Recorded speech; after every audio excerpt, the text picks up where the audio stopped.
None better than I, none dead or alive. Yeah. Ain't nowhere but the top, I'm rated. No, I'm the one on the path to greatness. They're looking at me, mama, I done made it. I made it, I made it. They don't like when you make it look easy. I'm on point, it's the path, believe me. Work hard now, you'll see it all later. Anything I put my mind to, be major. We don't give energies to a hater. If you're trying to come for me, I'll break you. It's all about the dedication. Success and the wealth, that's my destination. God got it for me, no hesitation. Counting these dollars, my meditation. I can get rowdy like Roddy. Focus on self, I don't see nobody. Stick to the plan like a real man do. Making it your own ain't so simple. But when I think on what I've been through, thank God for the life I'm appointed to. Ain't nowhere but the top, I'm rated. No, I'm the one on the path to greatness.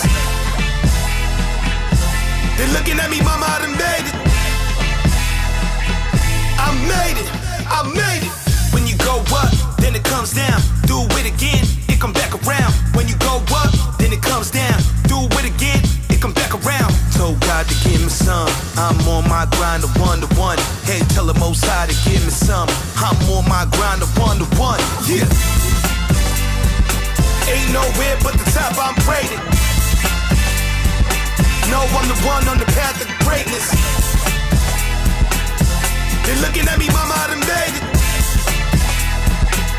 I made it, I made it. Ain't nowhere but the top, I'm rated. No, I'm the one on the path to greatness. They're looking at me, mama, I done made it. I made it, I made it.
welcome back. Welcome back to Brawlhalla, but also it's Doubles weekend. I have like 3 different ideas. Yeah, dude. And it's Doubles weekend for Brawlhalla for Winter Championships. I'm very excited. Well, I mean, I think you still don't know where you are. I just spawn in, man. Like, they put me in stasis every time we log off of the stream. I just suddenly appear here, and it's like, whoa, I have sentience again.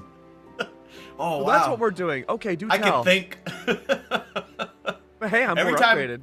Every time Sif 2.5 has a thought, they get another 0.5. It doesn't happen often. It doesn't happen, and they also pause for a little bit. It's like once if we think a blue moon is rare, me having a thought is even more rare. So you gotta help me out, man. What is happening? Where am I? Who took my medicine? Like what are we doing today, man? I don't know. Those are a lot of questions that you're gonna need to answer yourself because I don't know where you are. I don't know what medicine you're taking. So like, I don't. That's in between you and whoever you live with. Feel bad for them too. Well, we're on the street. From my understanding, is that we're here for 2v2s today. We have Europe to start things off, and from what I've gathered, my very limited thoughts in this lifetime, our matchups for our first block today are going to be pretty nice. Now, Shira was a name that I saw a lot more established from 1v1s last weekend. Shira did a fantastic job. Loved watching them play. Versus and T. Jonesy from both of these sides are 2 names I'll admit to you, Skiff 1.0, I'm not as familiar with. So they're going to be 2 names that I'm going to be learning a lot more about today. I'm pretty sure it's just Chomsy. Chomsy? Okay. I had to do the full Govy for him just in case. Oh, wait, no. It might be... Hang on. We actually talked about this because I think this is someone who changed their name. I know, whatever. I think it's basically Thomas. Oh. Naturally, Let me double check. I know someone in the chat right now is spamming it. Is gonna be correcting us. And hopefully they do. Because you know what? I'm cool with that. I'm fine with that. But either way. Yeah. You know what? Everyone knows that chat's the third caster. They're there for all the supplemental info. That's how we do our research, man. That's Esports. It's just Thomas. Just Thomas. Just Thomas. Thank you, chat. I appreciate it. So we got Thomas, and then we have versus here. They're going to be the 2 names that I don't know a lot about yet, but we're going to be learning together this weekend. So I'm very excited to see them play. We're waiting for all the players to get into the lobby right now. Will say the Jesser been around for a very long time. Sorry, Jesser has been around for a long time in like the 1v1s, 2v2 space. I'm excited to see what him and Thomas can cook up. But Shira, his aggressive playstyle from 1v1s last weekend was really impressive to me, and I think it's going to translate very well today. They haven't been given the room. Wick, do your job. Oh my goodness. Production, come on, man. Shake my head, man. Well, how have you been, Skiff? You doing good? Yeah, I'm doing good. I'm chilling out. You know, it's 2's weekend. We were talking about it earlier. Me and Expired were talking about how much we love 2's. Because of how fun, like, the whole thing is in general, like, how much action there is in the combos and whatnot. And Expired was really adamant about telling me about how much he loved 2's. You know, I've really fallen in love with 2's this year because, you know, my friends from high school and I, we reconnected more by playing Brawlhalla. You know, my best friend from high school hit me up and he's like, I know you're doing Brawlhalla this year. You got to run 2's with me. I'm like, all right, let's do it. So I've been practicing Petra nonstop with him. I'm low-key learning the metas even more than usual, watching all these different regions. So I can go back like a super secret spy and be like, all right, Tyler, this is what we gotta rock in gold 2 so we can make sure that we can destroy everybody. It's been working. Everybody. Let me see. Where is... Okay, yeah. As I thought, S-Grape is changing his, what is it? Chomsa? Thomas? Oh, that's S-Grape? Yeah, that's S-Grape. Gotcha. Okay, that I did not know, but now I do. Okay. So we have S-Scrape in the lobby now. Yeah. That does change things, I would say. That's a player I do know. So I'm happy to see S-Scrape coming in here along with Jester. Both of them fantastic players in their own rights. They've had historical 2v2 records themselves. Again, that just leaves Versus to be as that unknown factor. I don't know what to expect from him. I mean, we'll see. You know, when we get in here, I don't really go off anything previous unless it's like, hey, here's the champions of doubles in their respective regions or the world. If it's not those guys, I'm kind of like, you know what, anything's possible at this point. So you know what's always interesting about twos? I think even if you consider people being like champions, right? It's still possible that they're not going to make it far. You know, we talked about how in 1v1s, this is the championship for upsets. We saw that a lot in 1v1s in every region last weekend. We saw some inklings of it in Southeast Asia yesterday. It still went to Keith's favor, but we did see some upsets for that second and third place marker. So I wouldn't be surprised if Europe has pretty substantial upsets today. Yeah. I mean, we'll see how it all kind of plays out. I mean, we saw a lot of upsets last week in singles. And doubles is, you know, it's something I've always kind of been adamant about where, like, you can put the two best players in the world on a team. It doesn't mean they're going to win. If they don't have that cohesiveness to be able to, you know, pick up on what the other one's doing. And sometimes, like, you don't even really need to have, like, voice communications with your teammate. Sometimes you just play together enough that you just know what's coming. Right? You know, like, you know what they're looking for. You know what they're looking for to send to you and vice versa and all that stuff. Granted, you still want to be able to talk because that just, you know, really sets things up. But as long as you're good enough and you know how your teammate's supposed to play and like you guys vibe off each other, you guys can beat anybody. So it's really interesting to me because I know I've had this discussion in the past with other casters for Brawl where it seems like for pro play in twos, a lot of the time outside of LAN, there's not a lot of comms happening for teams. And as someone who's been in other games and worked in other games like at a professional level, to me, that's always been very bizarre. Like, you would think that you would want to communicate with your teammates and have a plan about what you want to do, you know, for a variety of different things. But every team is different, and so I think the level of communication as we go through this year and really every year in Brawl is probably going to raise up a lot more. But we're going into game number 1. We're heading to Miami Dome. I think this will benefit S-Scrape really well on that core pick. I'm expecting a lot of neutral sigs off of both weapons. Well, here we go. Going to be starting off here at Miami Dome, and we're going to see exactly who kind of gets these first weapons in here. And it is going to be Shira and Versus, both of them, just, you know, getting ready to get rocking here. Shira again last weekend had a very impressive gauntlet play style. I'm expecting him to fully translate over here. Not too sure what to expect here coming out from the double. Sorry, not the double. We have the hammer and the axe coming up from Jester and S-Scrape. That's me, Thomas. Generally, the meta right now should be favoring the red team, but that being said, though, this cannon is working fantastically off the hands of, I believe, the Arbiter. That's going to work wonderfully. Off edge now. Thomas looking to potentially help Jester stay alive. Not going to be quite the case, though. Great neutral gain coming out from Thomas's side skiff, but Shira manages to survive. So Shira going to be able to hold on to this stock. Everybody can kind of getting into that range that, you know, things get a little exciting here. You know, someone might be losing the stock relatively soon.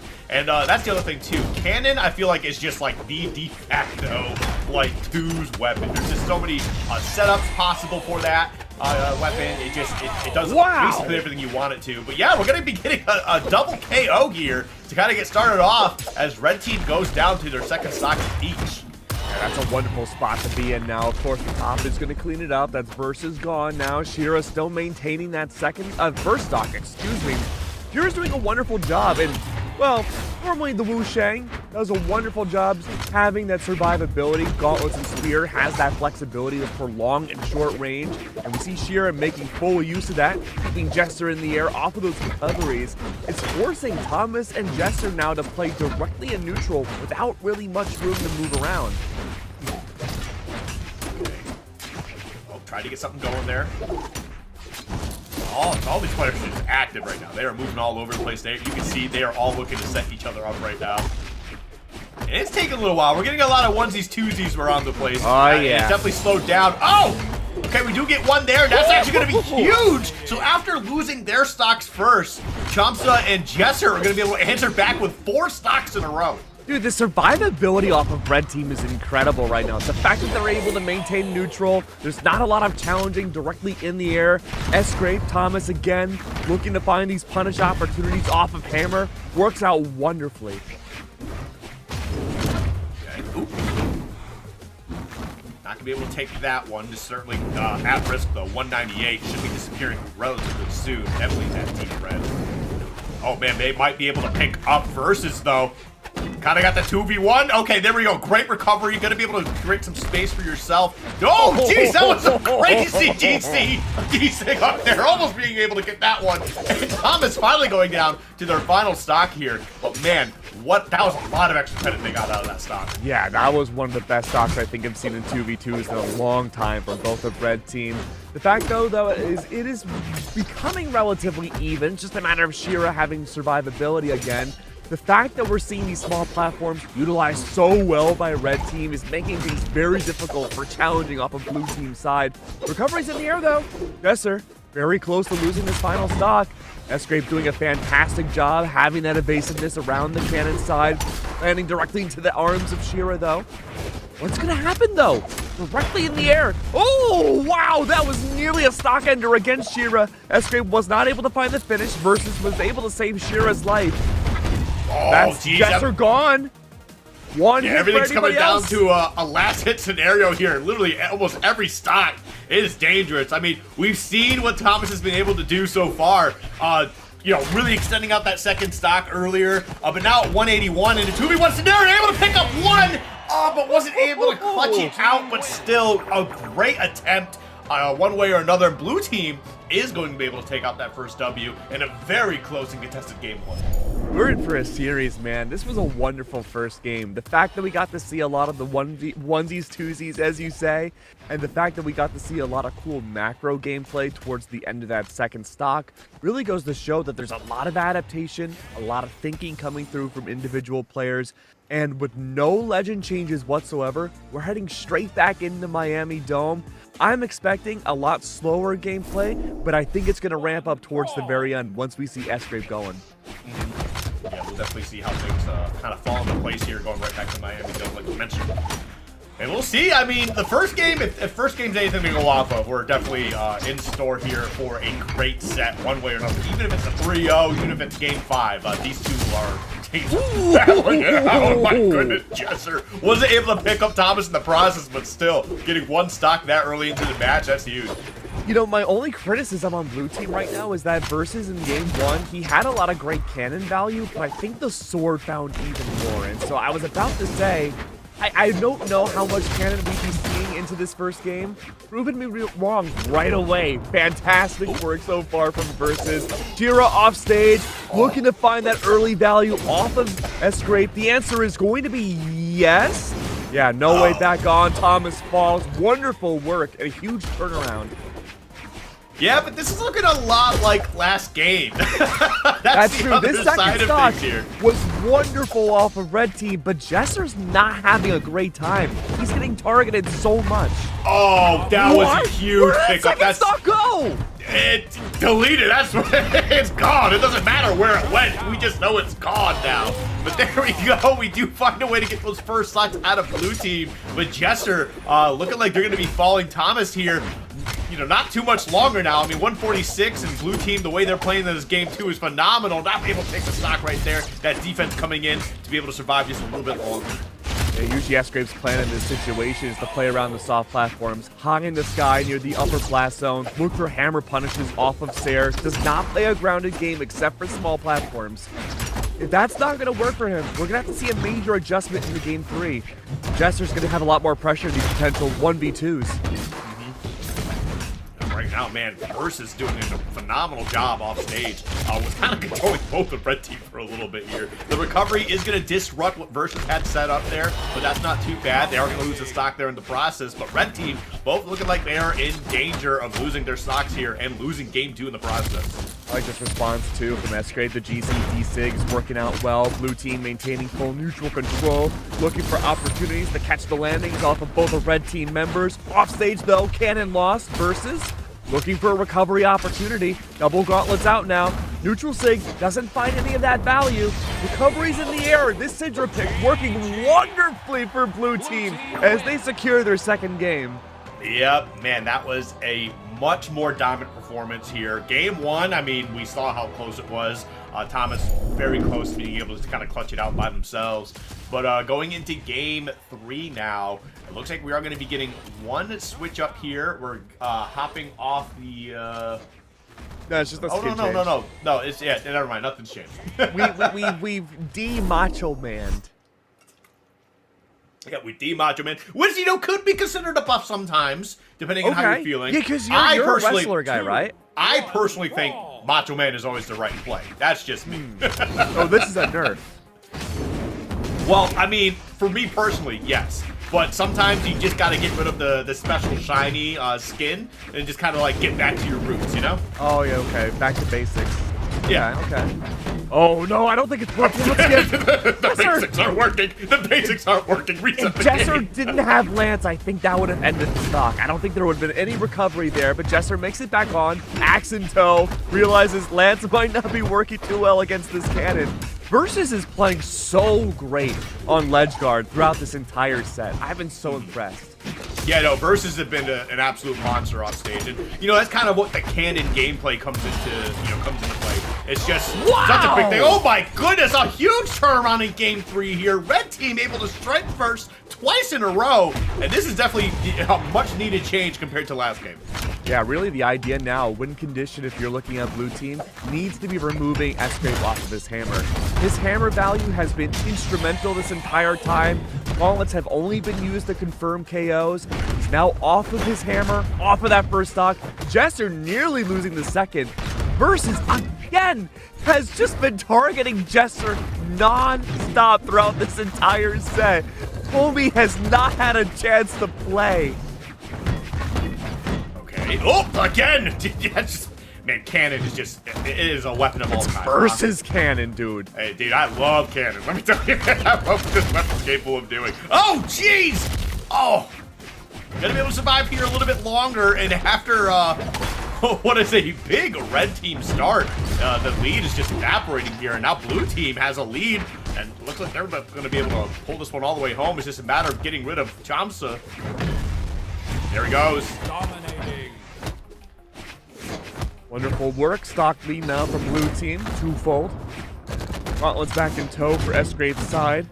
Jesser does have Lance, but again, Lance versus this cannon has not worked well for Versus. Nearly got the confirm again. Gets back into neutral. Fura playing an evasive game, looking for the punishes off of Dare. Does a great job. Extra credit in tow. Stock gone in. What happened? I mean, Versus just went off stage, and Chamsa like, bet, weapon throw. Okay. I was like, did I don't know. Versus Something reset happened. himself? Yeah, You know it is what it is. It happens. It happens. Great spot dodge coming up from Jesser's side. Not going to be the ground pound. That could have been the set stock right there, but not quite the case. Look at this now. Hardcore mode for the remains of red team. Maybe not so much now. That's S-Scrape gone. Ground pound in tow and a quick 3-0 to start up Europe today. Oh, very, very well done. You know what? Part of me is thinking actually that what Versus was doing, and I've seen this happen a few times, correct? And I, you know, if I'm wrong, then go ahead and You correct could never be wrong. See, that's what I tried to tell myself. But there's a chance that Versus was like, I'm gonna get rid of the stock anyway because I'm like my teammate has lost their stock. So if I'm still holding onto this stock, there's a chance that my teammate, if they hit me away, I'm flying away. Now my teammate's stuck in a 2v1 scenario. So if I just get rid of my stock and we both reset our damage to 0, if they can't hit me away as far, I still have a chance to disrupt so we don't turn this into a weird 2v1 scenario. So if that's what the thinking was, then bravo. I mean, that was some great quick thinking. But I mean, they'll have to tell me whether or not that's actually what they did. But either way, let's take a look at our damage numbers here. As we can see, Versus is just a monster. Yeah, no, Versus, super impressive. He was the unknown factor for me coming into this set. And I gotta say, very impressed with this individual. His Arbiter, Sidra play, we've been seeing it arrive a lot more in 2v2s as of late. I think was a wonderful choice. His ledge guard game was bar none some of the best I've seen thus far in the regions that we've covered today, or sorry, this weekend, Skiff. And honestly, if he can keep it up, especially shutting down an Ulgrim pick, I think they can make it very far in this bracket. Mm-hmm. Yeah, I mean, we'll definitely see how things, start to work out as we move forward. But yeah, that was a great showing from Shira and Versus. So yeah, nothing else to really add to that, man. They were just playing phenomenal from start to finish. But yeah, that's going to be our first set done. It looks like we're going to be hopping into our next set, which I'm very excited about, which is going to be Jakey and Saphir. Going to be taking on Tree Shrek and Naze. Well, I already know who's going to win. How do you face someone named Tree Shrek? You can't win. And look what they're playing too. Yep. I really hope he goes for the Zol, please. Zol would be very funny here. I don't know if I see that happening, but he just got into the lobby. Maybe. Everyone's getting quiet now. I'm waiting. He's got into the lobby. Hasn't chosen his legend yet. Is it going to be the Zol? Oh, they're waiting. Oh man, this is really tense. Okay, we see he the hasn't chosen yet. Classic 2's pick. Classic. Okay. The Tezca's being brought out. No! That is not Tree Shrek! Double Tezca Ulgrim! Let's go! 2's is alive and well! I was reading the chat after our broadcast yesterday, and people were wondering for 2's, how come no one's rocking the Tezca? And I was thinking about it, and I'm like, I personally don't think Battle Boots is in a spot for the modern 2v2 meta that would be good. But I've been proven wrong before. I think people can find value off of Tezca, but you gotta be a signature demon pretty much. But the Ulgrim Tezca double combo here, I think can work out well. It's really just a matter of having space control. I think Tezca in general, regardless of battle, Tezca in general will always be a good character, barring some crazy nerfs. I think Boots is fantastic in ones. I just don't know if there's enough space in twos. I think Boots is good in doubles. Either format. Just because of the mobility that weapon has, right? And how fast it is, especially with just the Tezca in general, with the damage output he's capable of.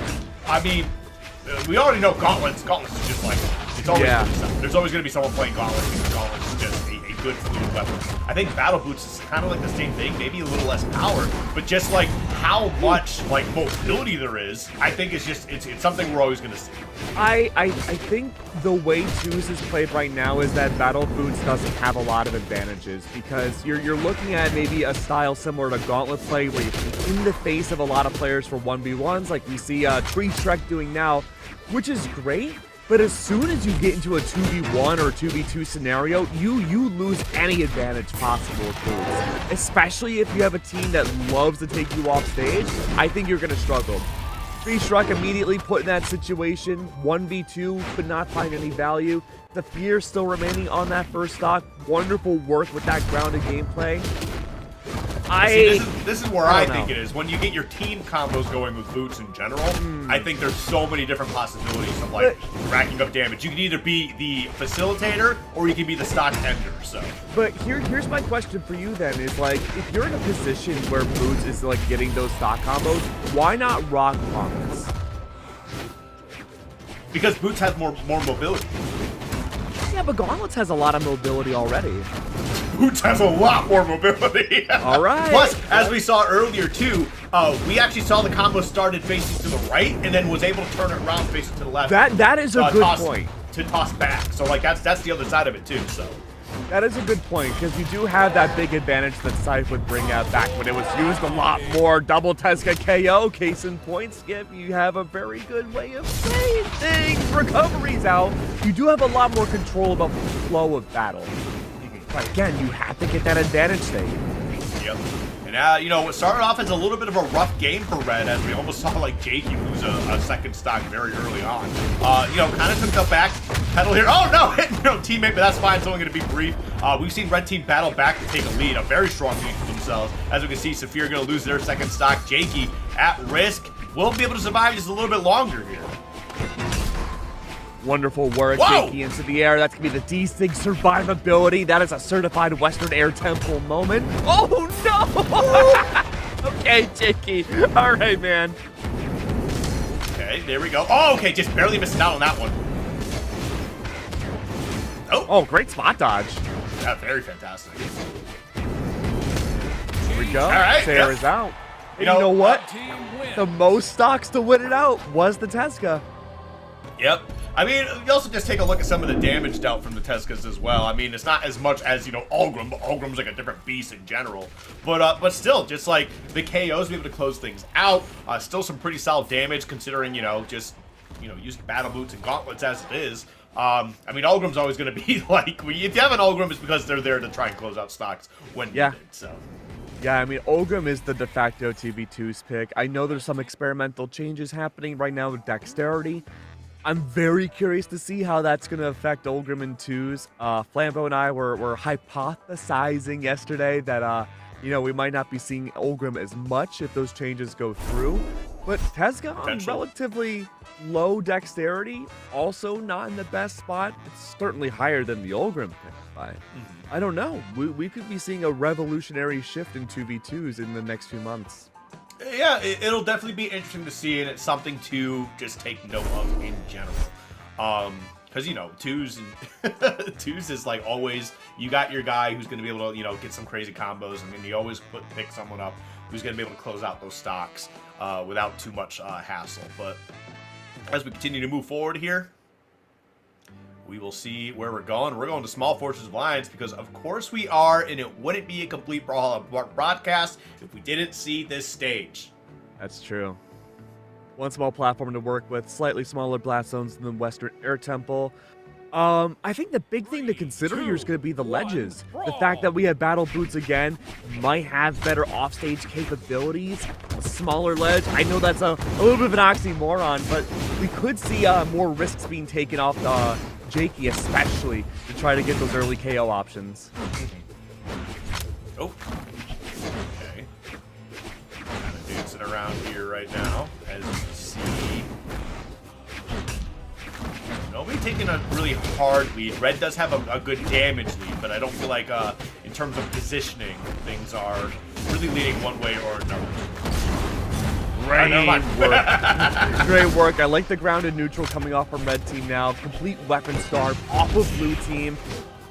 This whole ground, unfortunately, maybe not long for this world. Off of that first stock. Yep, there we go. Great Sarah off of Jakey. Having that confidence to have control off stage, that was nearly a great way of gathering up on maybe the second stock of Tree Shrek too.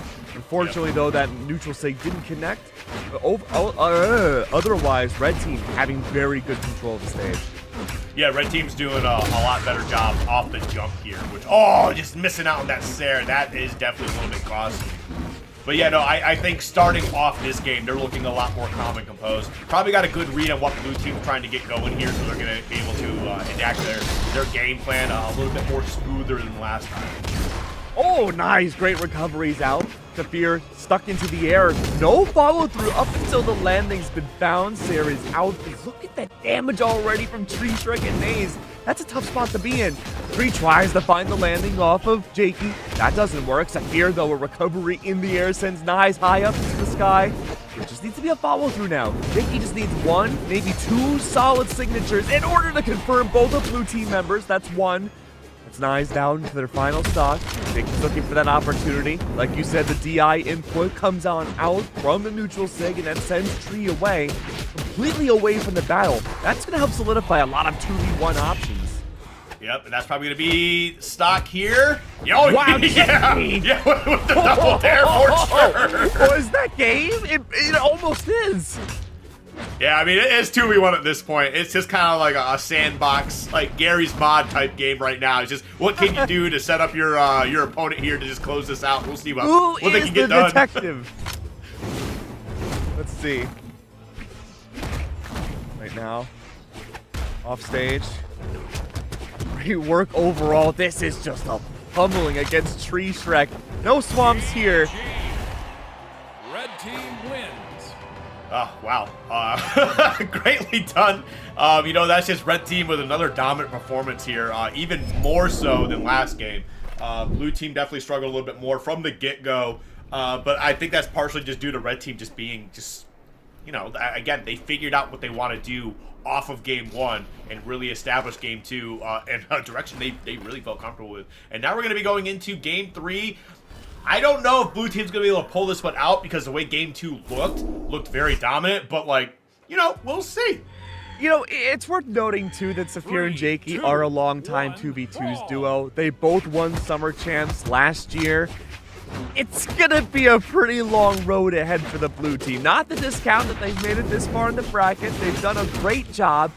But you're going up against Jakey and Saphir. That's a tall order. Okay. Dancing around right now. Oh, jeez. Okay, big pickup for the Blue Team here. Nazy actually making a huge play. Working out well now, Jakey. Fortunately gone, using those gauntlets to retain a little bit more anti-aerial control, biding time, waiting for the rest of Blue Team to catch up. And Saphir, he makes that work pretty quickly. Nazy not too far away. Manages to survive. I gotta say, I'm a little surprised Saphir was opting to play it safer to help out his teammate. Like the communication coming out from Red Team's side. The fact that Saphir's willing to play that coverage over Jakey, help out with the weapon throw, forcing out the dodge from Maze. Unfortunately, did not have a way of confirming off of that, though. That's going to be Saphir gone, but at least it puts a little bit of pressure off of Jakey, who's being pressured to high oblivion. Nazy through it all, manages to survive. That's going to be the Tezca on the reverse side. Tree Shrek pummeling down Jakey to his first stock. Oh my goodness, Nazy's playing right now. No way, oh my goodness, and they're just going to go ahead and throw away that stock. They said, listen, I'm at like 230 or something like that. I'm just going to go ahead and get you out of here, lose the stock in the process. Look at that, forcing a game 4. I wrote them off, and I apologize, Blue Team. It wasn't you, it was me. I'm so sorry. A certified GG go next, not even worth playing out in Saphir's eyes. You know what? I don't blame him. I get it. We've all been there before. Hopefully now we're just waiting for Tree Shrek to lock back in, and yep, there we go. We're going to be heading straight back into game 4. My question for you, Skiff, are we going to see Fortress of Lions? I mean, I don't think the stage was the problem there. I think Blue Team just got some really strong openings, and they capitalized so hard. They did. Like, ridiculously. And, like, Red Team, I don't know what the communication issues were, if they, they just got a little lax, a little comfortable feeling that dominant after that game, too. But yeah, like, there we go. We're going to go right back to the stage. I don't think the stage is the problem. We'll see how Red Team's able to respond, but 100% that game put a boost behind Blue Team. It's got to be feeling pretty good right now. Yeah, that's absolutely what you need to keep the vibes up. My question, my wondering was that because you're on Fortress, you don't have as deep of ledges as, say, like Western Air Temple. I was wondering if Jakey would find better opportunities having that off-stage play and just recoveries if we saw a different stage coming out. But going back to Fortress of Lions, I think this works well for both teams. There we go, dude. Nice. Oh my god. Dude, Nice's targeting is incredible. I mean, this is also just the power of Rocket Lance in general. Like, what a crazy weapon. Like, you just have so many options to choose when you have your opponent off stage. But, like, it's not to take away from what they're doing right now. They are playing so well. And to your point a few games ago, right? You have battle boots. You're able to feed your directional input directly into that lance from your teammate. That's wild stuff. No, dude, they are playing so good right now. And there we go, a second one. Both of Red Team stocks my gone. Lord. A huge lead from Blue Team. Okay, they were looking for something a little cheeky there, and I don't blame them. They made it work too. That recovery off of the team combo against Saphir racked up so much damage. You have to wonder, will this be another GG go next? There we go. Good breathing room coming out now. Team combo leads to a double KO from Saphir's side. 142 damage though. Saphir has to play this so safe right now, Skip. Yeah, I don't know, like, what was going on, like I mentioned. Like, I don't know if they just got a little lax after that game, too, but, like, they need to wake up. And you can see they definitely tried to answer back here. However, Saphir, final stock now. This could be bad news for Red Team. It just depends on how Blue Team, again, capitalizes on these openings they get. Grim does have big defense, though. But Nice has been a shark in the water, looking to target whoever he wants. And again, Tree Shrek is feeding the shark. Okay, that should be the stock. Gonna try and stay alive here a little bit longer here. Okay, there we go. Well done. Both of them getting the wall touch. Gonna be able to extend these stocks just a little bit longer. Nizy not gonna be able to survive. Tree Shrek also gone, but here is the thing, right? They are both on fresh stocks, final stocks here. Both players on Red Team are in danger, and this sets up Blue Team very well for a great 2v1 scenario. Jakey's got to play the stock so carefully. You don't want to put Saphir in a 2v1. Saphir goes for an air. It's all offstage play. Jakey's high up in the air, and Saphir has that recovery to help his teammates survive. It's a recovery out. Jakey loses that second stock. Saphir now in a dangerous spot. No chance of recovery. Can't grab a ledge. There is out. Jakey off ledge of clean stock. Yes, but no teammate.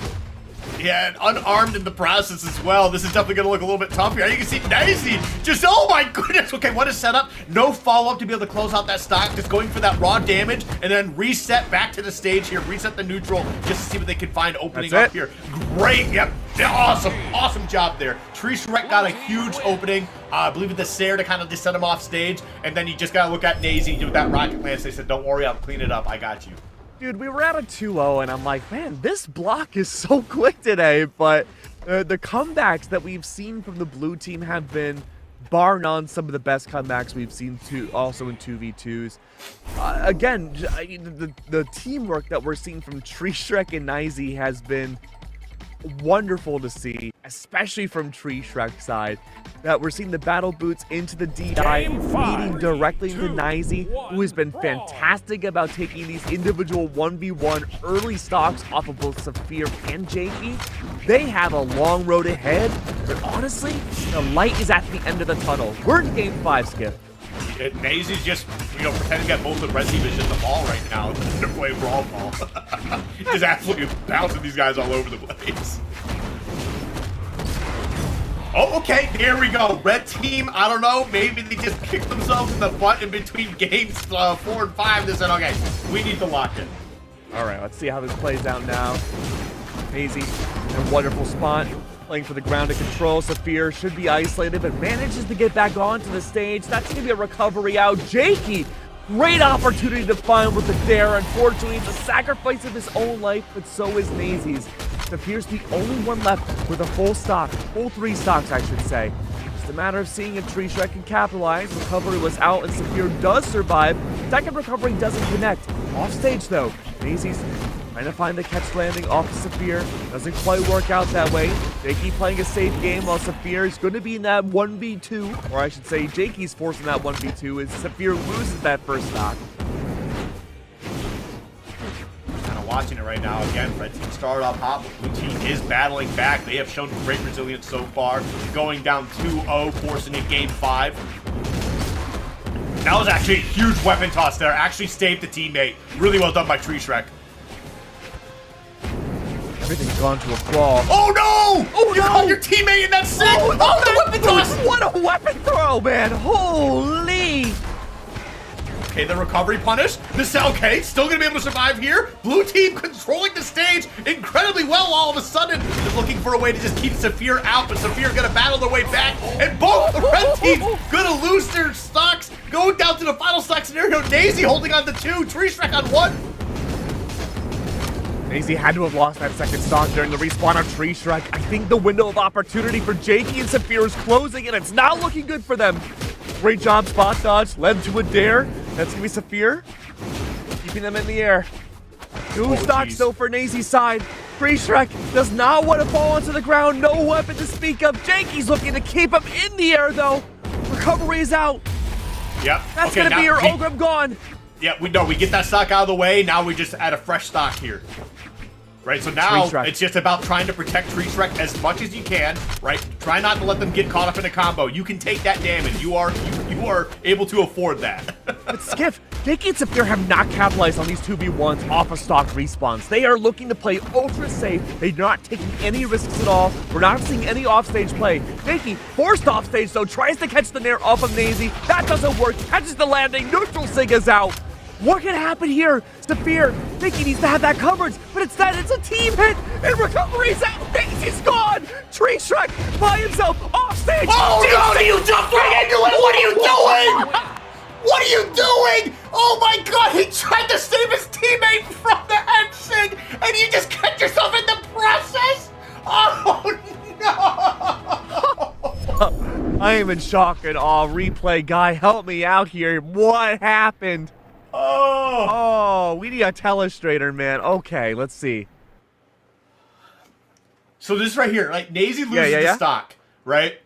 And I'm like, okay, this is probably where things are just gonna fall apart. That's what I thought. Recovery's out. I'm like, okay, this is it. Offstage, battle boots. Sapphire misses the nair. There comes out from tree. He sets up. He's like, oh, I got Sapphire, dude. GC, neutral, Jakey. Was that a Sair? Feeds directly into it. That's a certified. Yeah, that's a Tesca moment. And the thing is I think it's because they press Sair, probably just the stress of that scenario, trying to save your teammate, right? And basically, hey, here I am on a platter. If you can hit me. And I think they just pressed the Sair a little too early. If they just waited a little bit longer, they could have got the punish they needed. So you're actually just a little bit higher. And who knows, you probably would be able to turn that around, but falling right into that. Oh my goodness. Give it up for Tree Shrek and Nazy. Oh my god. That was a miraculous comeback. And the fact that replay came and we got to break it down, the Sair early by flames, man. That's wild. What a game. That was dude, the reverse 3-0. Oh my god. Yeah, we need some time to recover after that one, man. We do. Yeah, we gotta go to a small break. Don't go anywhere. We'll be right back.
I see us so dancing, anything could happen. No, I'm for romantics, I'm taking my chances. Oh, I'm jumping on it.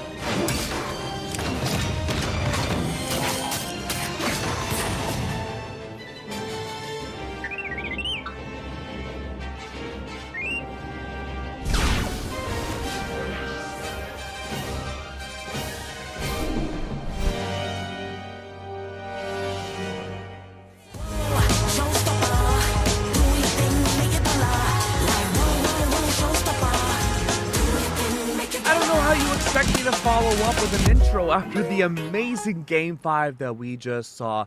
That was a highlight of casting Brawlhalla, man. That was wonderful. What's gonna happen next? How do you top that? I don't know. Can't. Dude, I need a longer break. yeah. We still have casting whiplash off of that though. But if we have to trudge on, we will and we shall. We have ourselves our next series, Sarme and Fozzie versus Knees and XJ Cool J. And you know, if Tree Shrek can make a wonderful Game 5 upset, I don't know what to expect anymore. Anything can happen, man. Yeah, I mean, we'll see. We'll see. Cause like, dude, as soon as they popped up, Jakey and Saphir, I was like, yeah, dude, this is 100%. Like 3-0. Yeah, 3-0. Like maybe 3-1. Send it off. You know, we'll see what happens. And reverse 3-0. Absolutely ridiculous ending to Game 5. Man, what a set. What a set. Yeah, I mean, we're still recovering off of it. We have all of our players in the lobby ready to go. Very interested in seeing where we go for the first stage select. I'm looking at the legends right now, and it's definitely an interesting prospect. We have ourselves a double Hattori for Fozzie and Sarme. And then we have the Luke crossover from... Realized. Crossover. You good? Huh. No, my brain's broken. More than usual. But we have the Luke and we have the Kaya. That's going to be interesting for range. You have blasters and you have the spear from the Kaya pick onto Miami. 2, 1, brawl. I don't know, man. I think this favors blue team. I think we've seen Miami start for every set so far. So I mean, yeah. It is I think a good like neutral stage for twos in general. You know, you got enough space. There's some platforms all around, so like you got the movement you need to be able to set up your team defensively or offensively. So like I think it's fine. Oh wait, that's probably an early stock here. No, what a recovery. That's the good thing about double spear is that you have such a safety net to recover your teammate off of. You don't have as much velocity either. That's going to be Sarme, also in the lobby known as Iraha. On for that first stock. That's going to be a dare from Knees' side. But full neutral control though. You have sword. What is finding so much extra value in 2v2s as of late? Fozzie goes in deep. Not sure what the play was there. Unfortunately, recovery does not work out well for him. With the highest defense in the lobby, XJ Cool J, well, was the last to fall. Yep. I mean, that's just how it works sometimes. I mean, you know, you're eventually going to lose the stock. Oh, almost a huge combo to get started there, but just not going to be able to follow through. But still getting some pretty solid damage on Sarme. Double spear off a blue team on this stage is actually diabolical, where the fact that you're going to be inclined to use those soft platforms to catch landings, especially for Knees, and you can just nair and use GC neutral sig just to shut down anything that you can bring out is going to be wonderful work for blue team. But that's if you get into an opportunity to do it, though. Both Fozzie and Iraha, or Sarme, I should say, not in the spot to capitalize. Neutral sig is out off of Fozzie. Nice. Again, great value of the Hattori kit there. Yeah, being able to keep both of you alive, but also being able to clutch out XJ Cool J's second stock there, that was definitely huge for the blue team. However, Sarme looking like they are at risk off that stage right now. 167. Oh, wait. There we go. That's big. Double. Tori almost having the double spear out. Fozzie cannot capitalize off of getting that spear. Yep. Clean that up. And there we go. Okay, not going to be able to keep the combo going. That's fine. Probably just a little bit of miscommunication there. But 167, they should be able to clean this up pretty quickly, especially, you know, both of them less than 40 damage right now. Fozzie's not in a good spot right now. This is hardcore mode. Knees, 1 ground pound, really even an end light, and it will be the ender there. That's going to be a solid game 1 coming out from red team. Yep. Yeah, very solid. A very strong showing here, too. Nothing super crazy. I don't think it's like, you know, undoable for blue team. But definitely, I think, sets the tone very early on here that red team is looking pretty solid. They got some stuff to clean up, though.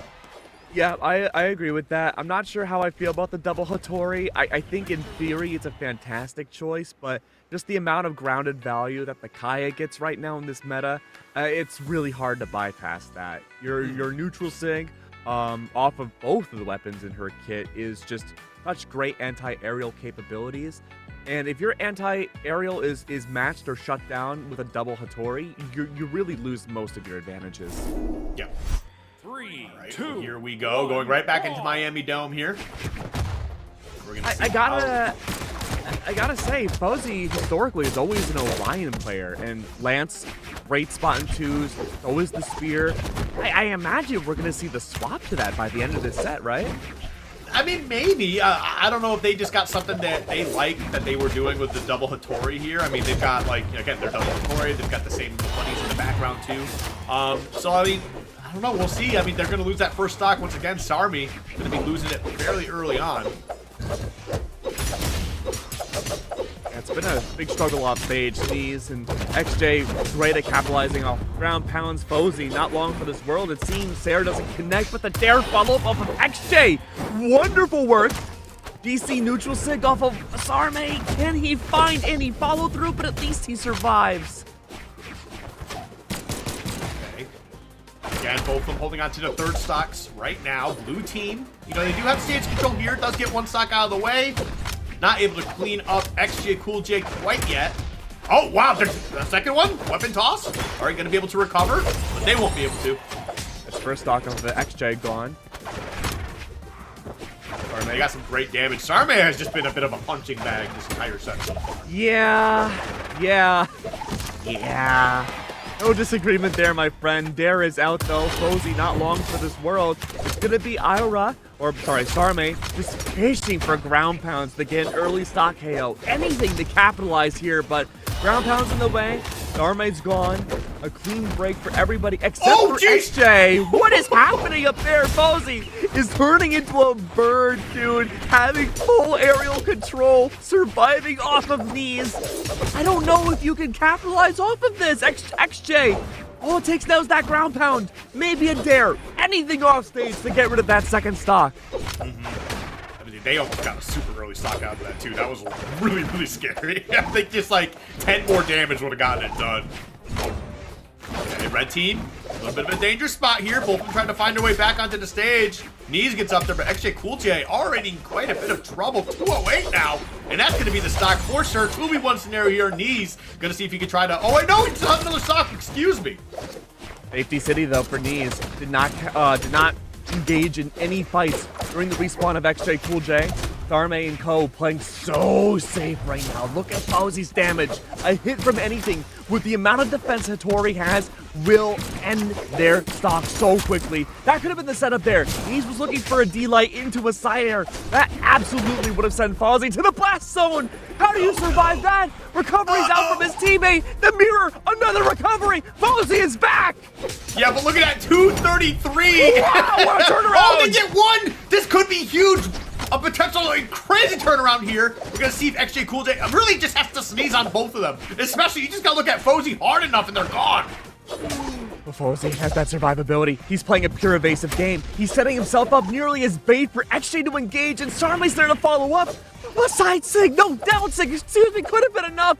237 damage off of Posey has been incredible. GC neutral sig is not enough. XJ's looking for that opportunity to end this as safely as possible. Oh my God. Side sig is out. What a turnaround from the blue team.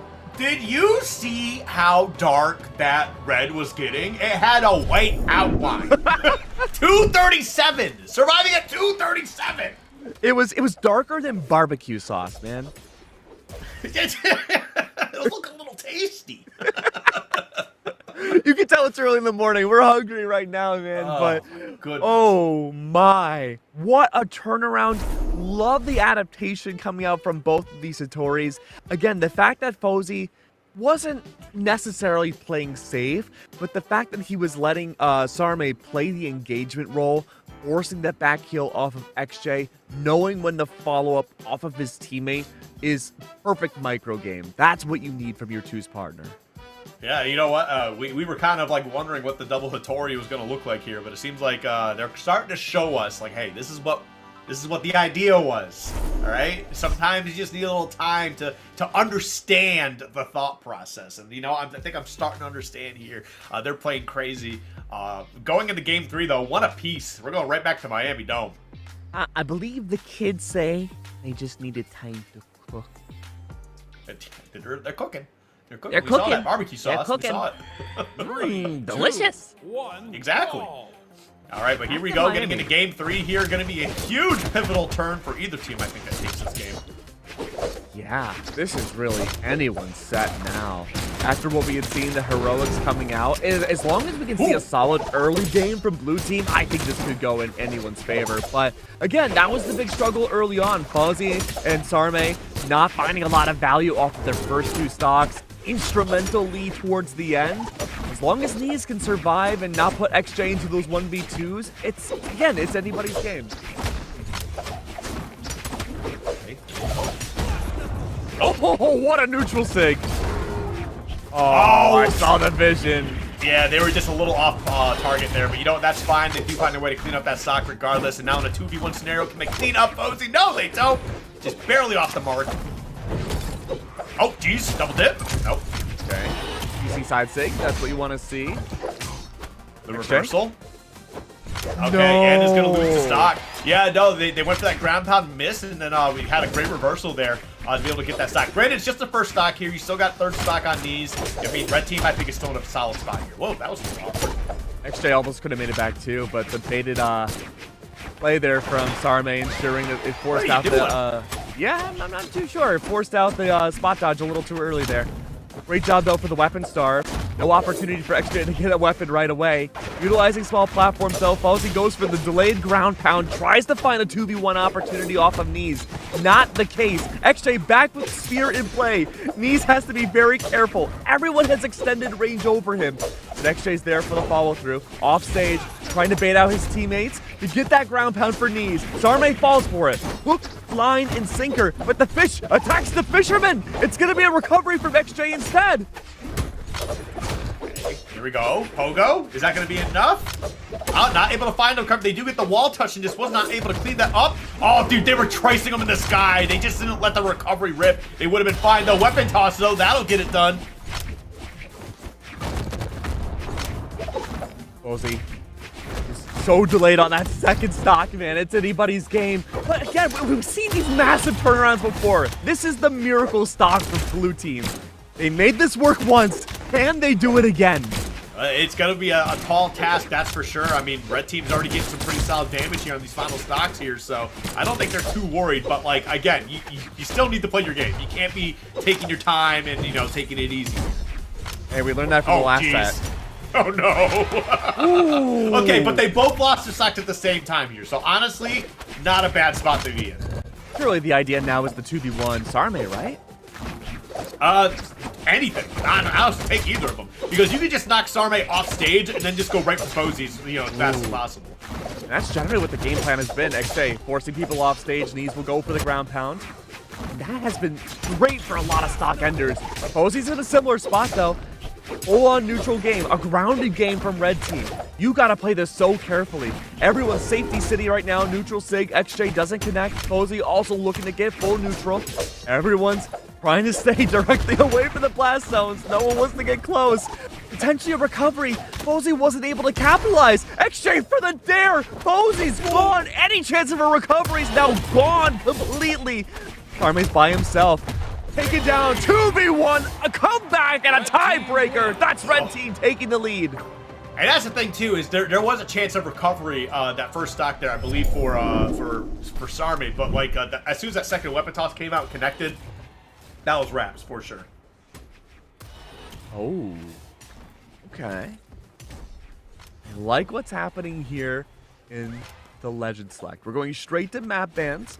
I don't know what we're gonna go to because of one of our new choices. Again, I was expecting Fozy to move away from the Hattori, go for a Legend swap to the Orion. The fact that we haven't seen that yet might be because of the lower defense and the spear off of the Hattori.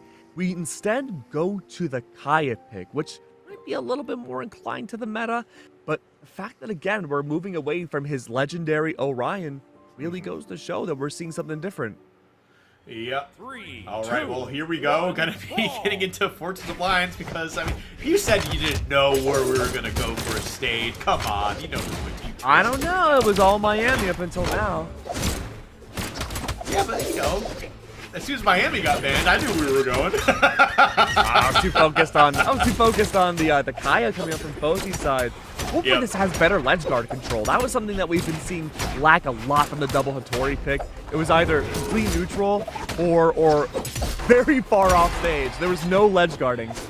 Yeah, I mean, I think a good point here too is the fact that, like, you know, Kaya has like great defense, great mobility, great sinks too. So just having that extra little bit of survivability that maybe you're not getting with the Hattori here is going to be able to help kind of turn things around. And as you can see right now, they do got a pretty decent start here, getting that stock off knees. They're going to be looking for potentially close out XJ Cool J, but not without Sarmi losing their stock first. Oh wait, this is a big pickup, and you know they don't take the stock, but they get quite a bit of damage on. Wow, this is great to see. XJ still playing grounded. Recovery from knees does not connect. Arme running out of recovery options though, lands onto the ground. Fuzzy and Nair tries to send away XJ again.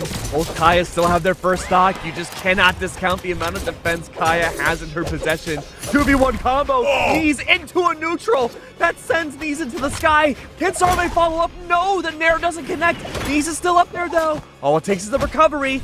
Not great that capitalized. Even the neutral off of Fuzzy doesn't connect. Fuzzy's off stage though. Tries to get the recovery, does so. Could be the sacrifice of the Kaya themselves and still can't find the follow through. Sarme falls. Very well done right now. And, Red Team, I mean, you can see that Knees is certainly looking death in the eyes. Going to be trying to extend the stock as much as possible.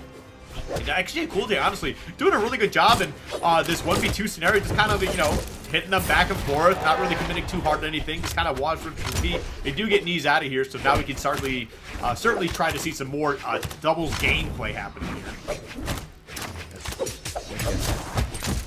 Jay and Fuzzy again still have their second stocks. It's really a battle of the cross and Hattori about who can survive the longest. These 2v1s have been a KO sentence for both of these teams. Knees is sent into the air. GC neutral sig does not connect. Knees trying to play an evasive game. Needs to have XJ take the brunt of this damage. Does not want to play him in a 2v1 scenario. Fuzzy's on the address now.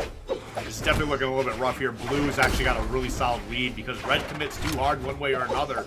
They're losing a stock, and either Knees loses his stock and it's a 2v1, or XJ Cool J loses their stock and it's a 2v1 temporarily. And it looks like Knees might lose the stock here. They are certainly going to fall to their demise, and it's the 2v1 option. XJ Cool J is a fantastic player though, man. I'm wondering, can he bring this back? Ozzy's pretty lit up on that second stock, but again, I'm looking at the high defense of the Kaya pick. Arme on their last stock, playing that evasive game, but letting Fozzy take the majority of the brunt. Work, there it is, 2v1 combo into a neutral sig! Wonderful work from the blue team! My goodness. And, you know, you get a combo like that just switching over to the Kaya. Like, this is your first game on the Kaya, and you guys are like, all right, this is what we're doing, by the way. Honestly, that's just great recognition. Okay. That's exactly what I'm talking about, where two players, you know, if they just got good cohesion, they can find a way to get things done, and they certainly were able to do that. Very well done. We're going into game 5 here now, excuse me. Is this another potential? What happened the first couple games? I can't remember if it was like one apiece. Oh, it was one apiece at one point. Okay, so there's no reverse 3-0 potential here, but still, game 5, you know, it's do or be knocked out. That's for sure. Oh yeah, back to Miami we go. Game Gotta 5. say, really enjoying this this 3, legend swap 2, coming out from Fozzie's 1, side. brawl. Want to see now a little bit more cooking from Sarme.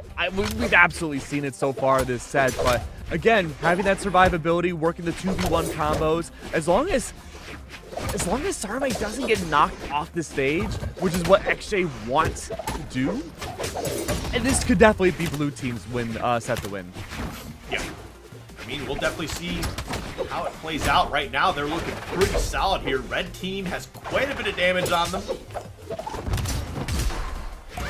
Wonderful signature. Okay, I like that. You know, Knees just kind of recognize, hey, I'm in trouble here. I'm going to see if I can get a ground pound. And if I do, great. Maybe he could recover, but I think the other option here is just like, I'm just going to see if I can take someone with me at this point.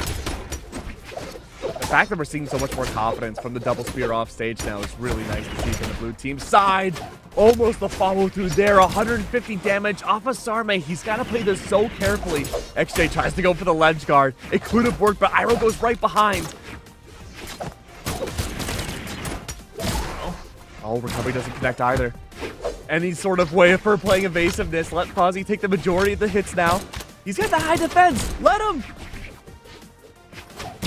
Definitely try to do something for the blue team. I mean, they are playing phenomenal, holding on to these stocks, really extending the life out of them by quite a bit. They got a lot of damage here on these second stocks here for the red team. You got 119 on Knees, 80 on XJ Cool J.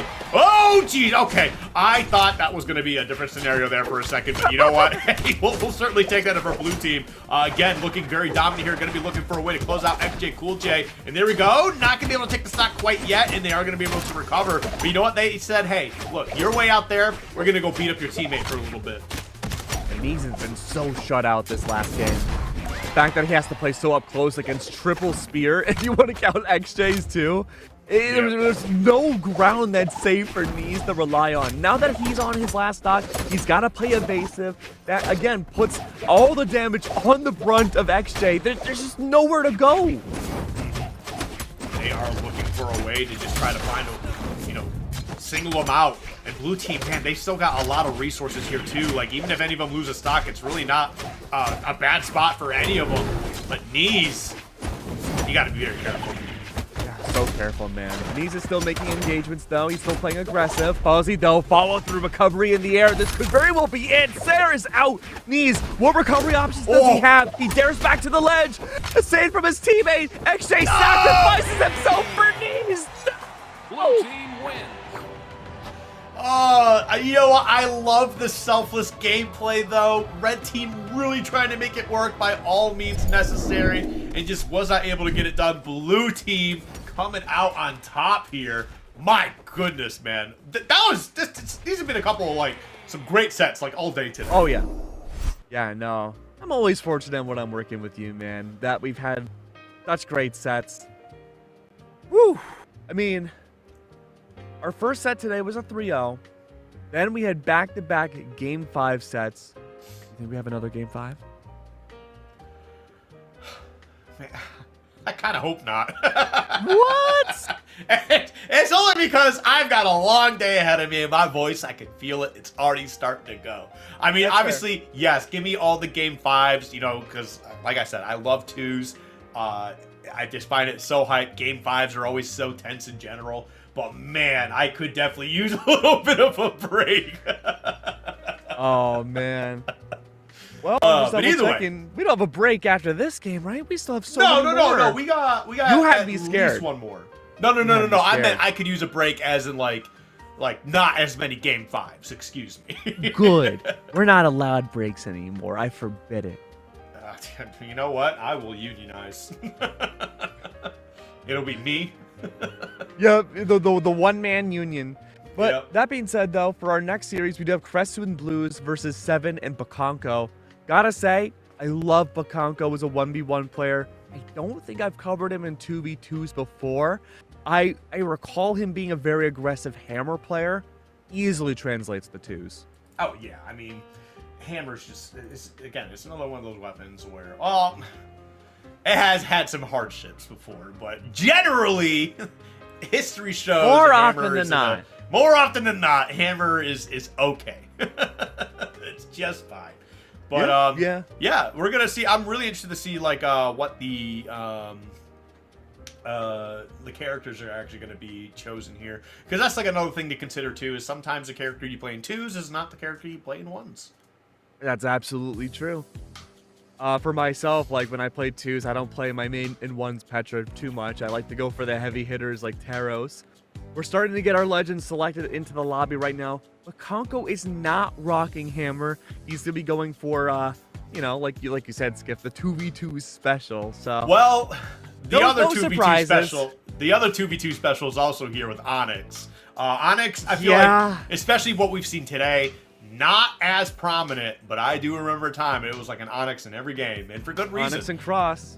I mean, Onyx just got great defense, and then just having cannon in general, you just get to fly all over the place.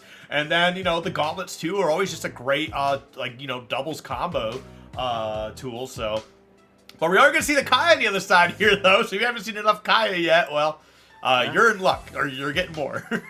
Yeah, it really falls to the shoulders of Crestu and see what they're gonna play. I will say, I think the only other cannon we've had today was the Arbiter, and so that was sword instead of gauntlets. Yep. I think this could work out well depending on what Crestu locks in. My general thinking is, like, if you're Lance and gauntlets, it's hard to find like value landing onto the ground. You're a lot easier to get punished. But if you're able to get above the Lance and go for offstage play, it's Nash! Okay! I'm with that! I genuinely cannot tell you the last time I casted a Nash. It genuinely might be a decade.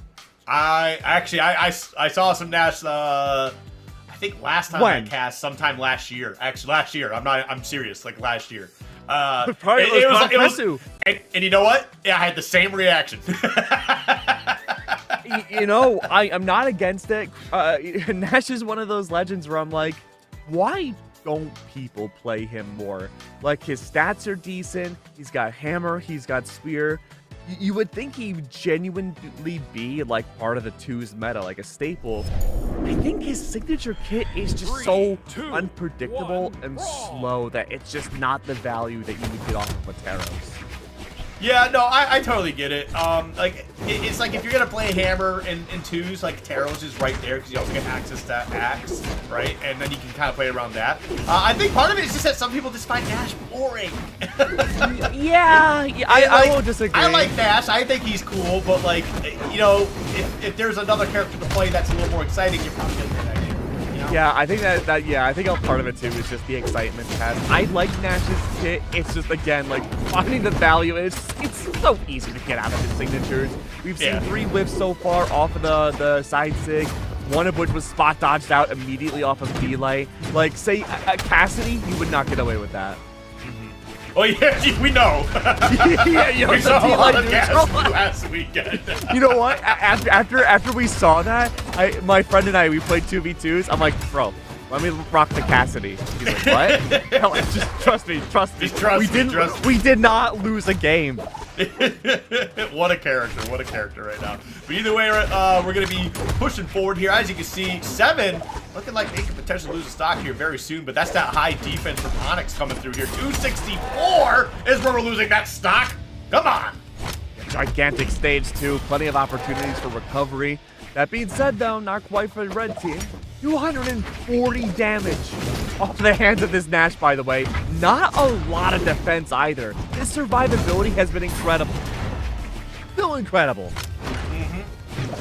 Yeah, 240 on Nash is a little silly. But I don't think it's unreasonable, but like, it's just like you definitely didn't get hit by anything hard. You just been getting hit by like some really soft stuff for a while now. But either way, we'll be moving forward here. This is actually my first time seeing this stage chosen. I don't think we had it last weekend, so. No, I think we only had it for 2s. Yep. Oh, great neutral sig coming out from Cresu as well. My eyes are completely glued to this match. I mean, it's definitely exciting to see like what the potentials here. Ooh, wow, almost losing a stock off the top. Thank goodness you're Algrim, so you got a little bit of a, a little bit of defense to kind of help you survive a little bit longer. But 7 has to be careful. Already 60 at the final stock here. Blues gonna lose their second stock now in the last stock scenario. And Nash can survive this a little bit longer. 180. These blasts. What is the survivability on Cresu? It's unreal, man. Well, Every time I there's your answer. Super 2 now. I'm like, wow, how does he survive for so long? Instantly gets snared. And Bakonko right now, definitely dancing around here. 195, second stock. Gonna be looking to try and capitalize as much as possible, get as much damage as they can. They're gonna lose that now, and now it's 1 stocks apiece all around game 1. Oh, great side sig coming out now. Follow through off the GC down sig from Blue's side. Sair is out 7. Potentially not long for this world. Nair is out underway to send 7 into the sky. Blue unable to follow up. Not punished. Focused on Bakonko. Recovery 2 from Cresu doesn't connect. Another recovery that late does not KO Bakonko. A little unreal. But even then, a delayed side sig from Onyx doesn't connect either. Okay, there we go. Okay, blue team I felt like had a nice solid lead for a little bit here. Now red team in a 2v1 snare, they're going to be able to clean that one up. Red team 7. wins. That took a lot of damage. Look, 676 damage. Wait, everybody's Say above that 600. again. What the? I'm 6-7. Dude, I'm going to be violent. Just Hey, not as violent as Bakonko though. 700 Yeah. damage overall in that yeah, match. 700 damage is crazy. Unreal, man. We're going back there, Shigeshana. I have such a hard time pronouncing this name. I'm not Shiganshina. Shigeshina? Is that how we say it? I'm saying Shiganshina. Or Okay, Shiganshina. you know what? Shiganshina, that's how you say it. 3, I 2, struggle with that name so much. I'm so sorry. But that being said, though, big blast zones, and it's like Demon 2.0. It's going to work very well for someone like Bakonko, who can just rack up damage, be a punished demon, and really have no pressure off stage. This Nash just putting in work, man. Realized they weren't going to be able to get that one dude and then ran to the other side and started fighting the other one. We continue with the Nash. And Cresu's role in this matchup has mostly just been a follow-through demon and a punish bot. He has been working well, but did you notice after the first stock and a half in game 1, he has not been going for any signatures at all. He did throw one out, Only just one. one out this game. Only but yeah, one. It did whiff. Yeah, so he's been mostly just looking for recoveries. He's been following through off of Blue, finding his initial engagements, looking for Sair opportunities, and really any way to control the tempo. Has not been working on a macro level, though. That's Blue and Cresu losing their first stocks. Red team has been doing a fantastic job maintaining the lead from game 1. I think that's another stock for 7 going above 200 there. Definitely super crazy to see, but as we continue to push forward, okay. Ooh! Had a happy birthday going on for a little bit. Let's see. How do you land here from the Nash? You don't. Bakonko catches the landing effectively within the end light. Neutral sig is out. That's Cresu high up into the sky. Follow through from Bakonko. No, accidentally saved by Blue. Not the spot you want to be in. Blue's looking to catch the landings off of 7, but he chooses to completely re-engage. There, potentially. No. Highlight can't be found either, though. Off stage, Blue, not many options. DC and Light's not enough to catch Blue off his tracks either. Bakonko looking for a way to 2v1. Going completely shark out Cresu. He survives, though. No 2v1. Another missed signature. Dude, red team's stage control and the way that they've been separating the blue team was just phenomenal for like that 45 seconds to a minute there. That was just pure good twos. Like, there's nothing else to really say about that. I love how both of red team are playing out right now. Their macro control is great. The micro, though, how they're catching landings and fighting for 1v1s. Fantastic to see. 256? Yeah, survivability, another level, too, for both of these players. It's a clean reset for both of them as well. Blue at 160 damage. Not a spot you want to be in whatsoever. Ledge guard from 7 cannot be found, but you find a complete ledge guard off of both the blue team. There sends one high up into the sky. 7's follow through on the other. Weapon throw, Cresu locked out. Bakonko's looking for a way to ledge guard it out. It's a weapon throw from 7. Nearly a second. Cresu barely gets back on stage. Bakonko plays for safety. That's a 2-0 from red team. Yeah, that like two straight minutes there. Basically all the last few stocks for blue team. Phenomenal. Just solid 2's gameplay. Their stage control, the separation of blue team. Blue team just was not able to find their footing. I mean, yeah, granted they got some hits. They were able to fight back a little bit, but it was never for too long, and they never really were able to like get anything else out of it. It was really unfortunate for blue team, but a strong showing from red. Yeah, Blue, I think, had a very solid game overall. I think, the fundamentals of Kaya were absolutely there. It's just, having that synergy with your teammate, absolutely found. They've worked together for a long time. Big problem was that, on such a large stage, it's hard to find consistent follow-throughs if you're a Nash. And so as we go back to our map strikes, we do have a legend swap. We are moving away from the Nash into the Orion. This is great for movement. We're going to Mos Eisley as well, so Cresu will be able to get a lot of value off of this Lance. This might be the first set I've seen where all stages chosen are like other IPs so far. I don't think I've ever seen a set do this before. I'm down for it, man. Yeah, no, I'm down for it. It's a little bit of a change of scenery, not Forges of Lions. So yeah, you know what? I will take it. This is also a Lance Haven. Cresu, immediately the tempo changes. I love the engagement that he's finding now. His confidence waned a lot when he wasn't able to get consistent signature opportunities off the Nash, but now that he can fish in with Sares, Bakonko's neutral is absolutely challenged when it wasn't for the first 2 games. Yeah, right now this Rocket Lance is definitely doing quite a bit of work here for the blue team as well. Very disruptive, very mobile. Certainly has been working out for him. Now, well, back onto the stage, though. Huge ground pound value found off of Blue. Ledge guard from Cresu, D-Sig not found. Blue, again, wants to play for safety. Not going for any ledge guard off of Bakonko. Instead, though, Cresu catches the landing. Another failed D-Sig, a triple, but at least it prevents 7 from getting back onto the ledge. Allows Blue for the follow-through off of the Sair. Just a matter of seeing who can lose this first stock.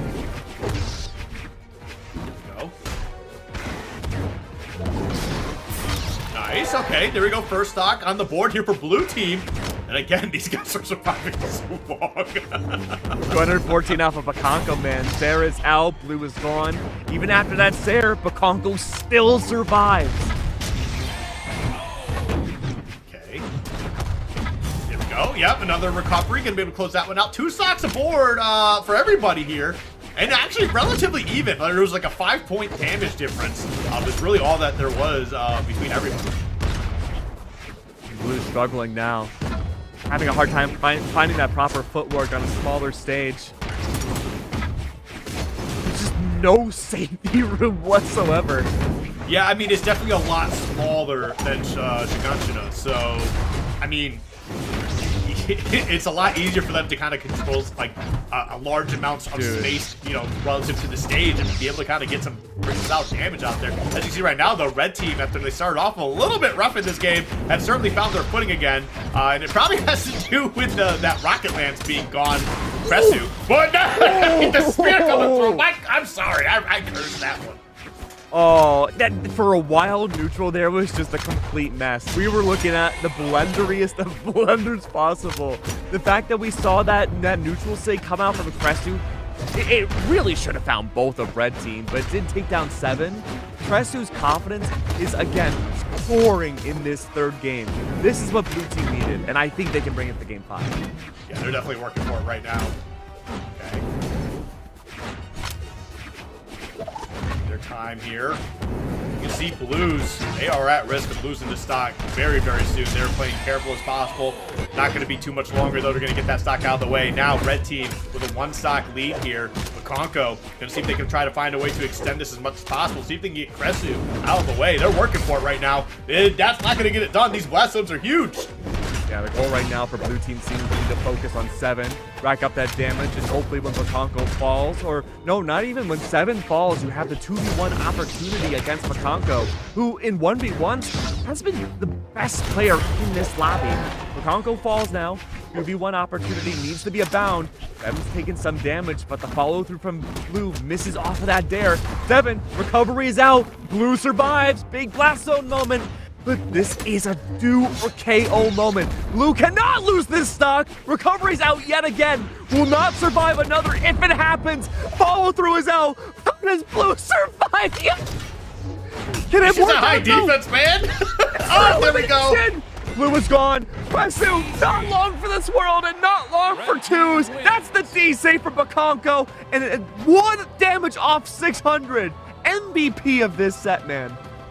Yeah, I know. And Bakonko's the only one that took less than 600 damage in this time. Dude, this entire set was just a slobber knocker. Like, the damage numbers were ridiculous. Like, what the heck? No, I mean, I couldn't have said it better, man. I mean, I love the adjustment from switching off of the Nash, which, again, gotta harp on. We haven't seen Nash played in an official in, like, a decade. To going to an Orion pick, which is much more in line with the meta. Kresu's confidence, again, looks so much better in 1v1s, 2v2s. That should have been enough to bring things home. It wasn't. Even with a legend swap, a stage swap, a playstyle swap, Bakonko and 7 just knew what to do. And I love the way both of these players played individually and as a team, man. Mm-hmm. All right, well. Okay, cool. I was just getting some confirmation here. Wow.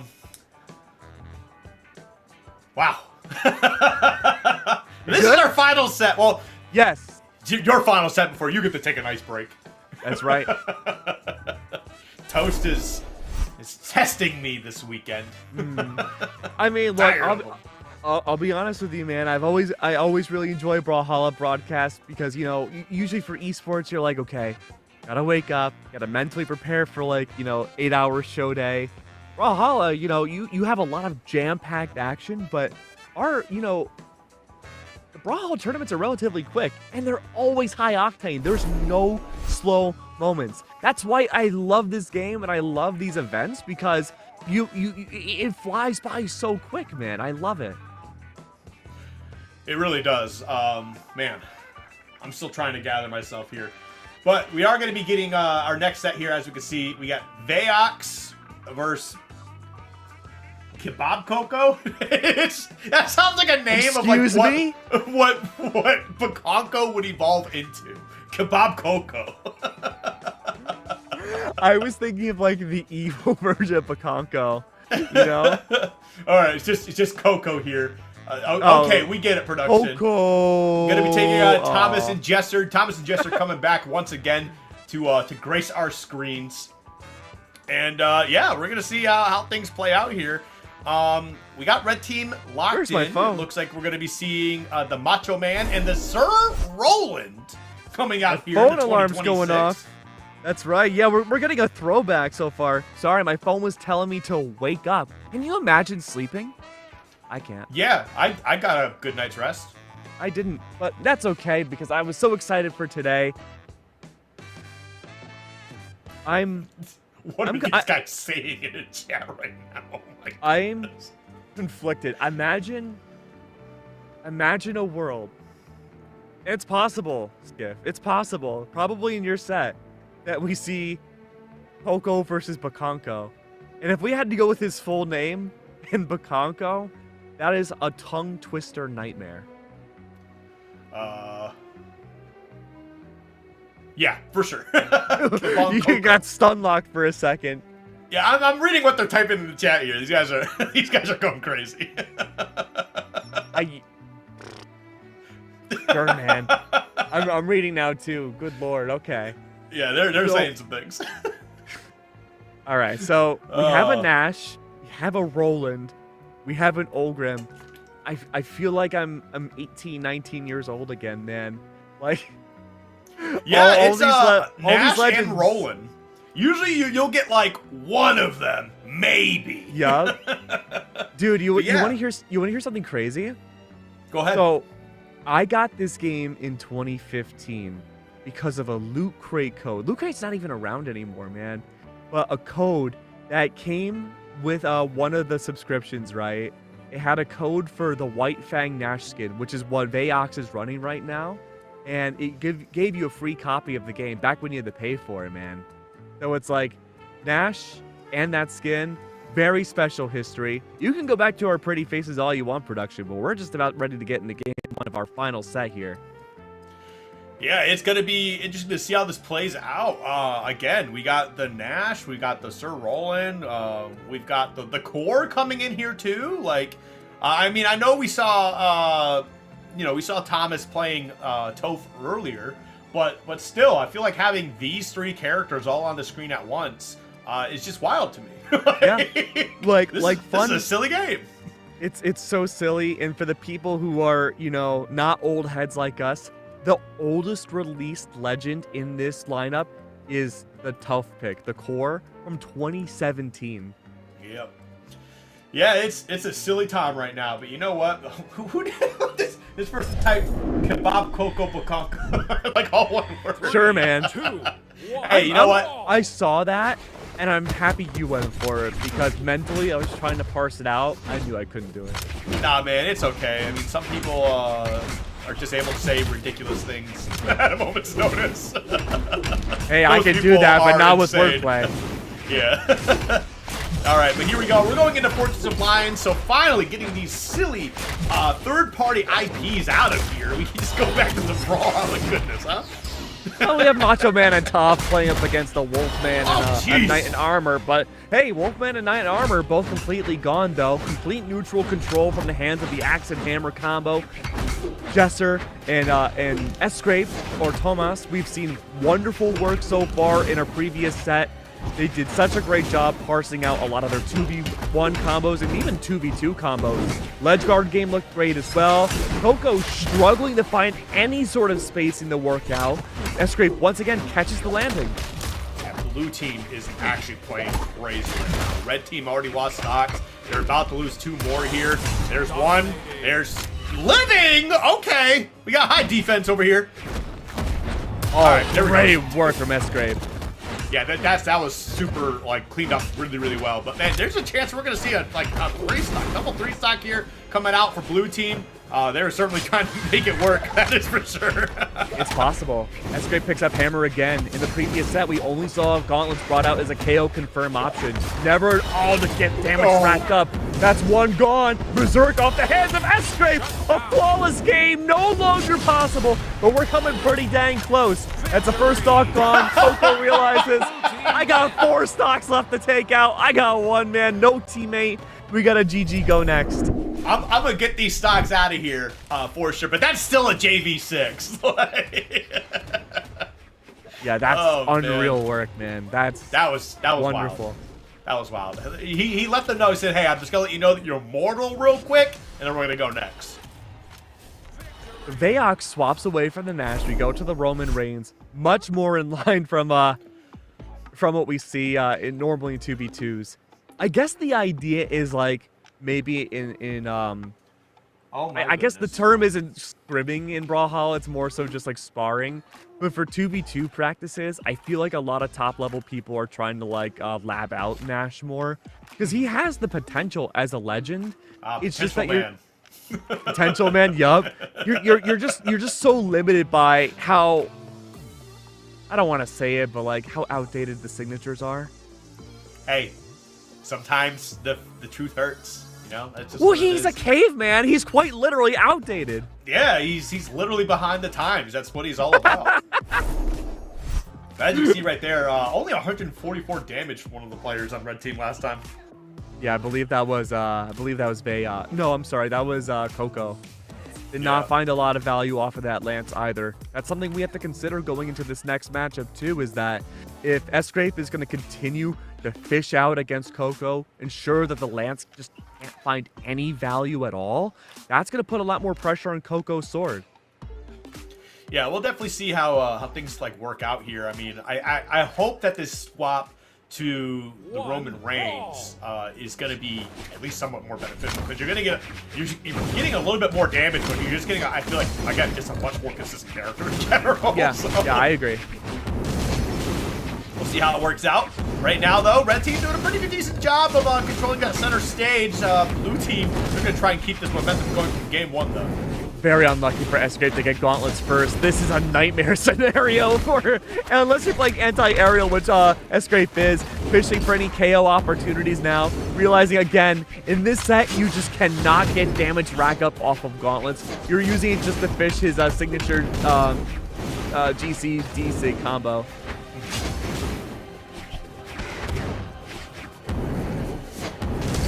Not doing too bad here. Red team is going to be able to strike first, and you know, I'm get some stocks on the board that aren't at the very end of the game before we roll on off the stage. But there we go. Blue team's going to be able to find a way to answer back here very quickly as well. They're going to be trying to look to take out Coco in the process. Not going to be able to find anything at the moment.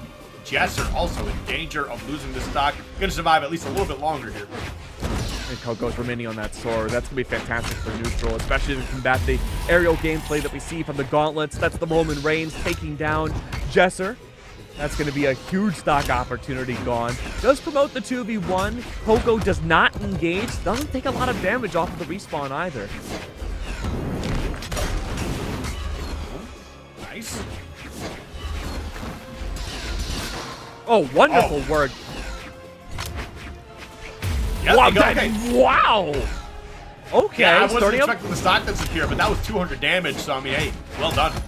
Very well done. Off the hands of a GCD light into a Sair brought out by Coco. The follow through from Bayox. Again, we didn't see a lot of that in game one with the Nash pick. This Roman Reigns surges the confidence for Bayox's side. Wait, Escape nearly loses his final stock too. There's still a potential, but Bayox plays it safe. Does not want to squander the lead that this red team has built up, especially off of losing game one. Definitely see how that kind of falls into place here, but yeah. Jeez. Thomas now at 166 could potentially lose a stock very soon here for its 2v1 scenario. Kind of almost the exact opposite of what we just saw in game one. They were looking for it. They're looking for a way to turn this, get one guy down and then 2v1 the last stock for the other one. Oh my lord! Wonderful work. Yep, that is a certified Roman Reigns moment there.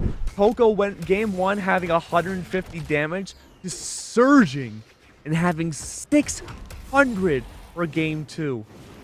It's kind of wild. We went from 4 stock one way to 4 stock the other way. So apparently the Roman Reigns was big enough of a change here to make a reversal like that. I mean, sitting at 9 offense here is just like, I mean, it better make a difference, you know? Oh yeah, oh yeah, oh yeah.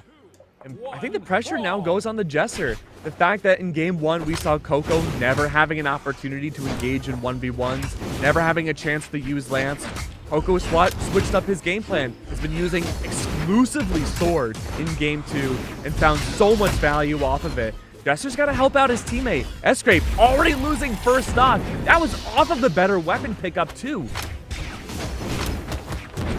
There we go, big damage. A lot of follow up. Wasn't able to find anything super crazy there, but that's fine. Oh, man, these guys are just scrapping. 191 on Jesser. Trying to make this stock survive as long as possible. Okay, I like that. Getting like a couple of hits, solid hits real quick, and then just dip it out there. Not trying to keep yourself stationary for too long. Don't want to get punished. You are going to lose this stock. No, you survive, but Coco goes? You're at 227. Oh, my goodness. Oh, all right, there we go. It was an easy layup there. They has not taken 100 damage up until now. Coco, yeah, back on that Lance too. Looking for the edge guard game. Again, game style for Escape is to go for gauntlets, either remain completely in the air and fish for recoveries, or the GC down sig, or play off stage. Recognizing that now, Bayox has full control of the neutral.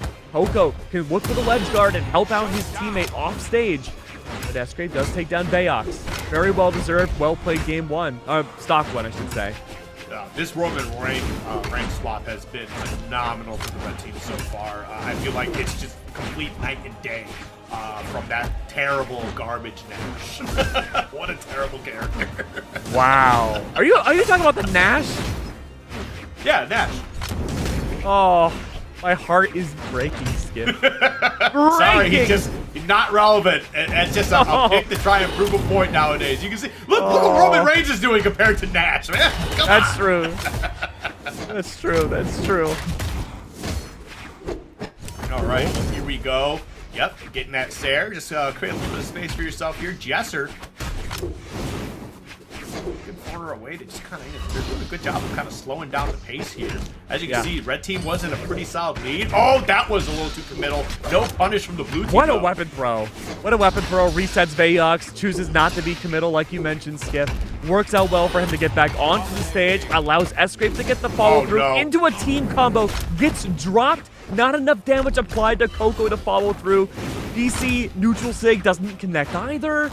Jesser plays the safety game around his teammate. One stock each, very lit up for both of these players. Have to play it safe. Recovery from Coco's side would have been enough to end it all, but unfortunately D-Sig does not connect off of Coco's side.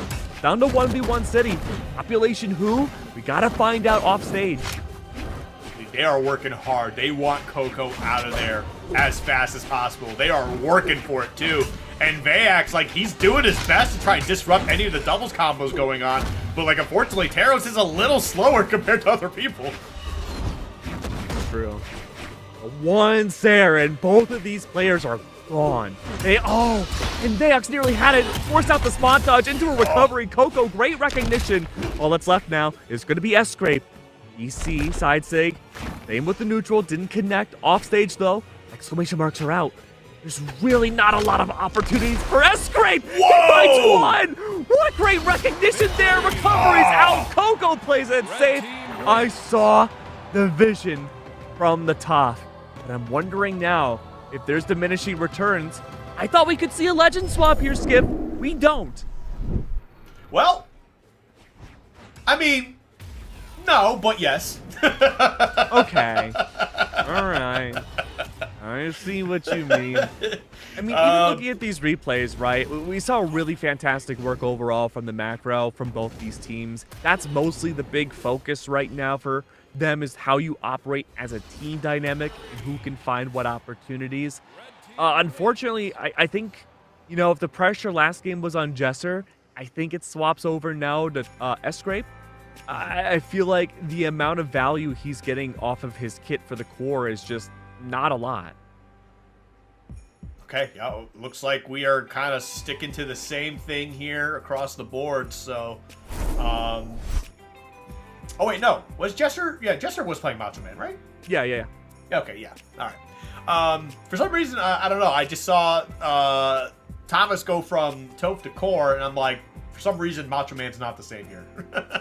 No, I feel you. It may have been a skins. No. He was Macho Man the whole time. Yeah. We But saw all right, someone well, de-Macho Man earlier. but like right now with this Roman Reigns swap has been, what are we doing? What are we doing?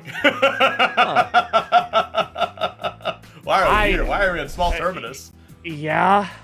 All right, Oh, it looks hi. like we have a little bit of an error happening right now. We're going to work hard to try and resolve this situation here, so please bear with us. We'll try our best to keep you in, up to date on what the information is here and what's happening on our screens. Interesting. Well, sure, man. Okay. We'll play it out. See how it all goes underway. Coco's doing a great job for recovery early on. By the way, you're just looking at our pretty faces. This is what we look like when we actually cast. Oh, Yeah. hi! Blue Mammoth Games does not want you to see small terminus gameplay. Yeah, this is illegal gameplay. Illegal gameplay is happening here with the underground, but it's all good. Right now we got a double KO. Blue team looks like that swap to core has definitely helped out quite a little bit from Toph. Those are two separate characters, two separate entities. They don't share stats and weapons at all. Is this the snowman buff? The snowman buff, man. He's cooling things down for the red team. Oh, I see what you did there. Okay. But right now, yeah, even across the board here, I mean, damage is a little bit different, but like that's not something that can't be made up. God, all these small platforms is a nightmare scenario for Jesser. This is not the position you want to be in as Lance. Like, yes, you can fish for nairs. That's what Jesser's doing. But Coco is going to have a field day with this sword. Yeah, I mean, blue team's actually doing a pretty solid job here, kind of setting each other up into like these, you know, these small, quick little twos combos. Nothing super crazy, but they are certainly, you know, working out with each other here pretty well. Red team looking to counter punch at the moment. They're doing a pretty good job controlling the center stage. The red team has been very grounded so far. Recovery's down. Coco fishing for it. Okay, And another toss. The problem now is that Escape, every time that we see him in a very scary situation, he's going to GC's signature in one way or another. This has been recognized now by Red Team. We've only seen it connect a few times this set. That was usually just in game 1. We're going to be able to get back down to the stage here, though. Thomas doing a pretty good job of extending the stock quite a bit. Almost said something and completely ruined it, but 182 here. And blue team is looking for a way to close this game out. However, potential 2v1 scenario here. Aren't able to really get anything going, unfortunately, as Thomas finds his way back to the stage. And now red team's got to work a little bit harder here to try to see if they can close this out. Game 4 to close out the set. Oh, great spot dodge coming out from Coco. Faye's looking for a way to get back into this. One stock across the board. Gotta watch out for Jesser. 91 damage applied. If he's out, that's elimination. Blue team's doing a phenomenal job here, not only remaining elusive, but stacking on some pretty decent damage. Not forcing anything that they don't need to. Man, Thomas is absolutely clearing red team off the stage. Gets one stock. Jesser gonna find their way back. Wow. And Thomas really cleaning it up at the end there. Very well done. Very nice. 700 damage overall coming out from the core. Maybe the skin swap was what was needed. Hey, man. What are you doing? What are you doing? What are you doing? Don't do this. Oh. Oh. Okay. All right. Well, we'll see if this works out, man. Oh, I see what you're doing, production. Hiding the legends. Okay, I see you. I see you. What a surprise. I will give a spoiler. We've de-Macho Man'd off of Jesser. But, man, I don't know how I feel about this skiff. We de-Roman Reigns, apparently. Yeah. And not that we went to Taros. We de-Taros, actually. We go back to the 3, Nash. 2, I 1, brawl. don't agree with this. Nash is back, baby. Let's see what happens. I mean, who knows? Sometimes you just need to take a break off a character and you come back and you kind of see what you did wrong and be able to work out that way. But we'll see if this Nash pick finds a way to, you know, get things going here. I guess the idea is that we weren't seeing Veox really find a lot of signature opportunities. I don't have the stats in front of me, but I can't really remember a time when his sigs like confirmed a stock. So I think just having his faster speed there to help out against Coco, take less 1v1s might be the idea. You just cannot go for signatures really at all.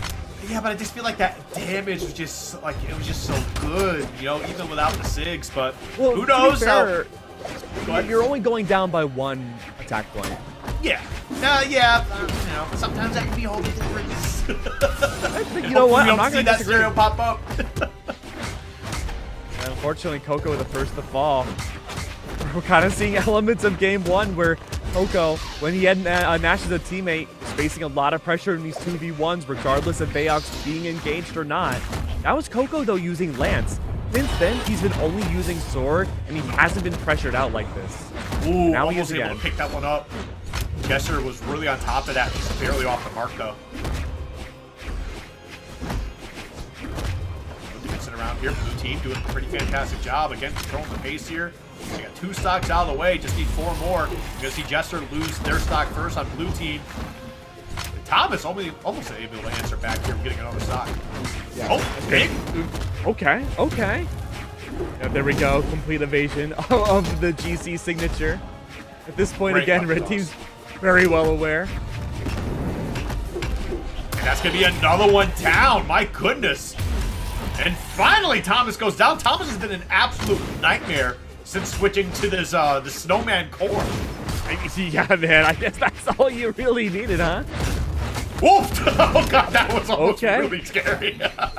If Bayox is in trouble, man. Yeah, Bayox is Anything, a in light trouble. breeze. I mean, he's a caveman. He doesn't have the immune system for modern Brawlhalla. Yeah, you're right. Modern Brawlhalla is a sickness, right? I wouldn't put it like Is that what you were saying? but- Is that what you were saying? No, no. Either way, I'm oh my saying goodness, blue man. team is a sickness, and this is wonderful. I don't know what the formula is, and certainly there's no cure for this one. It's Jester to fall, though. Restock still available for Vayox. I'm sorry, against Vayox. Hey, man. Thomas is playing really cool right now. Lots of damage. Whoa, God. Yo, just a little early on that. Okay, how do they close this out here? Looking for any opportunity to punish off of a Sair. Get something going. Problem now is you play a grounded game and you go for a D-Light Sair. Only one player will get caught. There it is. Complete ground pound. Wonderful work overall. Very happy to see the turnaround from Jester and S-Scrape. We move on forwards. Hey, you gotta hand it to Thomas, man. That swap to the Snowman, and it just felt like he was playing like a different character. Thomas and Jester, I mean, really gotta hand it to him because after that swap to the Roman Reigns, I was like, the red team's kind of playing really good right now. I still don't know about that swap to Nash at the end there, but you know what? Yeah. Sometimes it's just, this is how to, outside of, you know, the jokes I'm making about Nash, I just felt like the Roman Reigns, even if like the lack of SIGs you were getting, I just felt like the stat spread in general was like just still a little bit better. And if you know you were able to land any SIGs, it certainly worked out for you. Yeah, I completely agree with you, Skiff. I think the Nash has a lot of value. We're just not quite seeing that yet from our last two sets. But, you know, if this is where the direction players want to take for 2v2s, I wouldn't be surprised towards the end of maybe even this tournament or even for Springs, we could see a lot more Nash relevance. Yeah, I mean, we could. I mean, seeing two Nashes today was certainly a, you know, it's the dawn of a new year. Yeah. Good way of putting it. Yeah, we'll definitely see how things kind of shape up as we move forward, but that is going to be our final set for this block here. We're going to be pushing it on to two new casters. Yeah, sure. Yeah, we'll see how they enjoyed their time on the mic. But that is going to be it for us for now. But don't go anywhere. We got more Brawlhalla action coming at you in just a little bit.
You've been waiting for me, I've been right here, now you see. All along I was the dream, can you make it up to me? Up, up, up, take it up a notch, notch, notch. I've been patient, it's true, I had faith you would come through. I'm done holding up for you, tell me what you're gonna do. Up, up, up, take it up a notch, notch, notch. Hey, show me what it's like to carry me. All the world's already at my feet. I don't fall in love so easily. Make my heart beat good. Can you make my head, my mind, following my heart? Love me now, show me all your cards. Don't give up, you know you got a lot to prove.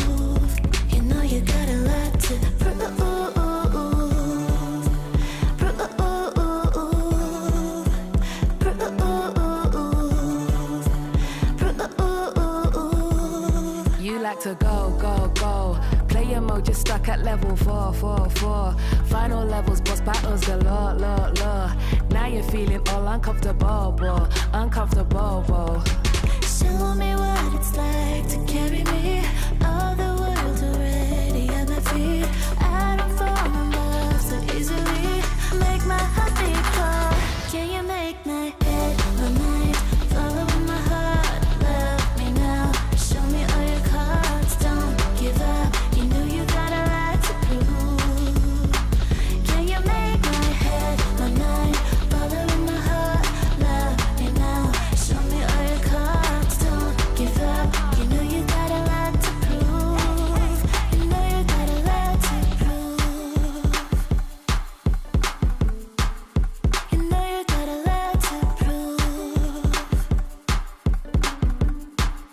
You know you got a lot to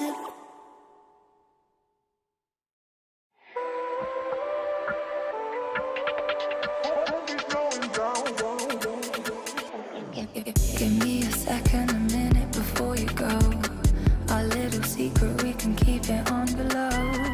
Excited, can't hide it, I wonder if it shows. Between my head and your heart, we about to overload. Cause you know when the feeling's right, we sing tight. Suddenly all the stars align, bring me to life. I can see it in your eyes. Yeah, we got that tunnel vision. No time for bad decisions. Won't be slowing down. We are focused on the mission. Race you till we make it. You want it, come and take it. No time for hesitations. Yeah, we got that tunnel vision. Give me a second, a minute before you leave. So swerve it over here, baby, you should come with me. Cause you know when the feeling's right, we sing tight. Suddenly all the stars align, bring me to life. I can see it in your eyes. Yeah, we got that tunnel vision. No time for bad decisions. Won't be slowing down. We are focused on the mission. Race you till we make it. You want it, come and take it. No time for hesitations. Yeah, we got that tunnel vision. No time for bad decisions. Won't be slowing down. We are focused on the mission. Race you till we make it. You want it, come and take it. No time for hesitations. Yeah, we got that tunnel vision. No time for bad decisions. Won't be slowing down. We are focused on the mission. Race you till we make it. You want it, come and take it. No time for hesitations. Yeah, we got that tunnel vision.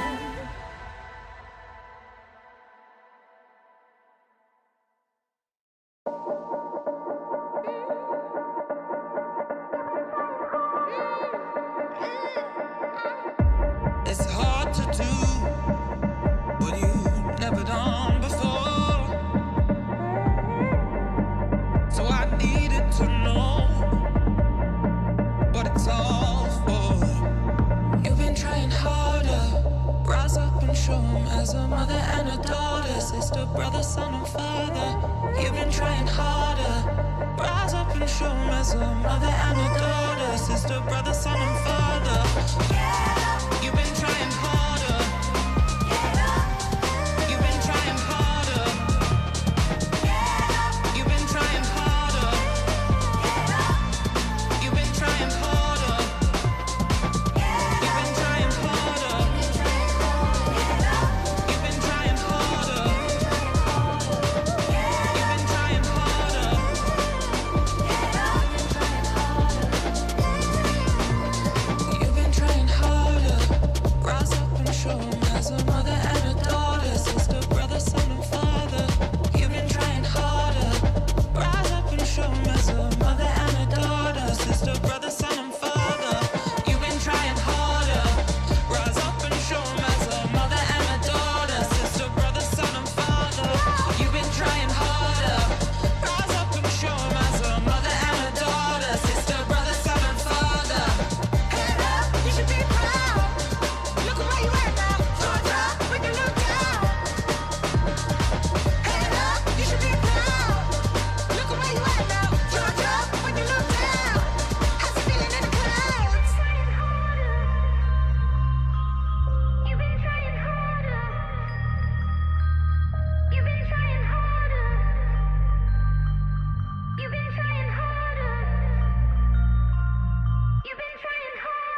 You've been trying harder. Rise up and show 'em as a mother and a daughter, sister, brother, son, and father. You've been trying harder. Rise up and show 'em as a mother and a daughter, sister, brother, son, and father. You've been trying harder. You've been trying harder. You've been trying harder. You've been trying harder.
Welcome back, Brawlhalla enjoyers. It's time to get into some more doubles action. I talked to you yesterday. I told you there's going to be some doubles action today. And guess what? I didn't lie. We're back. So we got more stuff. I'm TK joined with Flambeau. Flambeau, how you doing, my boy? I'm doing great, man. I'm excited to see kind of what they got cooking up in EU. I mean, granted, like I've been saying this a bunch. When those dex changes come through, everything's gonna change. So, same thing for the doubles landscape. Like, everyone's been talking about, Taros, Ulgrim, Kaya, etc. When those dex changes go through, I don't know that we're gonna see those legends show up in the twos landscape as much as they have been historically. So this is kind of like the last hurrah to those team comps, and then we got to get them out of here. So I'm thinking, do you think, all right, because we've been talking about like, people with just low decks in general. Do you think people will actually start going into deck stance now? Is it possible? I feel like it's going to be one of those things where, how like when you're playing a legend, you're like, all right, do they got at least 4 speed? And then you're like, all right, cool, they're viable. They're probably going to have to do that on some characters now, where it's like, if they don't got minimum 4 decks, I ain't playing them, Yeah. Maybe 5. Well, I can't be out here like that. Yeah. All right. Well, I mean, I'm definitely trying to see how that all plays out. I think it's really cool that like there's like actually a game defining change coming up into the Brawlhalla universe. I know that people have been talking a lot about Snapdash and how Dex doesn't really feel like it's doing much. Well, now it is. Now you get to hold your weapon for at least 8 more hits or not. So it all depends on how much Dex you got. But so we'll be getting to this game right now, loading up to Miami Dome. Got Bamya, Heartbleed, and our blue team opponents also going up at against each other. Should be a nice one. I'm always excited to see Heartbleed because that's just a name I get to see. I know a lot of, and I know that like every now and then he'll get that top 8, but not often do I see him like making super crazy runs. On the other side though, he's teaming with Bamya, who I do see making those runs. So this could be a crazy run for their team in general. Yeah, we got like PR 107 and 53 up against PR 18 and 25. So obviously Heartbleed's kind of favored here. But as I say that, Heartbleed's gonna be the first one to lose a stock. And so needs to lock in a little bit. I mean, kind of going up against some underdogs, but so far, I mean, Blitz and Audio doing a pretty good job keeping it competitive. Yeah, I think also too, man, like yesterday we saw some crazy seeding, I think, done in Middle East. It was like the first and second seed basically had to go against like the 25th and 27th seed or something like that for grand finals. So a lot of crazy things can happen in these doubles events. It's really just about who has the better teamwork. And currently, we still do have a little bit of a lead here for the blue team. However, that's going to get cut into. And Bamya's looking quite healthy on his stock as well, chasing down Blitz. Hold on. Let's see. All right, nice little recovery. I like this pass, the interruption there from Bonner, kind of comboing his own teammate a little bit, and then going all the way off to the side. Audio able to almost get that stock. That didn't KO either. That Ulgrim defense is insane. These guys are scrapping it out, but they just can't seem to get those final blows. Heartbleed doing a great job of racking up damage, though. This was once a game that was kind of in the favor of the blue team, but I think the red team's slowly starting to bring it back. Yeah, definitely slowly starting to bring it back. There is a little bit of, like, because they got that stock off of Bamya at the same time, they've still been able to hold this. Oh, hold on. Heartbleed. Gotta watch his way back. Gets hit with the downside. The bottom side of that recovery does get sent on a semi-spike angle, but able to get back to the stage here. Okay, good damage being racked up right now. I love this combo. Wow, the pass from my hands into yours, almost ending it with a ground pound. That would have been sick. Great team play displayed by Bamya and Heartbleed as we're watching Blitz and Audio trying still to get this first game. They're doing a good job. Bro said in the arms of the devil, bro. He said the angel, nah, I ain't got that time for that, bro. Hold on. almost sent him to that blast zone, yeah, but as you said, luckily able to get back away there. Ours a little bit of a lead still here developing for the blue team, but this is that flex part of the game where they can both somehow just randomly lose these stocks, and now it's a much scarier game. They haven't put a lot of damage here onto Heartbleed just yet to really threaten that last stock. Okay, let's see, Heartbleed almost gets the stock there with that nair. Another one, still not enough. Somehow Blitz able to hang on, trying to throw out these side lights, are not connecting. And that end light's actually going to KO from Heartbleed. They're trying to get their stock off of Blitz. The weapon throw bounces him up. I don't know how he still has the stock. Yeah. Not a lot of good nairs actually coming out right there. Gets the side air. Not going to be able to push him past that blast zone just yet. But, oh, and great placement of that recovery there from Heartbleed. So, yeah, as I said, in that situation in the game where, like, you guys have the lead, but it can definitely get sapped quickly. They're able to get that stock off of Bamya, but Heartbleed is playing such an elusive game here in this last stock, making it real hard for the blue team to go ahead and catch him. Blitz and Audio get a couple hits there, but No true team combo yet. Okay, yeah, coming down to the wire here. Everyone orange to an early KO off the top. I can't believe it. The recovery coming out from Audio, putting the red team in a bad spot. And look at that team combo to close out game one. Blitz and Audio taking game one so convincingly with that team combo. I don't think anyone was expecting anything like that, man. I mean, the PRs are so far apart from each other. I just was not expecting. It was the stock at the top. I think Harpley got a little too overzealous and he immediately got picked up by a sidelight, GC sidelight recovery in the blast zone already. So like he was gone, and then an easy team combo right there from Blitz to go ahead and finish, or Blitz and Lucifer go ahead and finish that up. Lucifer, aka Audio. Why are you going by Lucifer, bro? What's going on here? Anyway, yeah, I'm wondering the same thing. Going into our next game though. See how this one plays out. That was definitely a solid. I mean, as you said, tiers or seeds aside, I just want to see who's playing as a better team, and that first game definitely was the blue team here. Harpley, I think, also losing that stock so early definitely put the team in a deficit for a long time, and they were never really able to recover from that deficit. So gotta play a little closer to the chest here, make sure he doesn't get himself caught out like that in the second game. Yeah, and choosing to go right back to the same stage as well. Just got to play a little bit cleaner this time around. We should be okay. But so far, I'm still not convinced. The Blitz and Audio doing a great job of just adding up all this damage. Harpley goes for a pretty risky play there. You need to be careful at the top KO box like that. You get caught by one wrong move and reversal, and that's going to be your stock being sent to the blast zone. But so far, I mean, pretty close. That's going to be the first stock. Okay, slight lead for the red team here. Can Audio hang on? Ooh, nice spot dodge. Makes the way out of there, tries to get that catch right there. Heartbleed not gonna be able to find it though. Clean from Heartbleed though, pushing Audio off of the stage again. Caught him in the same spot. This time he's gonna go past the blast zone with the in light. Oh, okay. Like the idea though. I thought he was actually gonna try to drop it. Nice. Get out of here. Yo. Oh, you lose your stock, bro? Oh, no way. Okay, cool. I was about to say that was an insane interrupt. That was a very good interrupt. Yeah, the first second I thought he would have went too hard for it, but no, does get back to the stage. Still like the interrupt. Definitely saved his teammate by grabbing him out with that neutral air. Speaking of, he's finding a lot of neutral airs. I think Bamy's got to be. Oh, speaking of, he's finding neutral airs. He's finding ground pounds. Does not get that second ground pound though. Now Bamya looking to try to clean it up himself. Can't manage to make it happen though. Ooh. Okay. Down. My man did sidelight down sig. Okay. Looked clean too. I was like, I didn't really see him hit it. Looked like he knew it was gonna work, and it did. So I'll give it up.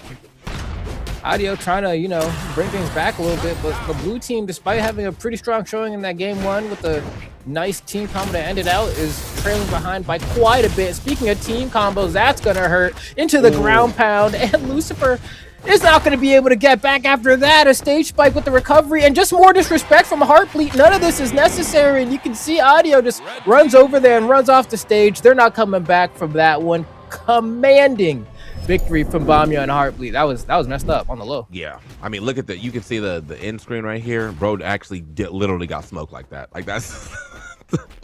I don't know if you see the same one I'm seeing, but it was skeletons. Yeah, yeah, bro, literally got smoked like that, bro. Oh man, burned to cinders, bro. It's not looking good for them right there. A score of 0 showing up there on that one for them on their team. Yeah, just they both got 2 KOs but 3 falls. Not looking great for them. And then on top of that, just absolutely decimated at the end there. That was not the way that you want to go out. Not if your first game was mad close and then they come back and just kind of get a 4 stock. I don't know about that. Yeah, a convincing one too. And granted, like, you've seen it, I've seen it, where, the newcomers, they scrap it out, they get a little bit of extra juju. They win out game one against the more established players, and then it ends up being like a 3-1 after that to the other team, right? They like made the adaptation, and then they just make short work of them. Hoping that's not what's going to happen here, but I've seen it happen one too many times. Yeah.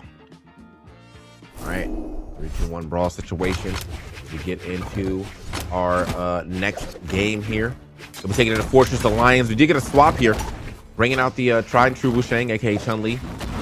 This character is obviously super popular in the meta. Oh my god, okay, what a catch. Coming in from Blitz. I mean, he did hit his teammate, but I think he saw, this is the opportunity to get the stock, and that is exactly what happened. Yeah, that was extremely early too. I mean, the game at this point has only elapsed just about 30 seconds, and you already have a stock that quickly. Not only that, but Bamia's already in the yellow on his second stock, so they are being made short work. But look at this team combo as well from Blitz and Audio, trying to make things come back, but then Heartbleed comes out the cut and just starts sending back all that damage. Yeah. Okay. Oh, up to the top right here. All right, stabbed up real quick. Damn. Yeah. Okay. Well, hold on. Well, Blitz kind of going on a tear. Unfortunately, that tear is for everybody. End up getting anyone can get teammate there. He said, I got hands for everybody, bro. I don't care who it is. He's passing them out like flyers outside of the street. But hopefully this time around, you know, they'll be able to come back from that. And granted, looking at things, red team actually trailing behind. Wow, what an early stock to get on Bamia. Just like that. I don't know how, man, these games have been like so snowbally in either direction for both teams. We haven't really had a particularly close one. It's just they either body or get body. Yeah. Yeah, you know what? I mean, it's bound to happen. And speaking of, I mean, it's still happening right now. You see that clean recovery. Go ahead and push past that blast zone. Now, there's some decent movement right here for Bamia, but Bamia's struggling to try and find himself a nair there. He want one real bad. He's like, I'm trying to get a team combo started. Well, come on, we've been practicing this in the lab for years. They just got hit one time in tournament to immortalize this in the history of Brawlhalla, but we'll see if that happens. Ooh. Oh, wow, what a perfectly timed dodge. Are you kidding me? I don't know how he got through that. Oh, wrong person actually getting hit right there by the GC down. Light, but all good. Still, though, Bamia, I mean, you got to see the fact that Bamia's kind of living on a prayer right now. I mean, it's somehow, usually he's the kind of the stock tank here, so seeing him being the last person, or the first person on their last stock, kind of crazy. Heartbleed's gonna have to get in there and try to save his opponent, but this is a lot of work they got to do to be able to get these saves. Nice save actually right there with the recovery. Oh, nice movement here. I can't believe I missed.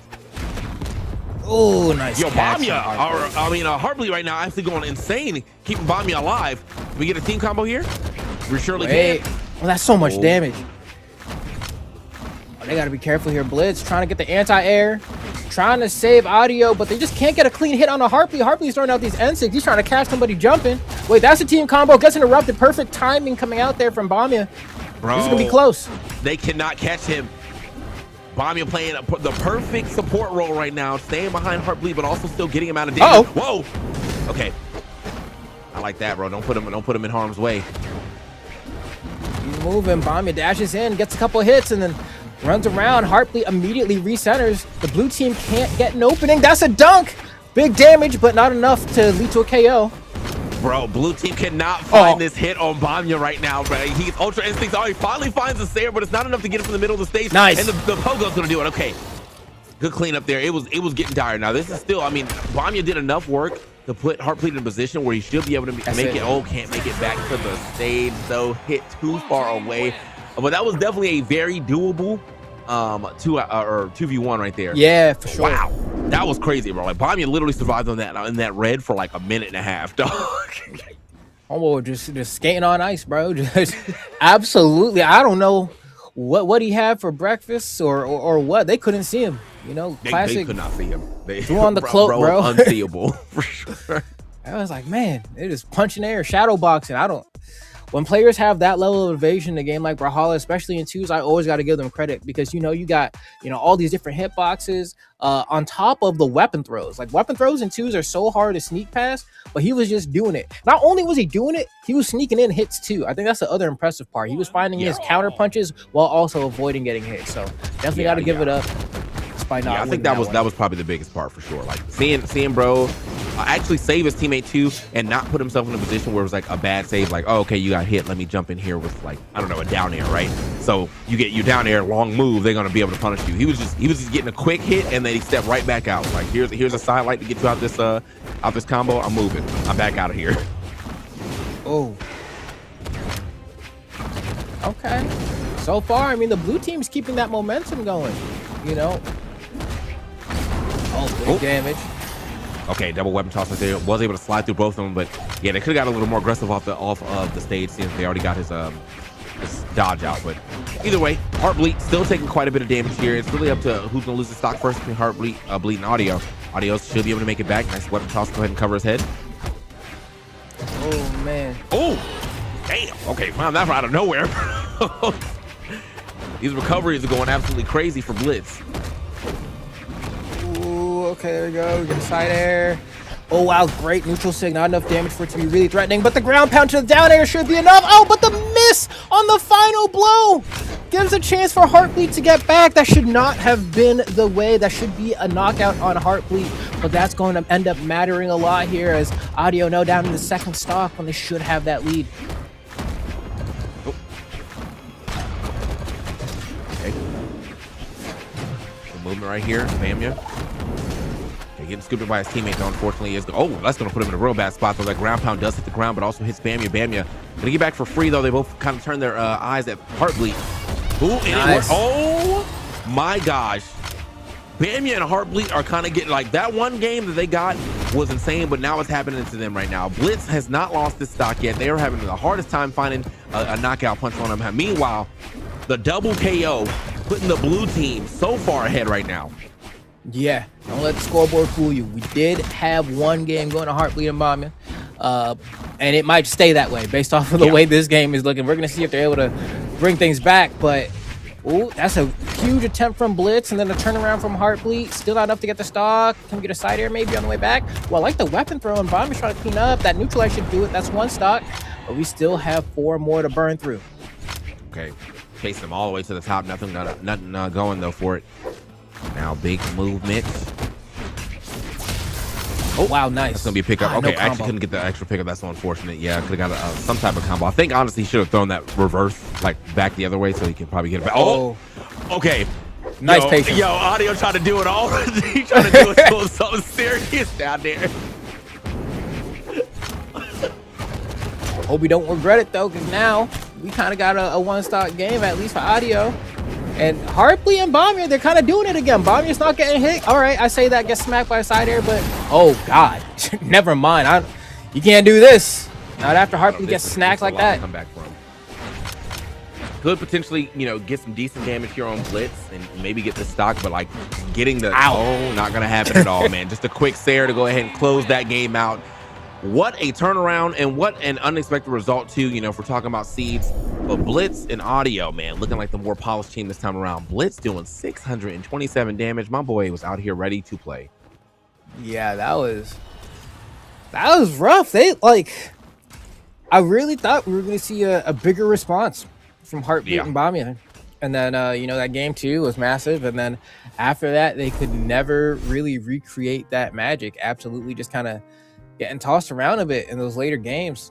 Got to give it up. I mean, they got outplayed. Sometimes you look at the scoreboard, sometimes you're like, oh, maybe like a cheesy play happened and, you were able to sneak a win against someone who was higher seeded than you, whatever. But there's no way I can look at that gameplay and discredit any of those players. They got worked. It happens. Yeah. I mean, look, man, sometimes you get worked. I mean, unfortunately, fortunate that I have to say that, but that is definitely what happened there. Y'all got kind of, you know what I mean? that was just, I mean, it was absolutely just crazy to see how all that played out, bro. Like, just the boys showed up in a major way. They did lose that second game, and we were kind of like, all right, this is kind of back to true form, but they were like, nah, that was just one. Just one, you know what I mean? And we're gonna go ahead and get back into this game. And that fourth game was the one that kind of sealed the deal. That's when you kind of knew they deserved that win for sure. Yep. No, they put their stamp of approval on it. And granted, they're gonna be moving on further inside, that part of bracket. But then we're gonna go ahead and take a look at some other people coming up. We're gonna have Sarme and Fozy, some veterans to 2v2s, going up against Razox and Kimono Brawlhalla. Which I'm like, okay. Is Kimono like somebody changed their name? I'm like, Kimono Brawlhalla. The PR17. I'm like, that must be someone who changed their tag or something. Or maybe I'm just out the loop, but I swear I should know someone up there. But I like when people's names like that, because it's just like just the BH. It's just like that's his last name. I like when we say that. Oh yeah, but that's John Deadlock right there, bro. That's John Brawlhalla. John Brawlhalla. That's hilarious. No, it's true though. It's like a moniker, bro. It's like how all the One Piece fans, it's Monkey D. Luffy, right? And then there's everyone else. You got to put respect on the D. Got to put respect on the BH. Don't forget. Signifier. But That's great. yeah, I was going to keep it going. It should be a pretty solid one. It seemed like Onyx is coming back up, Kay is coming back up, or Kai is coming back up as well. And as you said, or as we had said, with the new dex changes, I mean, both of these guys, or everybody's taking a bit out of their decks to go somewhere else. But I'm wondering if they'll just be willing to play like a 4-force, 4-dex Kaya in the future, or maybe even put a little more decks in there and see what happens. But I guess this means you're taking out a force, so probably wouldn't do that. You don't want to be out here with 3-force. That's a little crazy. Yeah, and be tickling people. We'll see though. Western Air Temple is gonna be our first stage here for our second game. Kimono, Reizo, Sarme, and Posey gonna be hopping off real quick. Anyway, let's see. Well, huge swing there. And Razox throwing out those signatures already.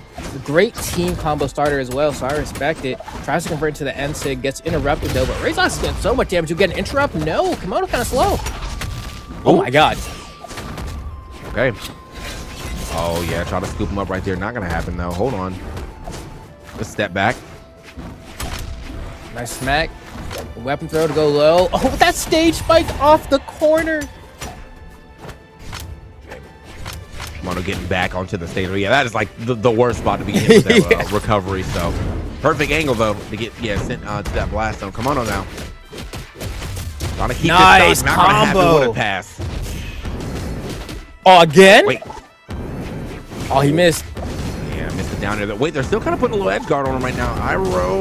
Turn around though. Unfortunately, okay, just enough for that run. So also recovery actually touched the wall there. That was about to be an unfortunate event.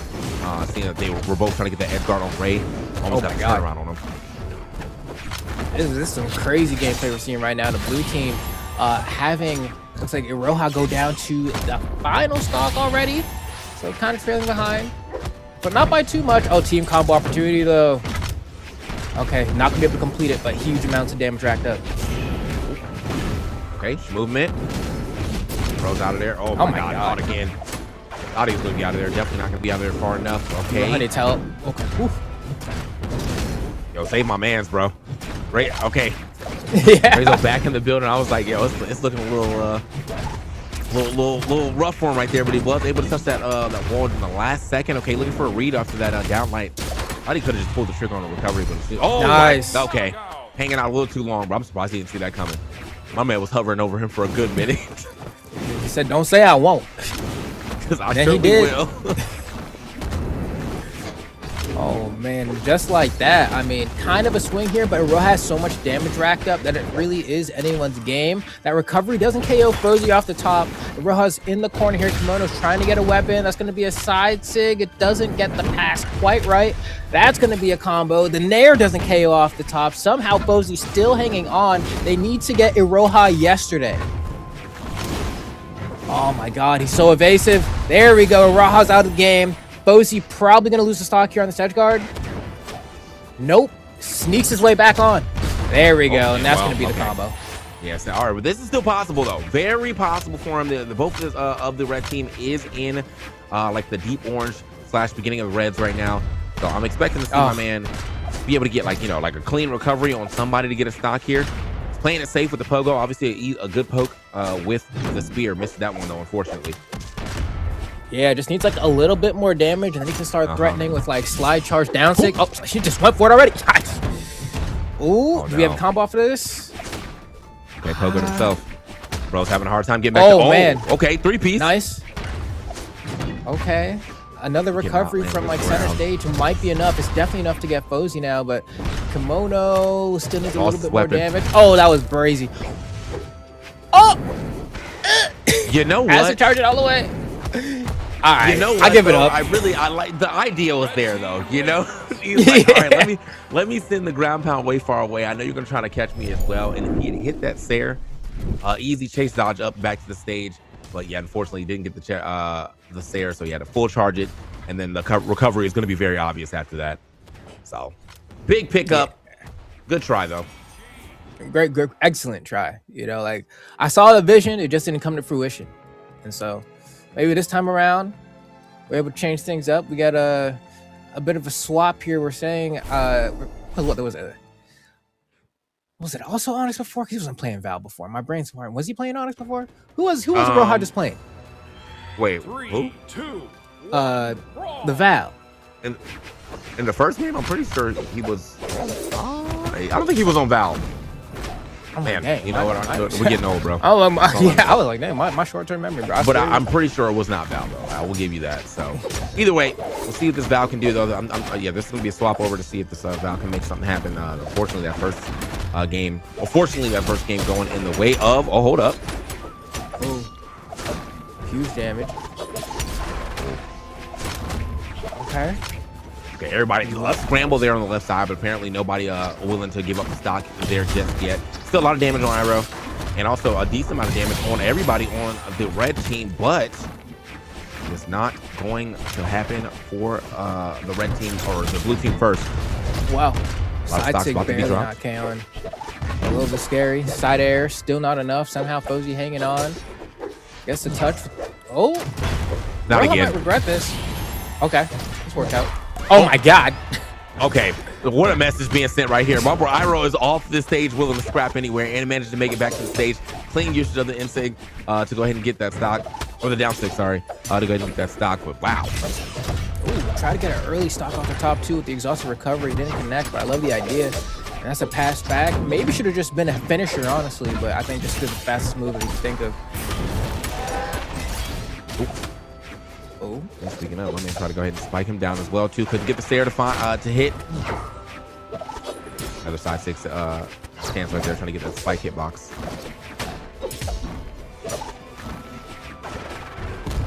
Oh, okay, put himself in a bad spot. This could be a real problem to get a team. Oh wow, that was a clinic for sure, man. You saw the first person on the blue team put himself in a bad spot, and they just end up turning that into a double edge guard. Love to see it. Speaking of, though, going to edge guard himself. Iroh getting that ground pound to go ahead and get that stock off of Rezo. Okay, nice side sig as well coming out from Iroh. Trying to close things out here. Nice scoop, too. Don't think he can get back yet. Kimono's out of there. And then Razox not having a great time, but hangs on by a thread. Actually, a cell. He just sold. Why did he do that? What was he doing? Like, that was a GC side heavy. And it went the reverse way too, so it wasn't even like he was trying to get the hit. I think that might have been a miss input or something, but unfortunately it had to be. That sold the game. 100% that sold the game right there. I'm like, is there something I'm missing? Because that did not. Oh, got that ground pound, came around. And they're not gonna show it in the replays. Okay, because I was like, I'm pretty sure he just SD'd. Like he wasn't forced into that position. Dang. All right, that's tough. Okay, you know what? It happens, bro. All I can say is that it happens. Sometimes you hit too many buttons on the way up, but like, cause he had a platinum edge guard, bro. Like he was doing it up, bro. That was a godlike edge guard. I say platinum. I can't say platinum. Yeah. I was like, dang, is this a very good edge guard. Sorry, like platinum, like a platinum, like it's nice, like a record. Yeah, like a record. You know what I mean? He went double plat on that. You know what I mean? But like I forgot here, and platinum's actually a slur. So let me not let me not say that here on the cat. He did a ascendant challenger level edge guard or something, and unfortunately. After that, he actually did a platinum play of hitting that GC side heavy the wrong way. Let's see if they're able to clap back here, at least get a game on Western Air Temple again. And then Razor's just been throwing out these. Oh my God! Take out the trash. Okay, can we go ahead and clean it up though? We probably will. Just gonna go throw him down. Looks like they're gonna get another team combo. Fuzzy able to break that up in time, but. That is oh my God, bro! Let them play. Let's just. Oh my God!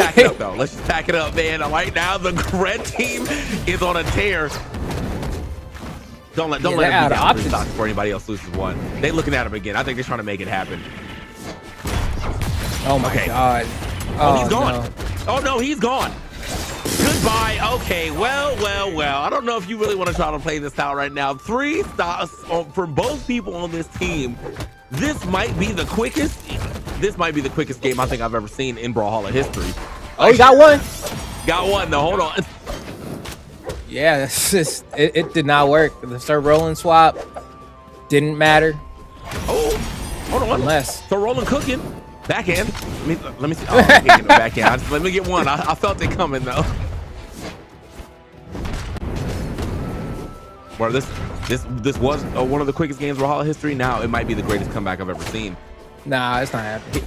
Hey, chill, bro. He got time. He got time. he got a stock in a dream, bro. The dream he has for sure. I'll give that up. Got that much, but yep. Okay. Okay. Well. Yep. Well, that was a beautiful combo. That was a beautiful. I will say though, all things considered, that was a beautiful 80 damage, brother. You low key. That was more damage than I expected because he really did not get to play the game. Like that. I thought we were gonna see like 40 on here. Bro did not get to play the game in that last one. So the quick 3-0 and a handshake. Razox and Kimono going to keep it moving. Yeah, man. The Fuzzy dodges right here, and then it's like, all right, it's time. Do it. Boom. What? Jesus Christ, man. He passed him up with that down light. That was smooth. Like the down light, so you can get the ground pound, so I can get the next ground pound, so I can get the down there after. Okay, y'all lab that out. I like that. That's tough. Combo was sick. Yeah. Combo was sick though. That's would hate to be on the receiving end of it. You know, in the photo school cat, I only gotta be able to say the what was sick, and that was sick. All right, that was super sick right there. So Razox, Kimono gonna be keep moving over Sarme and Posey. That yeah, I mean, it just kind of fell apart right at the beginning of the game, bro. Like first stock was taken, and then they were in the blast zone fighting, and the only person to lose the stock up there was again Sarme. So by like 30 seconds into the game, we had one person with one stock left. Oof. Damn. Yeah. Oof. Yeah. That's a good word for it. Yeah. We're gonna keep it moving though. We got Thomas and Jester coming up, and then it looks like they're gonna be playing against Audio and Blitz as our third and potential last match here for the South American side of things, or the EU side of things. That we'll be moving to South America a little later in the day. But if you are watching this stream and you have not watched, oh, that's not even them. Okay, he's just in the lobby. It's the Van and Vendetta. These are some long names. Vendetta and Vendetta. Yeah, Vendetta Attendant. Is that what that is? I guess so. Yeah, Vendetta and Ted. That's funny. The Van and Vendetta are gonna show up. That's what. If this is really about to be? There's all this Teros on my screen right now. Like honestly, I need to see it. I need to see it. It's the last hurrah. Get it in while you can. All this Teros on my screen, but it looks like they're picking some other things here on my screen instead. Does Audio not know he need to go, or is he just, or is that just like the crew?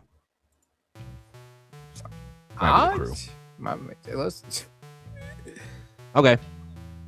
Yeah, this is squad or the guild, maybe. You know. Yeah. And now that we got those.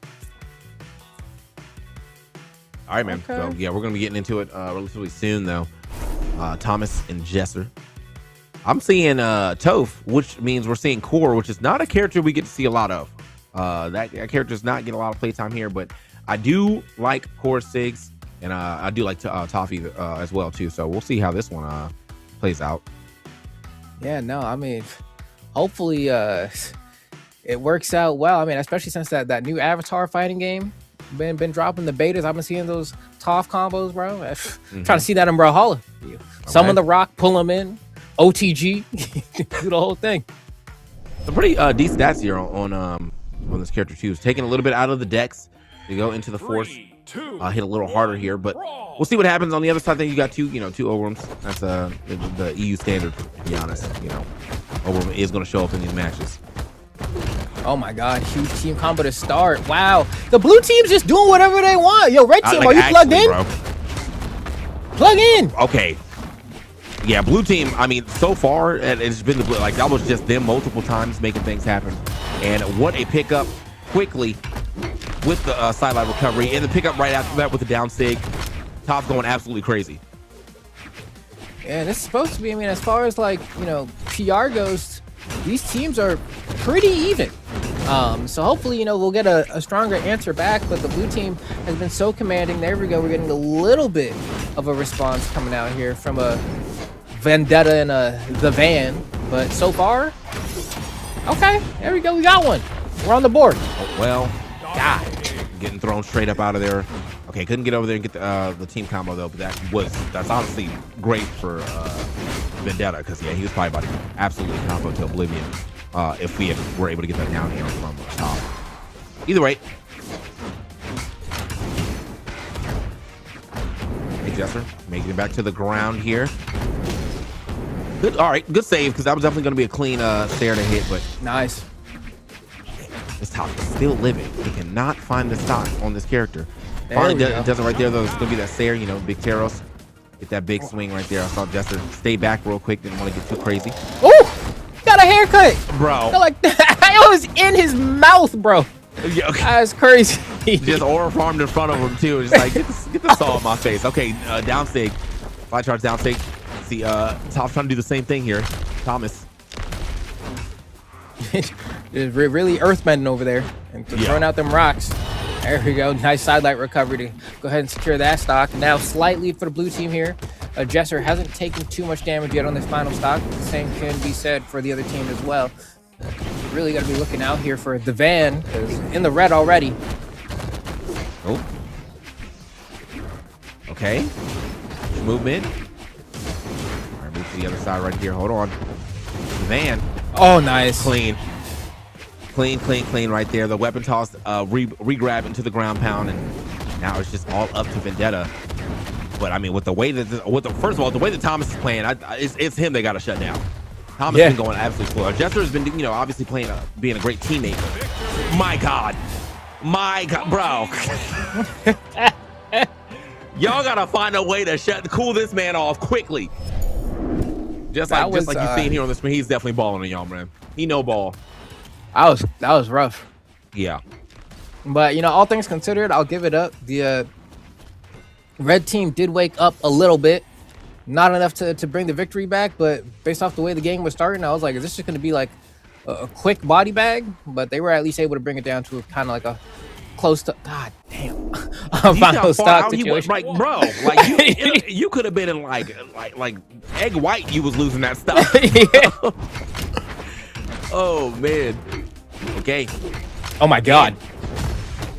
Okay. I like the double edge guard here. Thomas as well. Gets scooped up. It's the hit right there from Vendetta, allowing the van to get back to the stage. He'll put himself in the way so he can get the chase dodge. But Thomas really is just on top of his opponents. Thomas getting pushed off the stage, though. This is the big opportunity for the red team. I think when they see Thomas off the stage, I think they have to go for a double edge guard every time, bro. Y'all got to get out there and make something happen. Thomas, the problem child of this blue team. Oh. Okay, that's a start. And light, not going to be enough, but I mean, blue team looking still pretty decent despite the fact that they're down a stock here. We're going to see if they can close out one of these stocks. Thomas tries right there. It's not going to be enough. Then go ahead and pick up those gauntlets. A side light or D-light recovery will be in. What a side air. Just smacked him off the side of the head. Okay. You know what, man? If it works, it works. And it definitely worked right there. Hold on. Okay. Nice. Sending him back in. And get that last hit. Nice. Oh, I actually just scooped him up right there. I thought it was going to be a Sayer, but instead juked me up as well. Got the down air since past that upper blast zone. Okay. Good interrupt coming out from Thomas. A little rough, but can find a way in. Jester gets that down air, can't convert. And then Thomas kind of smacking Jester a little bit. Core trying to get online again. Wow. Okay. Everybody taking some hits right here. Speaking of, okay, this is big. They could be getting themselves a little bit of a lead here. Not if Thomas is involved. Wait a minute, Thomas almost getting a double.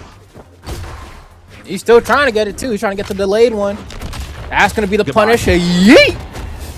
Out of there. Yeah, you gotta. That's the one. I think that's the one character you can't be whiffing on like that, because that's the perfect angle to get thrown, man. That side sig send you straight left, straight right with a lot of force behind it. Yeah, he used to be on the Patriots.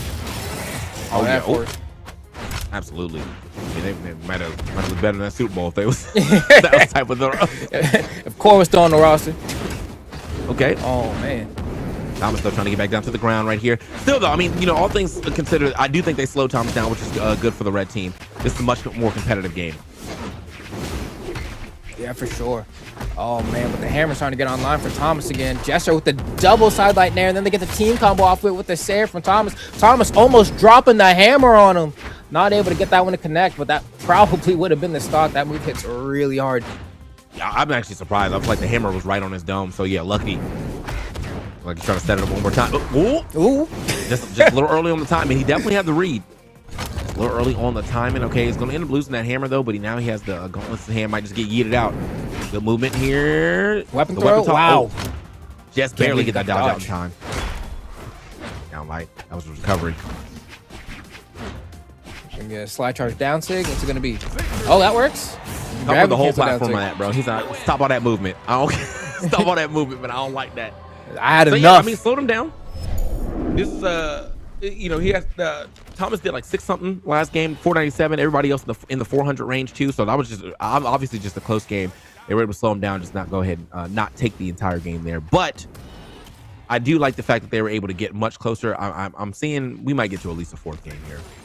Yeah, I'm glad that we're getting a change of scenery as well for game number 3, right? Because Miami Dome clearly, you know, even though it was close, did not work out for the red team. So definitely trying to make sure that we get somewhere different this time around. We're going to the Fortress of Lions, and we'll see if, you know, the change of stage ends up working in their favor.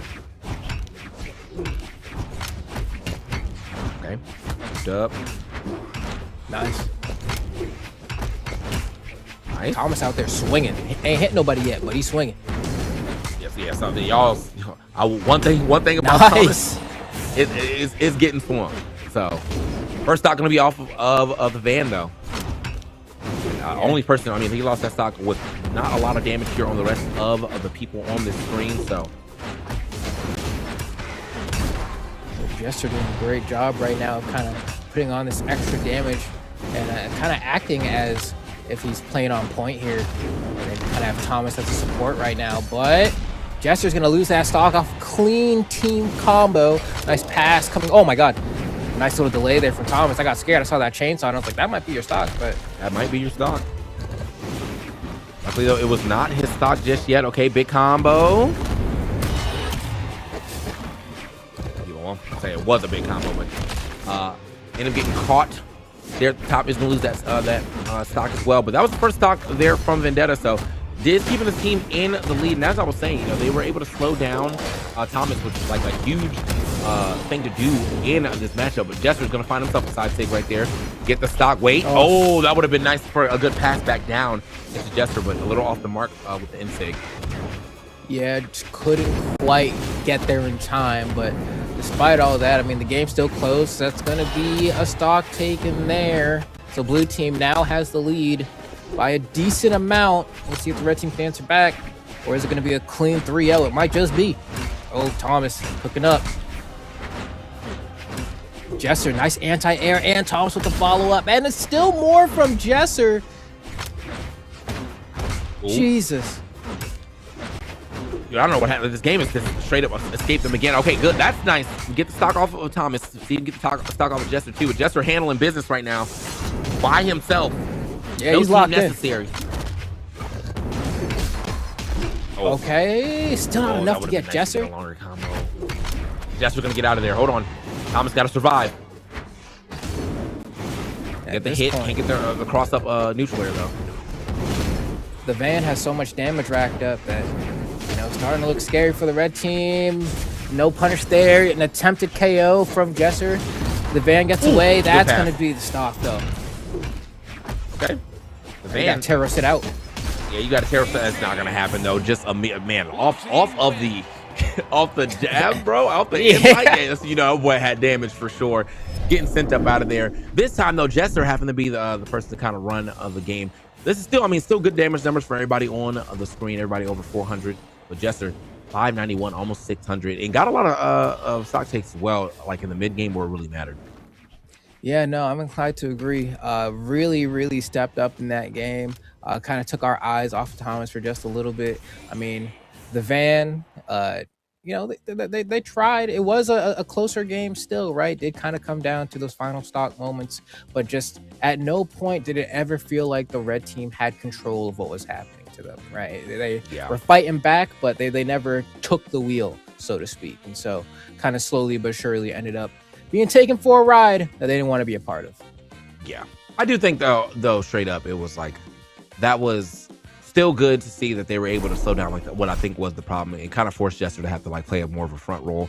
Because, yeah, that first game, man, that boy Thomas hitting every move he wanted to hit, it hit, bro. Like, if it was a sig thrown out, it hit. A light thrown out, it hit. Ground pounds, recoveries, all of them just hitting. So they had to slow him down, and they managed to make that work. But with that said, that is going to conclude our time here in the EU region on this stream. You want to watch the rest of the tournament, you're going to go to Brawlhalla right now. Just twitch.tv/Brawlhalla. You're going to watch the rest of that. And then you're going to come back here a little later because we got to get through South America, some of those lower sets too on Pro Brawlhalla. We'll be back. The boys, Keg and Skiff, will be back as well. So until then, we'll see you. But make sure you go watch Brawlhalla, and we'll be back a little later.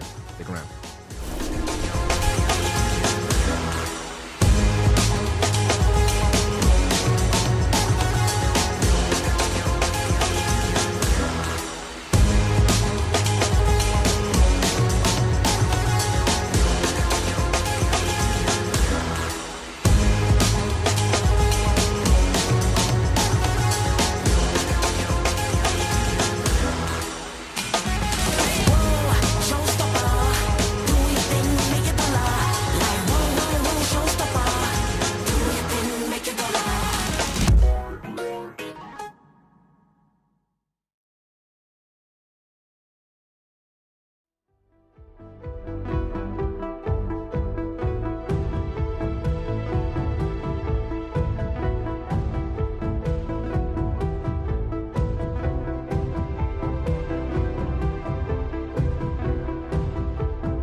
Right in front of a cannon user like that. Brother. Oh my goodness. Gets punished. He whiffed the side air, and I think he was so lucky in that moment that I think Versus already had the plan to go for the GC neutral signature. Otherwise, he would have gotten caught on that for sure. There would have been a gauntlet neutral air coming out or a recovery depending on exactly where he was. Yeah. So yeah, that's a tough thing that you can just throw out raw like that.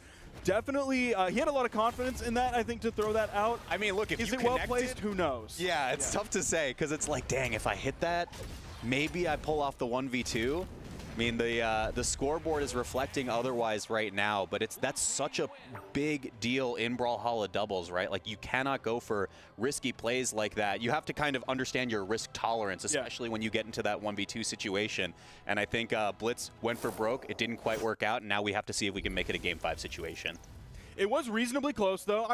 Not reasonably close. It definitely was very close towards the end of things. So definitely the swap over onto the Wushang from Audio is a good call. He's going to stick with that here, change up the skin a little bit, getting off of the Chun-Li and now over onto just like regular Wushang. But definitely a good choice from him. I like the spear. I like the gauntlets that he had. Maybe we see a little bit more spear this time, see if that does a little bit different. He only did 63 damage on the spear previously. I think we saw a couple signatures come out and hit. So let's see what he's got now that he's kind of warmed up this Wushang. I'm particularly interested in the Audio versus offstage gameplay because there were so many little reversal situations when the two of them were sending it off stage. I wonder if Versus is like a little bit more hesitant to try to go for these edge guards now as we approach set point. Yeah, I think he definitely is, but it was his commitment to the D-Sig, that big anchor if we're talking about Sidra, but of course he's playing on the Arbiter here, that D-Sig, that he was able to really change the ending of last game all of a sudden at the end by being bold enough to go off stage like that. Because like you said, every other time, it was definitely Audio's game to win off stage. For sure. As the dust settles, Versus is the first one to lose a stock here, but Blitz and Audio are not that far behind in terms of damage. Oh my gosh, beautiful. It was a great follow-up initially with the spear recovery off the top, and then the weapon toss, a little bit of a shake-up, I believe, as Shira came back to the ground, and it was a fantastic neutral signature as well. Yeah, and what a great cutoff there from Versus to just go for the, I think it was just side air, right? To pick up the stock off the right blast zone, knows that you're in the damage threshold to be able to get there. This is a great stagger once again, but Audio playing that around that pretty well, hangs onto the weapon and doesn't really take too much damage as his teammate comes back. Actually trades a stock as well. Probably best case scenario. Now he's going off stage, the ground pound, and another ground pound. There's a weapon toss coming down, the save, the unarmed save from Shira. We've seen like 3 different saves, 2 now from the blue team, 1 from the red team that we saw last game as well. So amazing clutch saves coming out from both teams. The heads-up plays from both of these teams have been really impressive to me so far, right? Just knowing you can go for Here he comes, there's the ground pound again, and another ground pound, and he's gone, and another save, and he grabs 2 this time. Oh my God, okay. Walter just almost turned this desk over as we saw those ground pound after ground pound come in, the attempt at the save, and then both of them ended up eating that ground pound. Audio is really turning this up. He needed that little bit of warm-up time on this character, and you can see what happens if you face his gauntlets off stage. And look, we're not out of the woods just yet, but you teed it up at the start of game 1, Sparky. We have to see Audio pick it up. The double KO off of the bottom blast zone. Incredible stuff. You gotta close the door on this game 4, and that's not how you do it if you're getting KO'd off the top. Blitz has to stick around for a little bit longer. Team damage, and he gets the version. He gets the neutral air recovery off of that too. And here comes Audio. Going to game 5, baby. Come on. Gosh, red team. Oh my goodness. Red team went crazy that was so sick. game. Just roll the replays, bro. I can't. That was a wild game. Boom, ground pound. The chase dodge up. Boom, ground pound. I'll Shira save you. respawns. He's still in iframes. That's how quickly he was rotating over for the save. Oh my gosh. And then another ground pound. Boom. This time it was Versus' time to come in. Here's the recovery. Boom. It's over. Shut him down. Double KO. So sick. And I mean, what a very tiny timing mix-up. Like, you can call it maybe an unforced error from blue side to go for functionally the same save, right? But to be able to just delay it enough where the recovery was coming in from the Wushang, and it just from the Ang, and it gets the KO on both. Crazy stuff. Forces the game 5. Well deserved from red team to make this happen. But I also got to respect like the hustle from the blue team to save their teammates. It hasn't just been Shira saving Versus or just Versus saving Shira. It's been that was the 4th save that came in. The 3 that happened previous to that were successful. Let's see what happens. It all comes down to this, and like you said before, Sparky, it's the elimination side of this bracket. So loser of this is going home. Over here on the dome, we'll see if those soft platforms kind of change things up. We didn't see too much retreating for the to the soft platform on Fortress. Oh, just barely getting around that ground pound. You got to get out of there Versus. Here comes Blitz. Here's the sidelight down there, setting it up. And Audio was just sitting on the wall, waiting, licking his chops. I think I would be so frightened if I'm a blue team member going off the stage now that I've seen what Audio's been doing. Let's see, though. Yeah, to your point, the dome soft platforms, I don't know how much of a difference maker they're going to be. It might actually negatively impact Blitz, so pretty good counter pick in that, with that in mind, because again, the horizontal coverage you get off of the Ulgrim lands is just so relevant, but to be able to land on those platforms and reset your resources just matters a lot.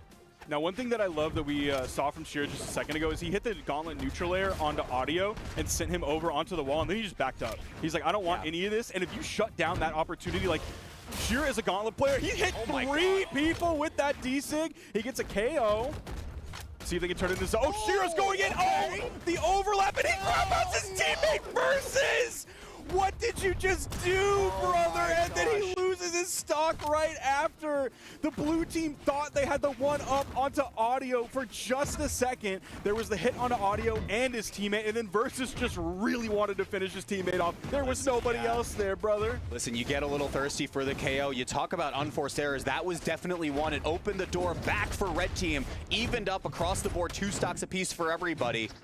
How can Audio get back into the action here? Blitz was kind of stuck in the 2v1 scramble. Okay. Now, Versus and Shira do have a nice lead here. They're able to put the damage onto Audio. If they can get these vertical KOs, shut down the wall opportunities for Audio. Yeah, and I mean, we saw the Small Fortress Alliance map earlier. The vertical KOs just really were not happening, period. So, of course, this stage selection is going to matter for that as well. Audio's on last stock, so I would be just completely targeting him down if you could. Look for it in the stagger, and that's going to be the opportunity at least. It's just not even a disarm, though, onto Blitz. Nice weapon toss. Kind of shutting down any attempt that Versus had. The Neutralite again. Audio's do got to at least have the time. They have the man advantage here while Blitz is coming back in with the spawn, so that knock over onto Shiro from the cannon Neutralite's not going to send him too far away. It's going to do a little bit of damage. I mean, how do you get back? Oh, hang on. That's huge. Blitz. That's huge. That's huge. It's a double. Oh my gosh, it's a last stock situation, Sparky. And this was Blitz off stage, pressuring the unarmed kit, and Audio was the one on stage, but he was keeping Shiro not just distracted, he was keeping him in hit stun, so he couldn't rotate over like we saw before. Off stage again. Weapon Okay, toss, another down air. Blitz. He hit the double down air. Versus is gone. Shiro's the only one left. It's now Blitz off stage without a weapon. Dude, the unarmed haters are so mad right now. They're maulding. They're maulding. I'm typing up from their ears email right now. Oh my gosh.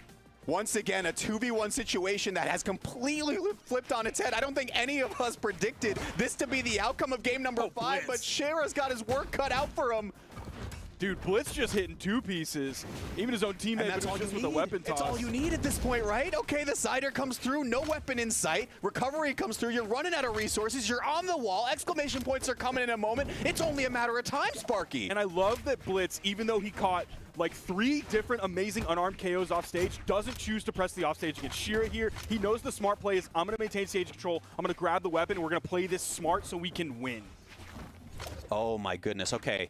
Slow and steady now from both red team members. Shira's approaching red. Audio is a good target to just find any type of gauntlet conversion that you can get, but the problem is Blitz is playing in front now, so it's hard to get in, and that might be close to doing it. Next one is very, very close to finding the he's got to wait for a D-Light or maybe an in-light. I think the next D-Light probably will do it. It shouldn't take more than 2, and an Axe Sider would do it. He's just going to sit on that corner and back up. All you got to do is pick up an Axe in-light, but he's afraid of hitting his teammate there. There's the in-light that gets the dodge through from Shira. Hang on, okay. Great weapon toss from Blitz. And it's the D-Light into the recovery. Didn't want to risk the potential of dropping the ground pound, not being able to pivot it in the right spot, so he goes for the easier to execute maneuver because it's going to KO his opponent. He knows how much damage is built up. Again, Blitz and his teammate there, Blitz and Audio. I cannot talk about how smart they played the end of that game. Yeah. It took a little bit longer than some might have expected, but again, they played that very safe for how many dangerous things that they were successfully doing before. They're like, this is game 5, this is elimination side. We might be able to get away with it, but if we play smart, we will get away with the win. Yeah, and I mean, you talk about like dangerous decision making, right? I'm sure they were probably replaying the Shira versus Team KO that happened for stock, what was it, stock 1 of that game number 5. It's like, okay, we cannot make a mistake like this now that we have the 2v1. What a crazy set we got for the first one of our block, man. Yeah, that was definitely wild for sure. Shouts out to Audio, man. Shouts out to Audio for like starting off a little bit rough. Even that game, he didn't do too much damage throughout it, but a lot of that is also because like Blitz was doing so much off stage with the unarmed kit. For sure. He picked up like, whether he is given credit for 3 KOs, he definitely got 3 KOs like just on the unarmed alone off stage. Incredible work from Blitz as well. Man, I'm hoping we get to see more of this team Blitz and Audio throughout this year, and this isn't just like a winter championship pick, because I want to learn more about Audio. I was very impressed with him. I was also very impressed with Shira and Versus. Like we were talking about their saves. There was the one save that went really, really bad, and I don't want that to sort of overshadow the other 3 saves that happened, because there was one that we pointed out in the replay where Shira was spawning right back in, and he was like, my boy's getting comboed, I gotta go off stage. He was still in iframes by the time he hit the recovery for the save. That was the thing that brought him out of those spawning invulnerability. Right. He was so quick. I love it. That's what you love to see in Brawlhalla 2s, man. That's why I love this format so much. And we're already getting into our next match here. You told me how to pronounce it, and I'm bad at it. How do you pronounce it? No one ever listens to me. No. Is it Chomsa? Chomsa? Yes? Chomsa. Okay, Chomsa and Jesser? Yes. Up against Razox and Kimono. Yes. Let's get into it. Now, people will probably recognize Jesser for sure, and Chomsa is just a name change from Escrape. He used to be Escrape before, and he's changed it to, like, I think this is his, like, is it Swedish or Danish? Sorry. He's Danish. One of those. Let's get into it, though. We're back on the Dome for game number 1. Maybe we can take a breather for a moment, because we got 3 to 5 games in this set to determine another 7th place. What's Denmark? Are they Dutch or are they... I don't know. You think I'm sorry. I'm sorry. I know what's going on? I'm sorry, track. I don't know about this. My bad, man. All right, let's get it though. Okay, little stomp Sayer action, of course, my beloved. Maybe he's Swedish. I'm sorry. I'm sorry, I'm just saying the wrong stuff. But he's coming in with a core pick. We've seen him play a lot of Nash in the past. I was a big fan of his Nash in 1v1s because I think Nash is an amazing legend. We're seeing some more core coming out today, which is a little bit wild. We've seen like 2 different core players today. I love that. I love that so much. I think I saw 1 core total in the last year that I cast at Brawlhalla, so we're already on a good pace with this legend selection. But let's see.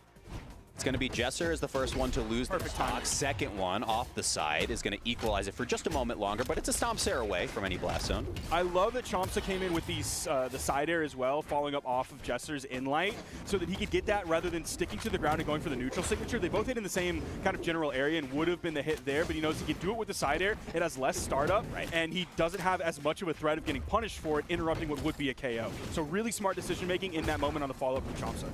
Okay, Jesser off stage, throws the weapon away. No spawn in sight, though. Really just looking around for the wallet. Any type of glowing sword that can be picked up, any type of weapon, but it's going to be a slight starve now in favor of the blue team as Chomsa comes off the respawn as well. Both red team members looking without a weapon. Now, I've been loving the cannon from Kimono today. We don't typically see too much cannon in 2s. Obviously, we talk about the Kayas and the Olgrams and the Teskas and the Wushangs. So I love getting to see like a really good cannon player. Look at him target swap. Oh, yeah. Starting off with Chomsa, then hitting Jesser with the side air. Incredible work. Almost had perfect timing there, but Chomsa was right behind him with the stomp Sayer. Okay, let's see on the recovery. Jesser gets the switch around, tries to target swap, but yeah, I think second guesses it a little bit, and now he gets sent off the left side. Oh, Kimono was really going for it there with the side air towards the blast zone. And then here comes Razox in, the double D-light into the side air. I don't even think he needed the second D-light, but still. Oh, okay. Almost got the re with the turnaround. If Chomsa would have come, dodged back in towards the stage, that down air would have hit. Yeah, mega low damage though, so I mean, pretty low risk unless you're getting your absolute soul right out of you off stage. So Chomsa still living to see another day, at least for now, but it's last stock for both red team members. There goes Kimono with maybe a little bit of a side switch action there on the cannon. Not getting too much more after it.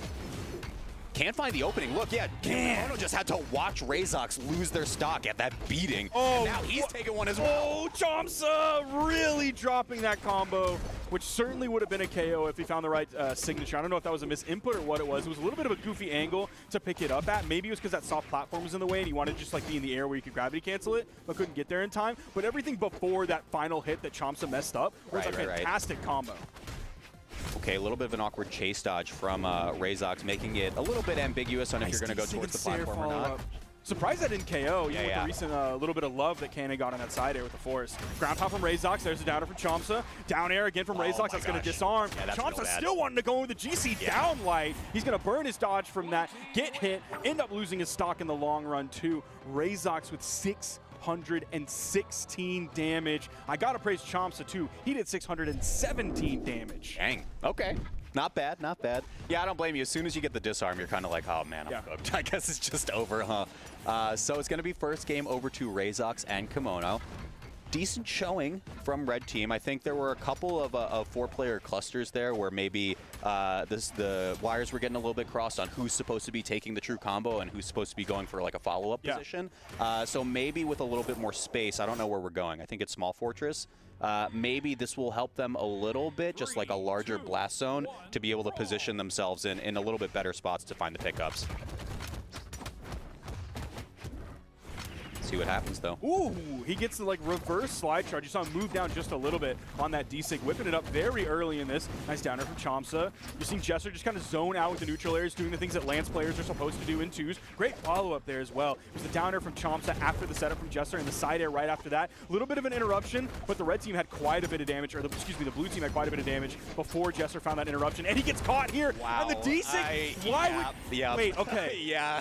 Turning that D-Sig around is actually beast mode, because I don't think it's going to KO from the middle of the stage on a low strength legend. Yes. But if you turn it around, then all of a sudden, if Chomsa is coming in to knock you out of that, all of a sudden he gets caught up in the D-Sig. So I love the opportunity to turn that around. The wrinkles in the brain are wrinkling right now, Sparky. I like what I'm seeing. It's a 2-stock lead for blue. The dodge is burned from Kimono, but nobody's home to get there except D-Light ground pound does come through. Great interruption too.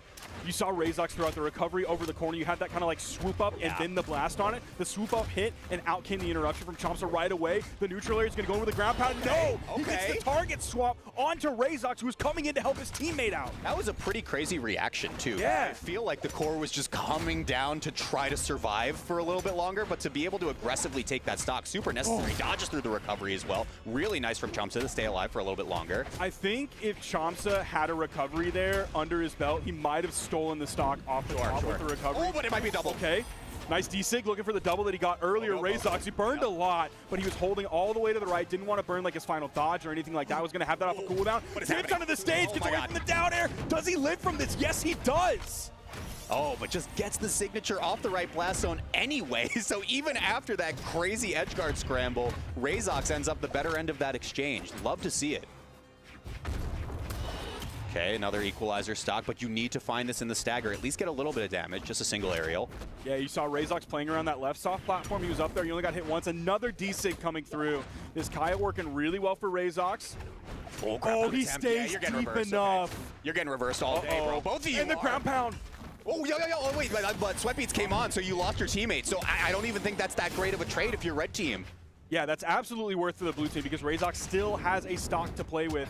Now Jesser, he's stuck in the 1v2. Neutral air's coming through. I feel like neutral air is really going to be all he can throw out here. There's the down air, another down air, a side air. Okay. Off stage, it's going to be a little bit different, but there's the down air from Razox. He has nothing that can contend with that bow down air anywhere close to that angle. It's a gravity cancel neutral signature, maybe a neutral air, but again, the range from the bow down air is really going to come out on top. Dude, I mean, you're talking about the bow. I want to talk about Razox's spear. It's been incredible so far. It was great.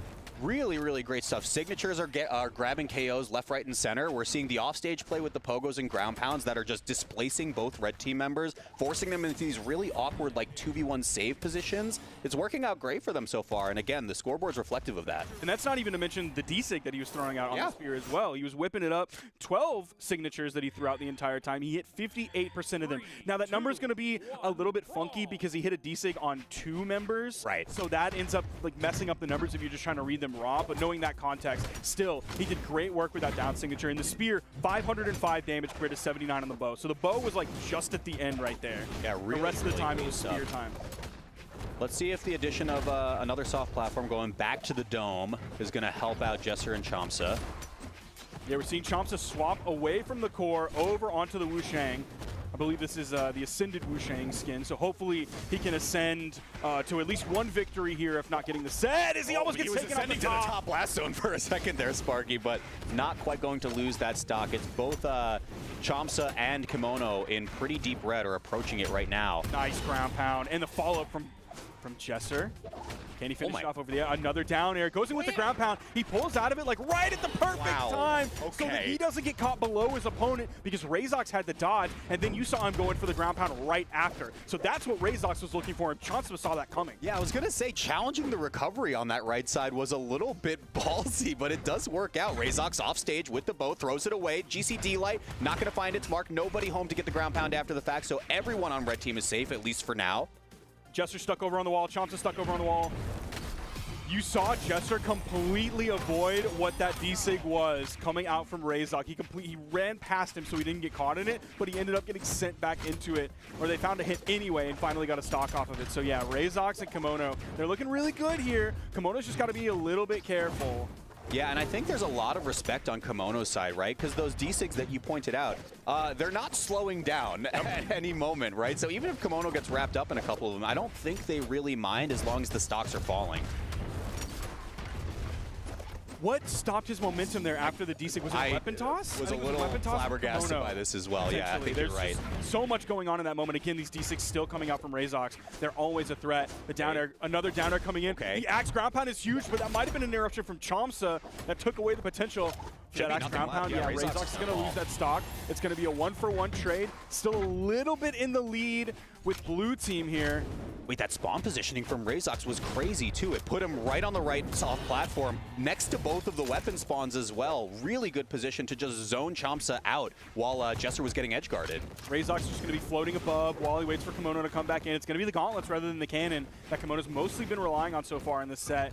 The in-light just a little bit in front of Chomsa. Takes 2 hits off of that. Razor's coming in with the bow. Chomsa went for the 50-50 read. He read to the left, but his opponent went to the right. Gonna trade 1 for 1.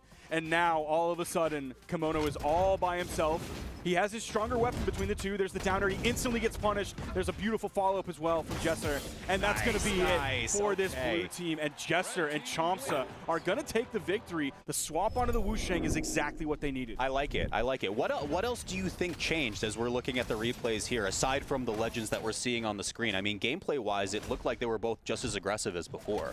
I would definitely say that it is the Wusheng pick. He's definitely a really confident spear player. Like Orion is one of his characters from back in the day. More recently, of course, the Nash coming in that we talked about earlier. So I think he's more confident on the spear. I think he's just generally better on the spear. I think his KO options are better. His neutral options are better. He has the signature kit that Wusheng brings to the table that like everybody loves. We've seen so much of today already. So I really think it is the legend swap that played into just the type of player that Chomsa is. Totally. Let's see if it's enough. Sidelight into the recovery, barely missing.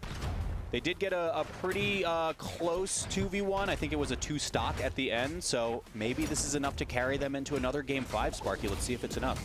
Oh, and my God. Those follow-ups, too. The starters from Chomsa, especially like the D-Light side airs on the spear, or what we just saw there, and then Jesser putting himself in the perfect spot to find either a Lance side air, or in that case, an Axe side air, to turn a just like solid combo on someone who's in orange, or the beginning stages of red. Razor's is going to miss that ground pound, turning that into a stock. There's the side signature. Unfortunately, it's on his teammate. Okay, Chomsa's playing this a lot. I love the patience. Just land on the soft platform. Don't spend a resource. Don't press a button. Allow the blue team member to come to you, and then you just get the really easy recovery off the top blast zone. Real clean.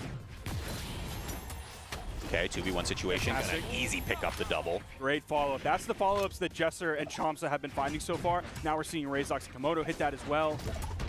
So it's a little bit of a tempo advantage in Red's favor just by damage numbers so far, but that could change in a moment, folks. Let's see. Ooh. It was almost a great target swap from Razox to not continue his pressure onto Jesser because Chomsa was right below him, but then he gets caught in a little bit of a 2v1 combo from Chomsa and Jesser. So his mind was in the right spot. Unfortunately, his timings were a little bit off. He even has to pull out of that one because Jesser was coming back in, or excuse me, Chomsa was coming in right behind him. Yeah, timing being a little bit off. This is Chomsa off the left side, a little bit late going for that. Okay, Pogo, hang on, let's see if he gets it. GCD light doesn't connect. Nice. Oh, you overextended And the save. mad hard there. Oh, they trade 1 for 1 though. Great recovery from Jesser. Sidelight into downer. Even he attempts the reset, but doesn't go for the immediate sider after going in for the backdash. You can't take damage. Okay, just a couple hits, but I mean, oh, hang on, maybe more than a couple. Okay. And there's a 4th. Chomsa just floundering, spending every single jump. You saw the sweat beads come through. Hang on. Whiffs the punish on a kimono, and then whiffs the potential follow-up right after that. So a couple errors coming through from Chomsa. See if he can sort of tighten things up here as Razox is going to chase Jesser into the air. This is sidelight into the neutral air from Razox, chasing into the air, and Chomsa's out! You want to go high, he's going to follow you there. It felt like he started that in sweat beads. They were so high in the air, and Razox kept it pushing. Yeah, what a heads-up play. The exhausted recovery to get that last KO, and that might be the final push we need for Razox and Kimono to close the door on this set. Here comes the 2v1 combo, and there it is. It's going to be a 3-1 victory for Razox and Kimono. He had the timing on it. He did it with bow. Normally, he probably hoped he had the spear in his hand so he could go for like just a little bit off the ground on that GCD sig, but he has the timing on the bow. He's ready for it. 596 damage coming out from Razox. I want to see the split on that again. 501 coming out from the spear, just like the 505 that we saw previously, I love it. And then 95 on the bow. So again, like that neutral signature is not 1/3 of that, probably it's a 1/4 of that damage that he did off that one neutral signature. So yeah, he's definitely a spear player, but when it comes down to those clutch moments, he has the timing on the bow to be able to follow up off his teammate Kimono and in that game. Yeah, and I think timing a really, really key word here, right? Like a little bit of mistimed edge guard attempts from the red team. There were a couple moments I noticed on the left side where Chomsa would go for just any type of aerial to push towards a side blast zone a little bit too soon on one first engagement and then a little bit late on the second. Are you rushing, are you dragging, or are you going to play on my time? I mean, you can't right now because you're out of the tournament. So. Yeah, that was a really tough game, especially for Chomsa right there at the end. Only 298 damage, so he was getting batted around everywhere. His intentions seemed to get shut down quite a bit. They all of a sudden weren't really able to regroup and get those follow-ups off of one another like they were previously, whether it was Jesser following up or whether it was Chomsa following up. The spear which was like the main weapon from Chomsa so far. All of a sudden, that did 94. He was stuck on the gauntlets so much, doing 180 damage. But we got a break here coming up for you. We're blowing through these sets. Don't go anywhere. We will be right back in just a few moments.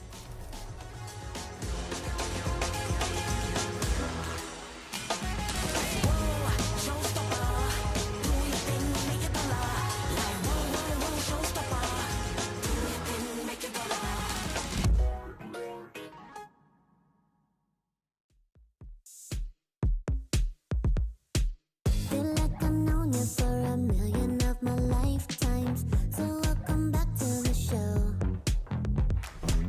Don't mean to throw you in the middle of the limelight.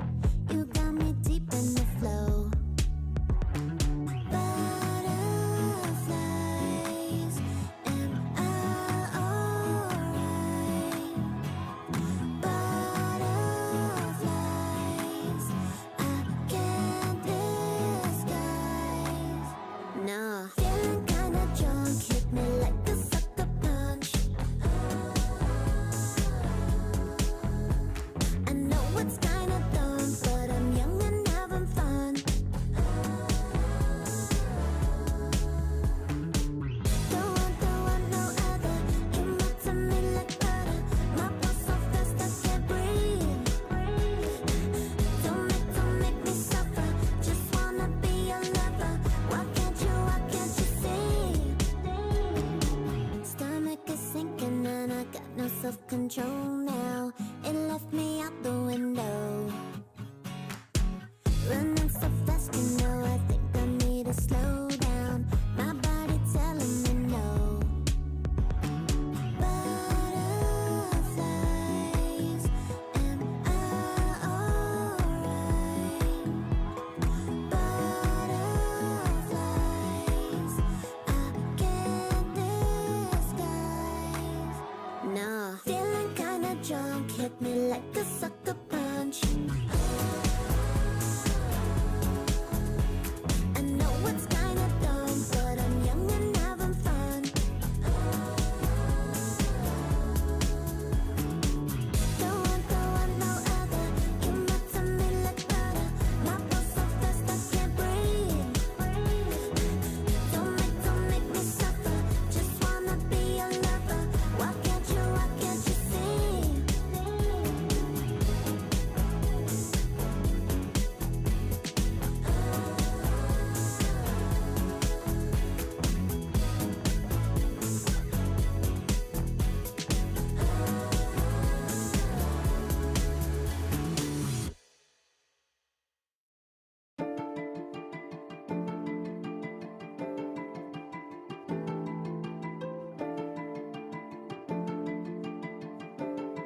Ready.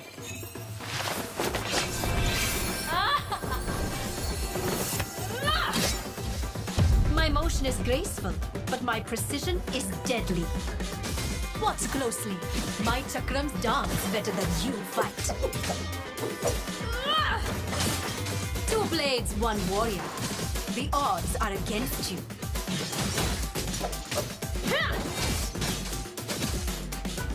You're making me work for this.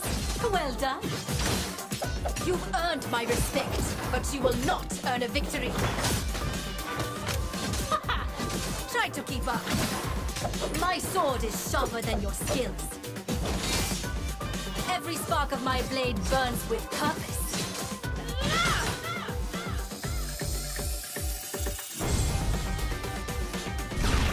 My strength and grace can change the outcome of any battle. In the end, my spirit always triumphs. Welcome to Brawlhalla!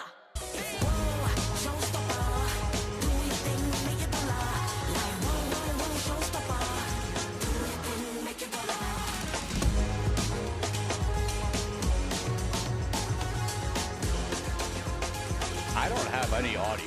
Welcome back, folks. Winter Double Championship in the Big 2-6. I'm Walt. This is Sparky878. Are we sure that chakrams are 1 or 2? Is it 1 chakram, 2 chakrams? Yeah, this is why we don't do blocks together, bro. Is it? Are we I'm gonna send a message to Toast right after this. Jury's out on that one. That I'm not gonna be working with you anymore this weekend. Bro, come on, like it's just a thought experiment. No, it's fine. No, we don't need to think anymore. We just need to watch. That's all we need to do because we have an amazing set coming up for you right now. We saw Tree Shrek, aka Pirchi. That's a name change. Let's go. For those at home who haven't heard that yet, they probably have. We have Pirchi, a.k.a. Tree Shrek and Nice, against their opponents of Audio and Blitz. This is going to be an awesome game. We're really heaping a lot of praise on the Audio earlier, and then especially towards the end of the set. Blitz only has $50. That can't be right. That doesn't sound correct. There's literally no chance that that's correct. I'm excited to see this, yeah. So to tee this up a little bit more for folks who might just be joining in, we did get an Audio and Blitz set as our first match of our block. Yes. Crazy Game 5, absolute banger. Go watch it right now if you hadn't seen it already. But I think the big thing I want to keep an eye out for as we go into the set with a set of context now is how the offstage is played, right? Because it was absolute mayhem when Audio was going for these edge guards, especially at the very end. Blitz switched it around, got an edge guard of his own. Really fun stuff, but they got their work cut out for them in this elimination quarterfinal. Let's swing it over to Small Fortress Alliance for game number 1. Yeah, we're going to have an Olgrim Teska versus an Olgrim Teska, but the names above their heads are going to be a little bit different. Sidelight neutral air. There's the neutral air coming in from Nyes. He gets punished with that side air from Blaze, or Blitz, excuse me. There's the really early side six sending back towards the stage, so Blitz can get the follow-up. That was a great nair from Nyes. There's a ground pound coming in. Almost got the side air. And then here is Blitz, man. If Audio misses the offstage engagement, Blitz is right there on the corner. He's ready to go. Right as you peek over that corner, he's going to hit you, send you back over, sometimes finish off the stock, or guess what? Audio's there to do the job. Okay, Blitz, he's going to be coming back to the main platform. He's able to grab that axe. He was disarmed for a second. A little bit of a weapon toss, going to scare Audio away just a little bit. Sidelight neutral air coming through. Great follow-up. A little bit of team damage, but then the same thing happened when Audio came in with a recovery. Oh, gets in there, though. Not too much more damage. Oh, another one swinging around. Okay, gets the ground pound as well. Tries to go underneath and scoop. Whoa, oh, he grabs another one. And here comes Blitz. And the axe recovery, too. He should be able to hold right. Fantastic GC sidelight from Audio. That was a great job to help Blitz get a little bit more here. Knock him up just a little bit, and then give him a jump so he can get back to the stage. He does lose his stock, but great timing. I'm losing my mind seeing Blitz sweat beading in the top left corner of the screen. Like, I'm out of jumps. I'm out of everything. You got to help me, buddy. He has like one jump and a dodge, and he's like, you know what? I got to dodge. I'm going to use it to gravity cancel because I have the teammate of Audio right there, almost charging that desig enough, the chainsaw. But here comes Audio to cover his teammate, do a little bit of team damage, but nothing a problem. Okay, all of a sudden that ground pound, Nyes was on final stock all by his lonesome, but then that ground pound on Audio was great. Yeah, finds the little two-piece there to make it a gentle lead so far for Blue. See if they can connect this even further. Tree Shrek, kind of the odd player out so far in terms of damage. Also, no weapon in sight. Doesn't pick that up with chase dodge, but able to get the gauntlets in hand, throws it away right away. Yeah, just for a second he had him. He's going to be looking for another weapon spawn. Now it's going to be Blitz, who's also disarmed here. Unarmed recovery, the two unarmed guys going back at it. Sometimes you just got to fisticuffs, bro. Let's see. Off the left blast zone, I feel like Treestrike had some range there to make that stock last a little longer, but it didn't happen. Don't really know what Blitz was looking for with that ground pound. Maybe just something to quickly move himself down. Okay. Great weapon toss. Nice catch as well. Crazy. That probably would have been a KO regardless off of that side signature. So yeah, great work to hit that neutral air, send your teammate back. Great saves coming out from Blitz and Audio. Unfortunately, Audio is going to be out of this game 1 here, and it's just going to be Blitz in the 1v2. And it's going to be a slow-paced one with everyone at relatively low damage. If blue team finds the party starter, we will see a pretty huge damage swing happening here. But I guess Nice doesn't pick up the pieces on that one. Treestrike gets a little bit, maybe like a 3-piece worth of damage.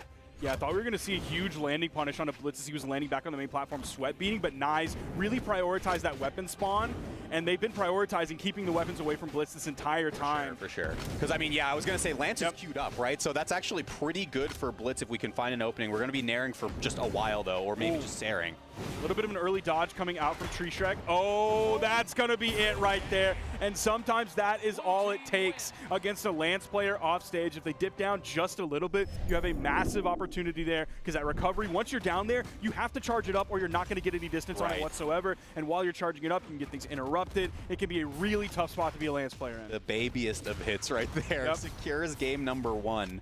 And I mean, I think the offstage aggression from Red is exactly what we saw in the previous set, Sparky. But a lot of their success, at least with the Tesco, was happening on stage. Like, they were just getting a lot of signatures to throw off towards the blast zones. Maybe Blitz just spends like 50 million resources to try to secure the stock. Didn't quite work out. I wonder if you just make a smaller stage happen now and just try to get those stocks a little bit sooner. Now, options for that, we don't really have any options for that because we're going to Mos Eisley. We're going to a quite big one. We're going to one of the largest, one of the biggest, one of the largest. Let's see, Mos Eisley loading up, and again, I'm larger than where we were for our first stage. So, I mean, the stocks that that Red Team was perhaps overextending on in some of those positions are not going to come any sooner on this stage. Now we'll see if the swap over onto the Wusheng from Audio is what they need to come out on top. Like the Tesca was looking really good, but I would say that Treestrike's Tesca was just looking better in general, especially all those signatures he was using off stage, extending all the way down below on the left side. Now we have the gauntlets coming in from Audio. He's just going to back up. They really wanted to put some pressure over onto Nice rather than split up into 2 individual 1v1s as the blue team was split left and right. Yeah, and if I'm not mistaken... Nice catch, dude! The timing on that was gorgeous! And they might get a stop. They're going to get a stop. Yeah, and Blitz just does it. That's unreal, dude. That's actually so hard and so good to be able to pick that up in the moment, be in the position, and like you said, the timing was perfect. Yeah, Audio grabbed the perfect neutral air to interrupt that splash that would send Blitz flying. So then Blitz was in the perfect spot that he needed to be in order to find that unarmed edge guard yet again, just like we saw him previously doing. And I was going to say, I think this was the legend swap that got Blitz and Audio to this place in the bracket, correct? So yeah, the offstage is just absolutely this is scary. A little bit of a whiff on the weapon toss. Audio not really knowing exactly how he wants to go back in. Catches a down air. He does touch, though, bottom corner of the stage. So Audio roughly unscathed as they all come back. Blitz is actually the one off the left side. It was a little bit of a team damage. Audio came in with a neutral air onto Nyes, but Nyes dodged it, so he ended up hitting his teammate, and then Nyes got the follow-up after that, after being out of those stun.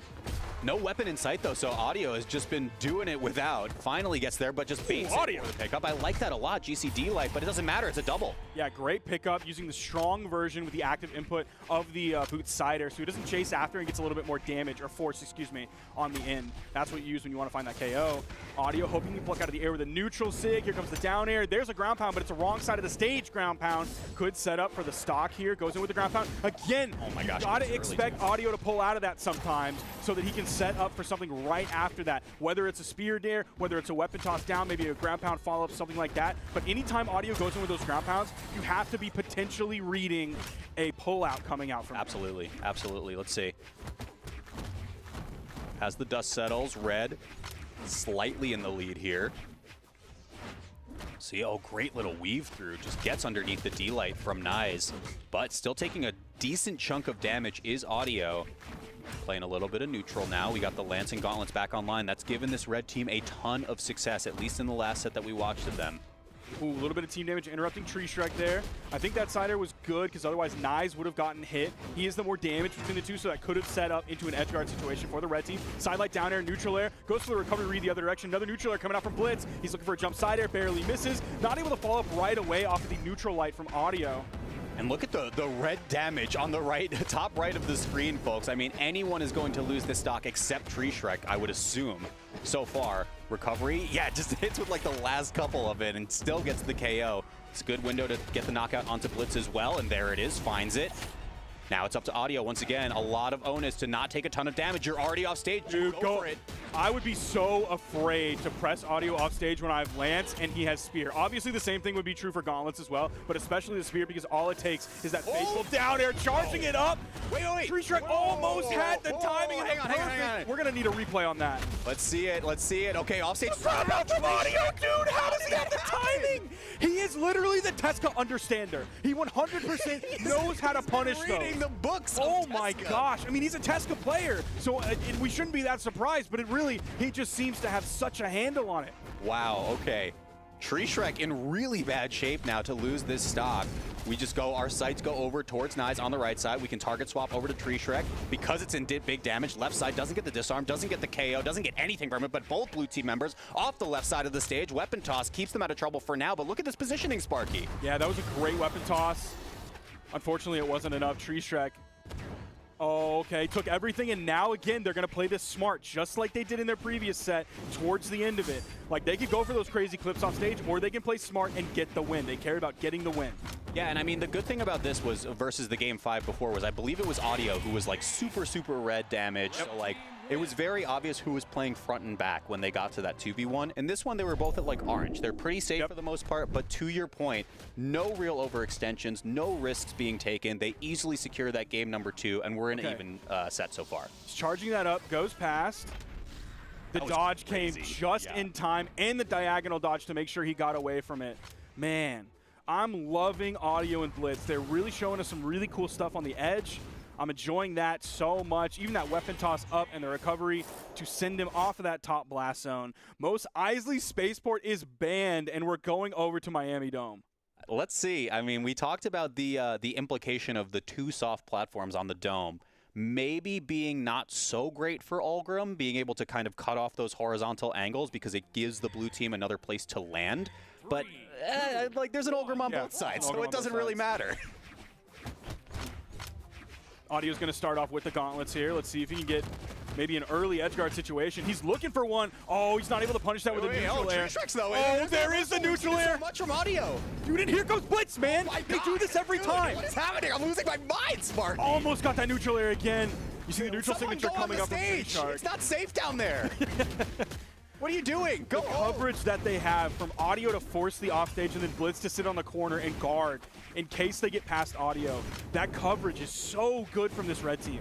Yeah, and we see it specifically, I think, when the Gauntlet Lance is the pairing that red team has, right? So it allows Audio to kind of like go crazy, go stupid, like go for a lot of intense overcommitments, and then if something doesn't work out, Blitz is basically there to just hit a Sair on the rise from the any blue team member. It's you can really hit the side air. If he lands on the main platform, you can hit the side light down air. All of a sudden, he's back down there. Here comes Audio with a Gauntlet Nair. The bounce off the stage is going to get the KO there. As we sing the praises, though, it will be Audio. First one to fall in this cluster. Just a weak little recovery from Nyes. Doesn't get the pickup KO. It was a disarm, though.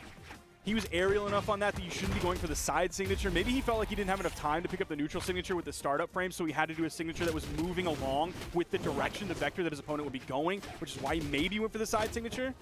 Audio was jockeying for position, I think, for a spear recovery, but it didn't quite work out there. The dodge, trying to option maybe for just like a GC D-Light, GC anything with the boots equipped. Off the backboard there, Tree Shrek is going to go back to the swamp, and we're going to see 2 stocks apiece across the board. Blitz again over on that corner. He's looking to get that side light into the down air to set up the offstage. There's a down air, and again, Blitz completely backs up from that because Audio is coming in. He's going to let Audio do what Audio does. He's going to end up getting caught, though. This could be a really good lead that the blue team needs to come back into. Yeah, and we were talking about unforced errors in the last set, Sparky. That was a nair that really did not need to be there, and it actually picked up the stock on Blitz's teammate. So Audio is going to be the first one to be on last stock. Let's see if it matters. Oh, fantastic follow-up on the Sair from Nyes. Getting that set up from Tree Shrek. The weapon toss came up. It was like just enough of a momentum interrupter from Audio because of that late weapon toss hit. Yeah, and I mean, look, if you're a red team, what do we have here? It's Spear D-Light into Imagination. Hopefully your teammate's there to pick something else up. You get a connecting hit with the Sarah, try to force an edge guard. I think when Audio has the gauntlets equipped, we see a lot more edge guard, and then the Spear is a lot more stage play, but there's just no action to be had from the red interruption. side. Audio is taking so much damage. Same thing for Blitz. I have no idea who's going to be KO'd first. They both have so much damage. Goes for the sidelight into the recovery. Does take a hit, but it doesn't lead to the stock just yet. Blue team could wrap this up. I don't know. I really don't know about this positioning, but Tree Shrek was target swapping over to Audio. It does mean that he's the first one to fall. I think this is going to be 2-1 in blue team's favor. There's a GC instinct. He had to go for something big there. They're able to shut him down here. Even with that, even with the chase dodge up, he got the hit on the recovery, so he didn't have that in the bank to go off of. Even with the chase dodge, wasn't enough territory that he could cross in time to get over into that wall, and he was just shut down by the onslaught. And you were able to see them contrast that with the way that Blitz and Audio were playing the 2v1 previously, because they would be like last stock red or 1 orange, 1 red. This time, the blue team had 2 stocks to play with. They're both 2-stock red, so who cares if they just all of a sudden go Insano mode, and if they both lose their stock, it doesn't matter. They're coming back in fresh. Let it rock. They have the opportunity to do that, whereas previously Blitz and Audio, they have to play safe. I mean, it's just been such an insane amount of aggression as well. I don't think we saw it on the replay, but there was a little bit of a positioning thing that I thought was like kind of eyebrow raising to me. Audio and Blitz were both off right side, and then Audio actually just takes a ton of stage, goes towards center, and was stuck in between both blue team members, right? Instead of like holding the ground and allowing Blitz to get back to the stage, he went really aggressive, and they were down a lot of stocks too. So I don't know. I think it's tough to stop a team that's really aggressive like this, and your eyes just went really big. I was locked in on you having a conversation, and all of a sudden Blitz and Audio are going to do something crazy. Not that crazy, but they're going to swap over on to the Onyx from Blitz and the Zariel from Audio. I'm really interested in this because I think Audio's gauntlets were very good at doing the edge guard, but now you're foregoing the spear. Yeah. So what are we getting here? Yeah, we haven't really seen too much Onyx. Obviously, we saw the kimono on Onyx previously in some of the earlier sets that we saw today. So yeah, I want to see what Blitz has on this Legend, given that it's not going to be the Lance that he's been doing so well with. The Axe was solid as well, but I think the Lance was more of the star of the show. Side air from Audio. A little bit of an interruption that I don't know if they exactly wanted off of that. And I'm wondering if, maybe some of the reasoning behind this Legend swap is Blitz is just getting really bullied on the recoveries. Yeah. And Blitz has found himself in 1v2 situations the previous 2 games, right? So it's just, or I guess first game and third game. And it's just so hard for him to come back, especially when the Lance is the one that you get in your pocket. Oh! Wow, look at this. Fantastic work from Nyes to then send the Axe recovery so Blitz couldn't come back in and save. Audio, are they going to get 2 off of this? Yes, they do.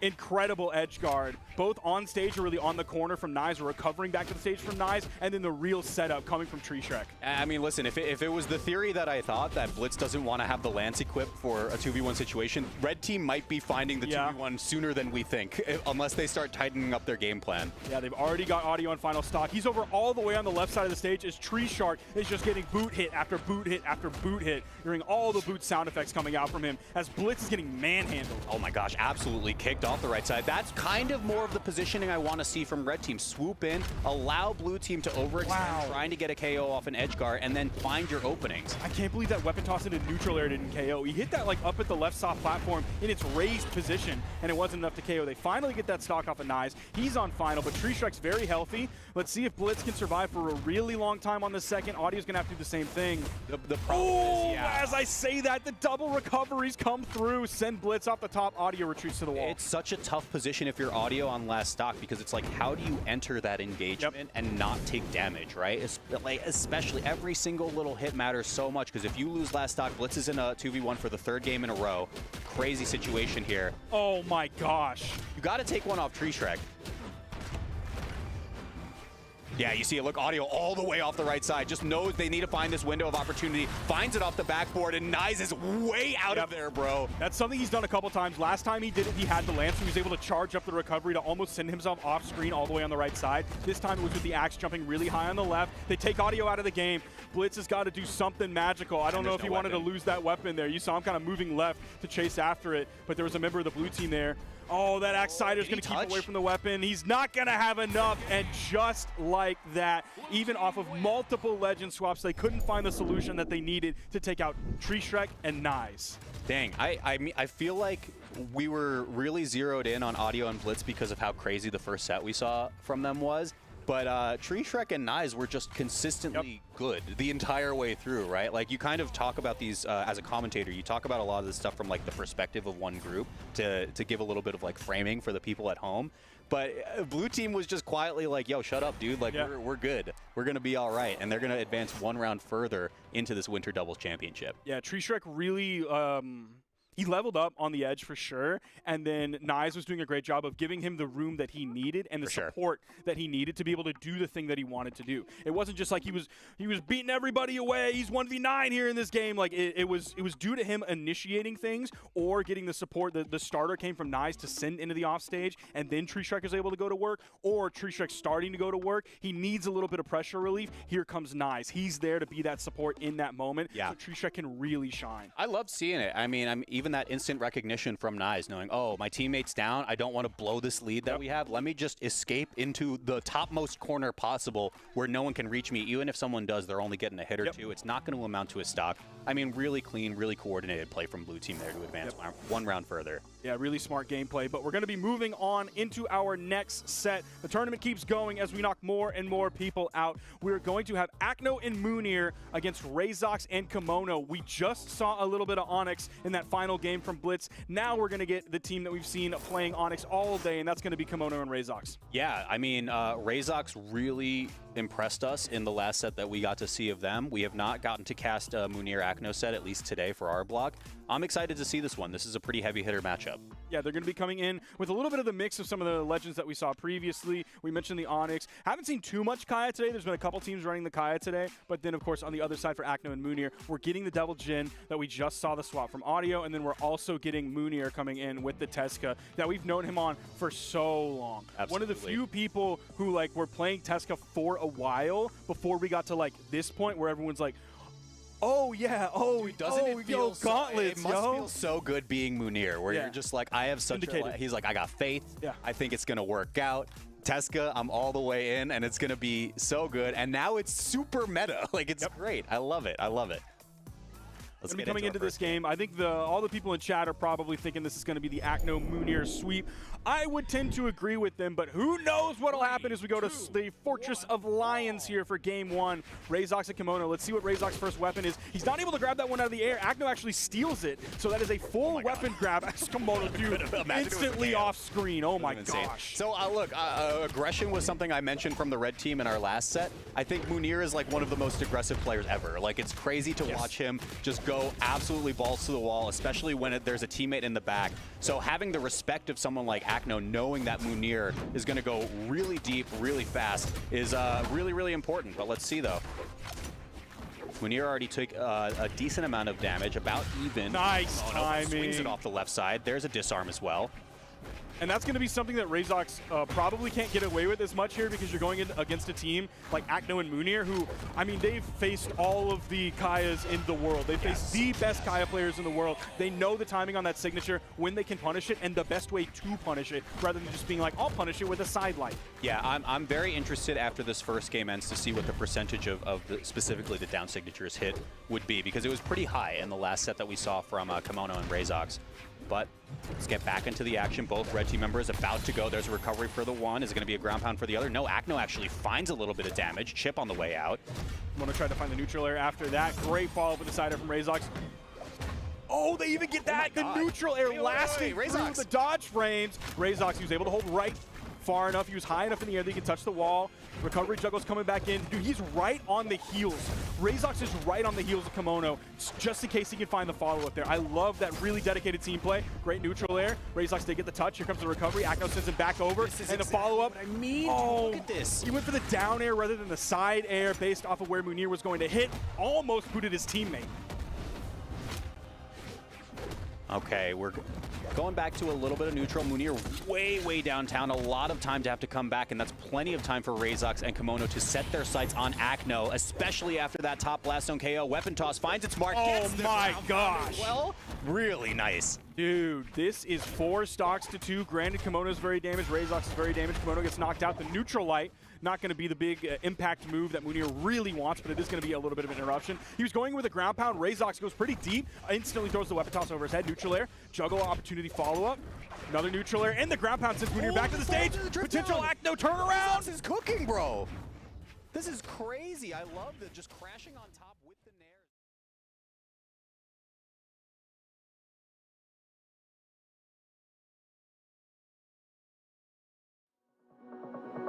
Give me space to breathe, give me space to breathe, give me space to breathe, give me space to breathe, give me space to breathe, give me space to breathe, give me space to breathe. You are all I need.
Slow it down for a minute. Let's just enjoy the ride.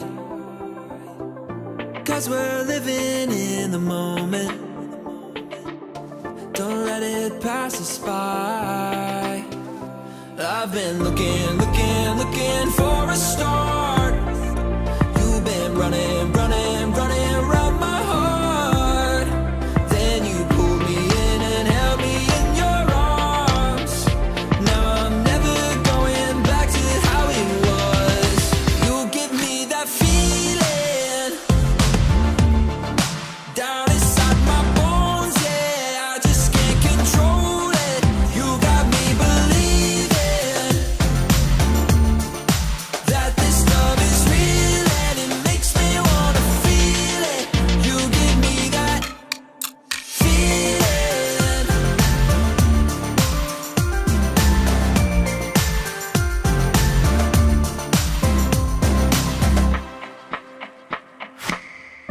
This love takes me higher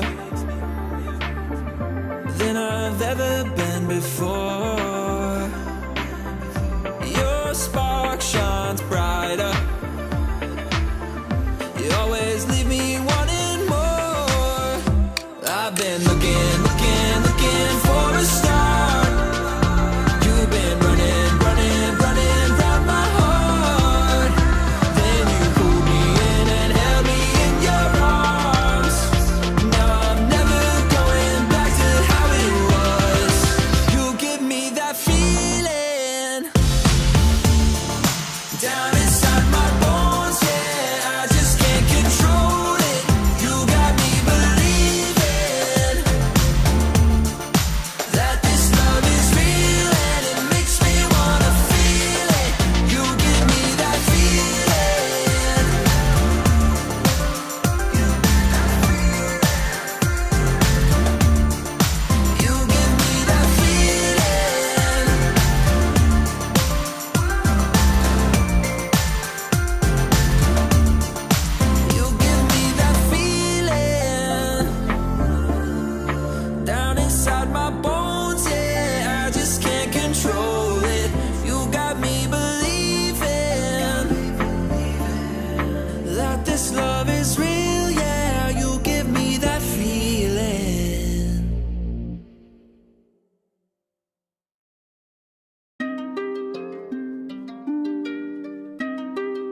down the street, I'd be feeling cute. All these eyes on me, but I don't know what to do. I'm seeing all the signs, like everything's aligned. Now everything's aligned, it's easy. I'm telling you it's easy. And everything is dreamy. When you let go, what you can't control. I'm just playing life. I'm making up the rules as I roll the dice. Now I don't have to try or be too nice. All I do is win, win, win. I don't play it loud. I don't need to shout, don't need the crowd. Even though I'm grounded, I'm in the clouds. 'Cause all I do is win, win, win.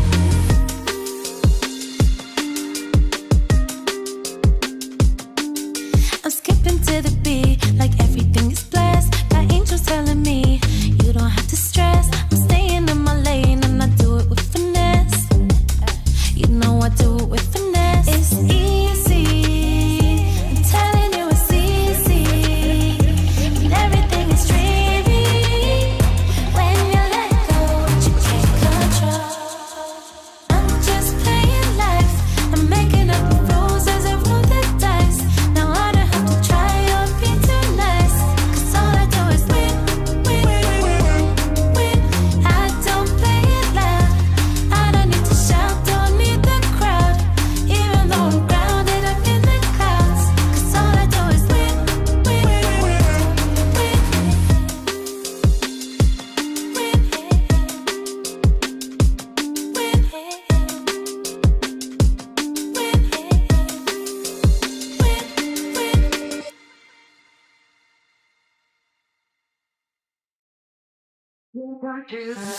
Eyes locked tight, I can't get you out my mind. Oh no, what have we got to lose?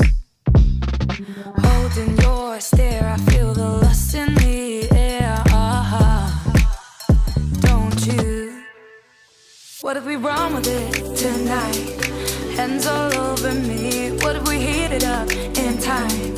Just follow my lead. Little bit dangerous, alright. But don't you wanna see? I'm gonna need you to trust me. It's all in the kiss, baby. Let's make a dream come true. Taking a risk, baby. Know what you wanna do. Stay in the zone tonight. Push it to overdrive. It's all in the kiss, baby. It's all in the, it's all in the, it's all in the kiss, kiss, kiss. It's all in the kiss. It's all in the kiss, kiss, kiss. It's all in the kiss. Stay in the zone tonight. Push it to overdrive. It's all in the kiss, baby. It's all in the, it's all in the, it's all in the kiss. Now you've had a taste. I'ma need you to engage. Oh yeah, you got something to prove. Is it love or lust? Are you gonna make the cut? Well, it's down to you. What if we run with it tonight? Hands all over me. What if we heat it up in time? Just follow my lead. Little bit dangerous, alright. But don't you wanna see? I'm gonna need you to trust me. It's all in the kiss, baby. Let's make a dream come true. Taking a risk, baby. Know what you wanna do. Stay in the zone tonight. Push it to overdrive. It's all in the kiss, baby. It's all in the, it's all in the, it's all in the kiss, kiss, kiss. It's all in the kiss. It's all in the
너도 좀 먹을래?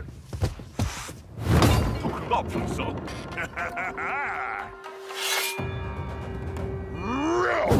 잘 먹을게. 크게 불태워보자. 배고파. 빨리 해보자고. Time to unleash the dragon. Real powers 맛은 바로 이거다. 디저트도 먹어. I'm working up an appetite. 밖에는 거북이, 안에는 드래곤.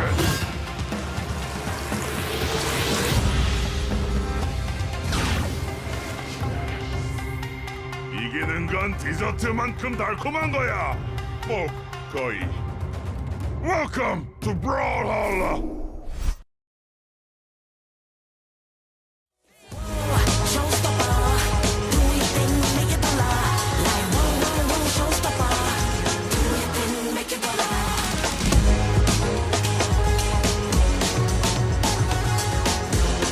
Oh, was it me? Yes, you were supposed to. You're what? I completely forgot. We were actually like getting into like the actual 5 seconds, and I was like, I forgot if Keg said he was gonna open it up. We got our throw to a break. We got to start over. Play the little movie. No, I'm just kidding. All Hey right, guys, hello, welcome back. Oh, you're doing it now? Do the intro. No. You do it. Show me how it's done. I don't want to. What? Hey? I don't even know who I am anymore. I don't. No one does. Okay, you know what? Okay. Hey guys, welcome back to Brawlhalla 2s. We're in South America now. That's what we're doing. Okay. Yeah. Okay. I didn't know because we didn't have an intro. Yeah. Well, there's your intro. Oh, okay. Hey guys. A+. South America time 2v2s. We've seen plenty of amazing action already, but now we're down to the lower bracket. It's do or KO time for each of these two teams, and there'll only be one survivor. Awesome.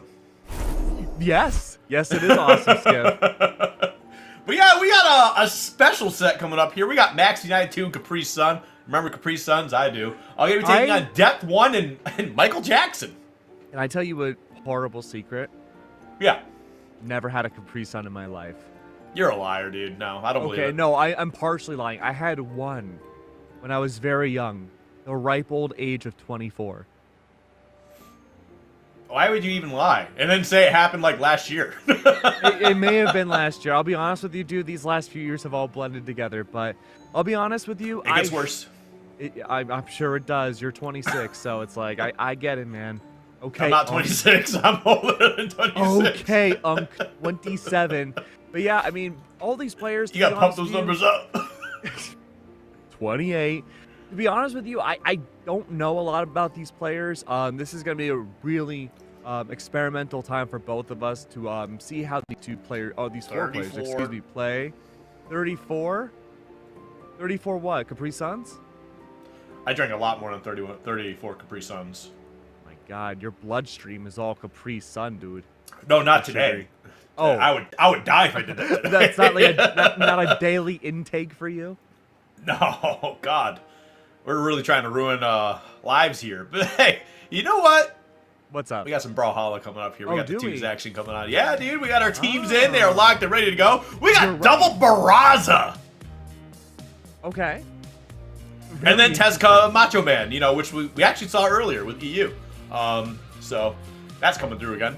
I wasn't sure how I felt about Tezca in twos. I think Jakey especially provided a really good argument for Tezca being fantastic, depending on the stage.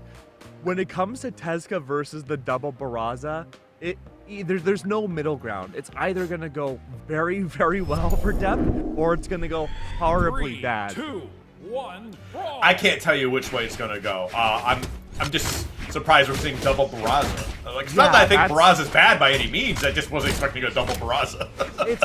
Yeah, I mean, you you make a good point, but it's more like, why? You know? Like, what's the benefit of bringing out the double Brawlhalla here? Are they comfort picks? Is there something about, like, the Axe Blaster combo that these two have been working on? Is it the high defense? High defense, high offense, you know? Yeah, I can see that. Plus, I think the delayed signatures from Brawlhalla's kit could be really good for offstage play. We're seeing Cap bring that out a tiny bit early on, but honestly, this has been mostly just token 5. Oh, wow. Okay. Something like that. You kind of set each other up with some crazy offstage shenanigans like you mentioned. But yeah, that was a huge first stock there. As we see Death 1 going to be losing that first stock for the red team. I mean, back in like the boomy days of 2v2s, we'd see double blasters a lot, set up for a lot of black hole combos. But we haven't quite seen that in recent memory. I think maybe this is a relic of the past. They opened up the old esports tones to see what they could harvest. Cap unfortunately falls. Q still good for that third stock, and so is my boy Mike. We'll have to wait and see, though, how it plays out. So far, high defense for both of them, working out pretty well, Skiff. It's just a matter of seeing who's going to break that seal next. Yep, and there we go. Maxi's going to be dropping their stock here. Capri Sun on their second stock as well. Red team, you got Michael Jackson still on 3 stock. I'm probably going to giggle every time I say Michael Jackson. I'm just going to be completely honest with you here. Wild name. Wild stuff. You know, not that like I don't want people to have fun, but I do feel like real celebrity names should just not be allowed. Well, where's the Sabrina? Where's Chapel Roan? That's a good question. Like even a Chapel Roan crossover, Club, this, you know? Dude, a pink pony Lance would go crazy in this. That game. actually would be pretty sick. That actually right? would be pretty dope. I know there's get back into this game here. Red team one of the Rollins getting another pretty stock. close. Yeah, it's gonna be 2-1 now. I mean, Michael Jackson on 2 stocks, but both the blue team are starting to get into that red or deep red. So we could see a swing here, even though they have the stock lead. Could swing over to red very soon. This is an issue we saw with the Tezca picks very early on for Fortress of Lions. It's such a struggle to play around the Ogrim Lance and just whatever extended weapons are brought out. If you want to play on the ground, you're not going to have any safety zone whatsoever. Even the soft platforms are going to be shut down a lot by Baraz and Nares. There you go. Great combo coming out from the hands of Q into a GC neutral sig that throws death around the entire stage. If I'm Death, I'm looking for offstage play. Oh my lord! Beautiful down sig from the hands of Michael Jackson. It's going to be a great way to bring things home, but again, Death has to find follow-throughs, play offstage, which again, can be shut down very easily by Barraza's signatures. And as I mentioned before, it does look like red is, you know, behind here a little bit, but again, it could easily be a 2-stock swing, and all of a sudden it's a 2v1 scenario. It really just kind of comes down to depth 1, just not getting caught up in anything crazy. There we go. A nice little counter punch onto Maxi. 253, man! That's unreal, man. Okay, that's there we unreal. Q falls, puts Cap at a 2v1 at 130 damage. Not the place you want to be in. There we go. A little bit of a combo going on there. Nothing super crazy. And now it's really just kind of getting Capri Sun out of here. They're certainly working for it right now. Capri Sun trying to remain elusive. You got a little bit of a 2v1 combo there, but you did pick up both in the process. Man, look how much everybody's caught up in terms of damage. You doing a fantastic job keeping himself alive, but mostly Cap has been super resilient in this final stock. Working well, spot dodge out of the weapon throw, almost landed directly into the Sarah as a punishment against Mike, but luckily though, everyone got out of dodge. Neutral sig doesn't connect from Q either. Really down to the next hit, man. Okay, a little bit of a mess right there. He had a little bit of a happy birthday with your own teammate going on. But it's going to become a 1v1 scenario, but only momentarily, as we see Maxi find a way to clean it up and take game 1 for blue team. Gotta say, I'm really surprised that we got to see everything clean up so quick and so close for both teams. The fact that we got to see great survivability from Depth, even though it wasn't a winning game, and the fact that I believe it was Capri Sun was on that last stock for what felt like Brawlhalla eons and managed to survive for so long, really goes to show the resilience of these players. Yeah, Capri Sun was certainly sitting on, you know, KO potential for a hot minute there. So, I mean, we're going to be able to find a way to get through that, take that game 1. And take a look at these Barrazas here. You know, one Barraza is running a strength stance, the other one's running a speed stance. But either way, man, that's still quite a bit of offense, quite a bit of defense. So, seems to be working out for them for the most part. We're going to see if this Tezca... Oh, that Tezca is running strength stance as well. That could actually be pretty crazy going forward here. Again, I do think the boots and the gauntlets are both, I really don't think they're that bad. I think it's just when you have someone like an Ulgrim to kind of back you up there, and, you know, some of their strong sigs as well, I think that's kind of what you're really looking forward to. To play off your point, too, I think Depth is going to find more boot success on Western Air Temple. You have a longer ground to have your so-called runway, like you're a giant plane. The dual platforms are a little bit more offside, so you won't have as much value on the axes for the Barazas, but those lengths of the ledges is going to be paramount to Depth success. He's going to have an easy way to play off stage and have great recovery time compared to Flyins. There we go. A little bit of the recovery there. Just putting on some decent damage. Oh, okay. Tried to set him up into the ground pound, but ended up having to go the other direction. So while you weren't able to secure the stock, you do find a way to at least extend it a little further to get some damage onto it. But we are going to see Michael Jackson lose that first stock there in the process. But again, everybody's in this red right now. Only Capri Sun's not in the 150 range. Now they are. Oh, man. It's down to the next hit. Gauntlets are out now. Depth looking for a way to solidify, at least break the seal of blue team. Can you do it? That recovery should have connected, but Depth was a little too far out. Recovery's underway. Depth survived. Weapon throw underway. Maxi now needs to find a way to shut down Depth. It's possible. Nair to start. Good to bring himself back. That's going to be Maxi once more, but tries to find the extended side sig. That doesn't work out. Depth, despite everything, the only player left on full stocks. And that's sitting at 212 as well. Okay, there we go. We're going to get that side light, just be able to kind of close that out. So, very well done so far. Great work, but Michael Jackson's suffering right now. Unfortunately, 114. I can't, man. I can't. 114 damage. Make that 150. That high defensive. Suffering for a few years. Oh, I got lightheaded from that, man. Oh, okay. Well, there we go. We're gonna get that stock out of the way. It is 2 or 3 stocks apiece for both teams so far. I'm still recovering. I'll keep talking. Don't worry, I got you. As you can see right now, what? No, continue. I gotta get out of my system, man. Alright, easy, dude, you got it. Okay. All right, but there we go. We're gonna get the the recovery onto your own teammate. A little bit of an unfortunate spot there, but you know, nothing really crazy right now. Again, there's a lot of onesies, twosies happening here, but there we go. Big old blast. Gonna be able to get Depth's second stock out of the way here, but Maxi is certainly gonna be following behind, and here we go. Last stock scenario for everyone. Yeah, I gotta keep an eye on Capri Sun right now. He's gonna be the X factor in the win condition for Red Team. If you can bring this to a 2v1, it's gonna promote Maxi to play a lot more GC signatures. We've seen him love to do that without a lot of success, but this damage rack up is huge, even for the high defense of Barraza. Yeah, no, it definitely is a little bit of a problem here too. But that's the thing, is also 2 characters on the red side can certainly find a way to close out the stock with a good sig call out in some way. 191, like, yeah, a lot of things to be able to close this out at this point. All gonna be able to fall out of there. That's a little unfortunate for the red team, but a sigh of relief for blue. And there we go. Depth gonna be out of there. And this is certainly doable. Okay, and it was a 2v1 scenario, but not like a real 2v1. Like, you kind of close it out afterwards, and now it's a 1v1 here. But Michael Jackson is not a bad spot, but the Barraza gonna miss that recovery. Let's see now. 178. All it takes is a solid Sair to bring this home. Michael Jackson. It's his lance. Nair out. Q goes for the dodge. No follow through. Weapon throw underway. Setup is out. Weapon throw yet again. The lance. Weaponless now. Panicking. Could be unarmed. Goes for the recovery. Finds the opportunity. Wonderful work to bring things 1-1. I felt like that last stock was just a mess.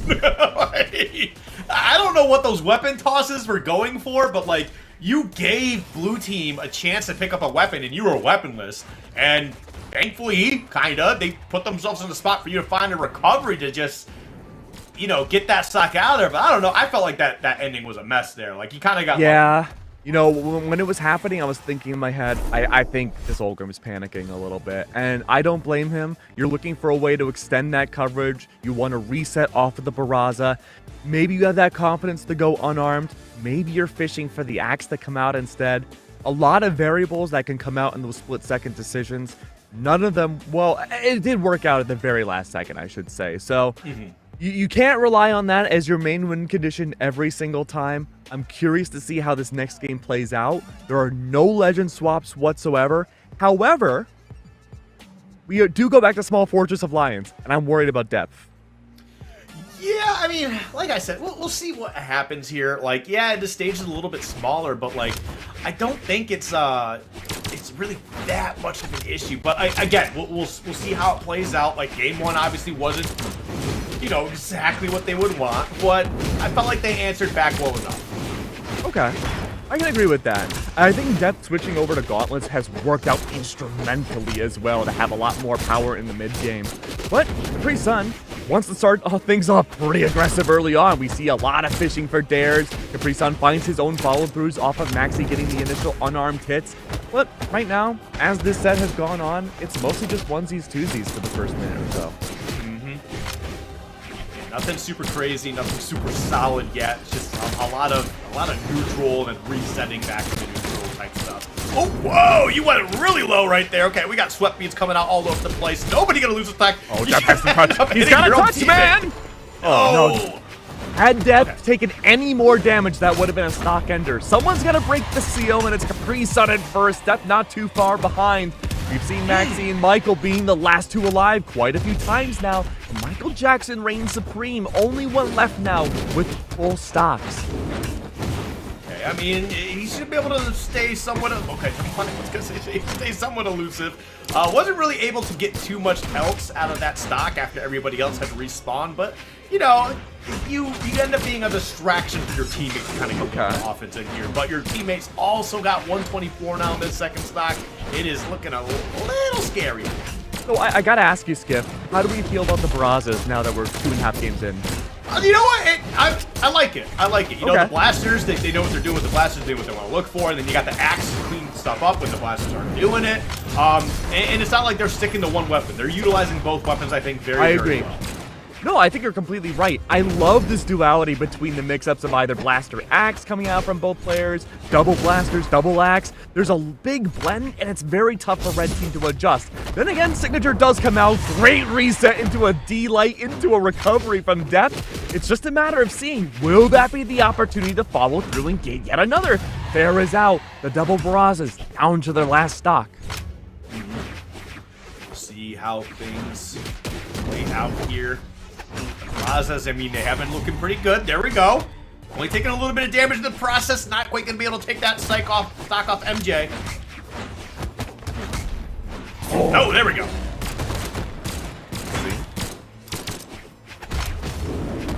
Maxi. Again, a little bit of a 2v1 combo on depth. Just didn't really get too much out of it. And also, teammates kind of got caught up in that. The crossfire there. Something you definitely want to be aware of. There we go, okay. Some solid damage. Depth, it's looking like they're in a lot of trouble. Like what that Depth is doing. But these are back out again, wants to play for the reset. Trying to condition blue team over to the ledge. He understands GC neutral saying, oh, that is going to be huge. But look at that setup. Incredible work. The follow through from MJ himself. That really couldn't ask for a better combo. That was real solid. That was really good. Like, you saw your teammate, got both of them caught up, and you immediately got into position that you felt was best to close out those stocks, and it worked out. So honestly, that's just great recognition from Michael Jackson here. But looks like we're going to be getting off one of the Barrazas, and we're going to be hopping onto the Taros here, which I don't hate, because that's also just going to help you really clean up some stocks, which, like, I don't see really being a problem when you're on the Barraza, but the Taros certainly does help quite a bit. Yeah, I think switching over to the Taros is going to work well for stock enders here. You do have a little bit more damage that's going to be comparable to Death, but you do have a great way of countering off-stage play yet again. Now that we see this Tesca finding more confidence and opportunities, utilizing gauntlets and battle boots to put yourself in a precarious spot. And that's one thing I've really liked about Depth so far, is that even when, like, they are clearly, like, the most damaged, have the least stocks, it's not really stopping them from being aggressive. There's no loss of confidence. There's no fear being gained at all. It's just straight hands, yeah. Okay, off stage though, Michael Jackson not in a good spot. Him getting back on, that's body blocks to ensure that MJ could live. Wonderful work into a ground pound. Couldn't ask for anything better. That's Maxi's first stock lost. Cap immediately conditions off of that stock loss to play to the ledge. He was looking for GC neutral sig to take Death down to the depth, and unfortunately does not work well for him. That's gonna be Death gone. Yeah, I mean, that's just kind of like the story of Red Team so far. Death seems to be losing the stocks first, taking quite a bit of damage. But like I mentioned, no fear. Just keep playing their game. And they are up a stock here. I mean, Michael Jackson should be losing a stock maybe sometime soon if they can find a way to, set him up or at least get a little more damage. Okay, Narendum MJ keeps Maxi away, focuses the 2v1 against Cap. Cap hasn't brought out a lot of signatures yet. That's what I was expecting from the Teros. Instead, the Death suddenly out of nowhere. Huge work from the Barrage with the Blaster searing away down to 1 stock. Michael Jackson himself finally has broken that seal. Down to just 2. Yes, a full stock difference between his teammates. We could be looking at a very early 2v1 skiff. Yeah, it could definitely be a little bit troublesome. This is a situation where Death needs to definitely dial it back just a little bit, because I think you are throwing caution to the wind a little too much. I could definitely see that being a possibility, but with a Tezca, you don't really get to afford to play slow. You have to play aggressive. You have to win the conditioning fight. You need to have this enemy team play your game. Ooh, okay, a little bit of an unfortunate scenario there. He got the stop, but wasn't able to follow up with anything Oh, else. great But side sig! Yep, will clean up that stock right there. That's going to be another one. Oh, the double KO coming out. And this is a 1 to 4 stock game right now. I mean, you may as well wrap it up. This is Blues. Yeah, that was wonderful work. And we saw what a great combo we had from last game, but twice over from the hands of Capri Sun. The sugar finally hitting the system now. I'm loving this Teros pick. Yeah, this Teros has definitely cleaned up a lot of hits here.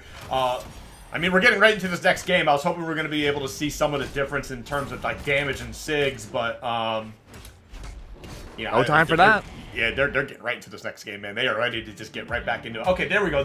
So, in terms of damage, yeah, okay, almost 600. Good lord. SIG accuracy, 67%. So, I would definitely say comfortably that this Teros pick has certainly turned the tides around quite a bit.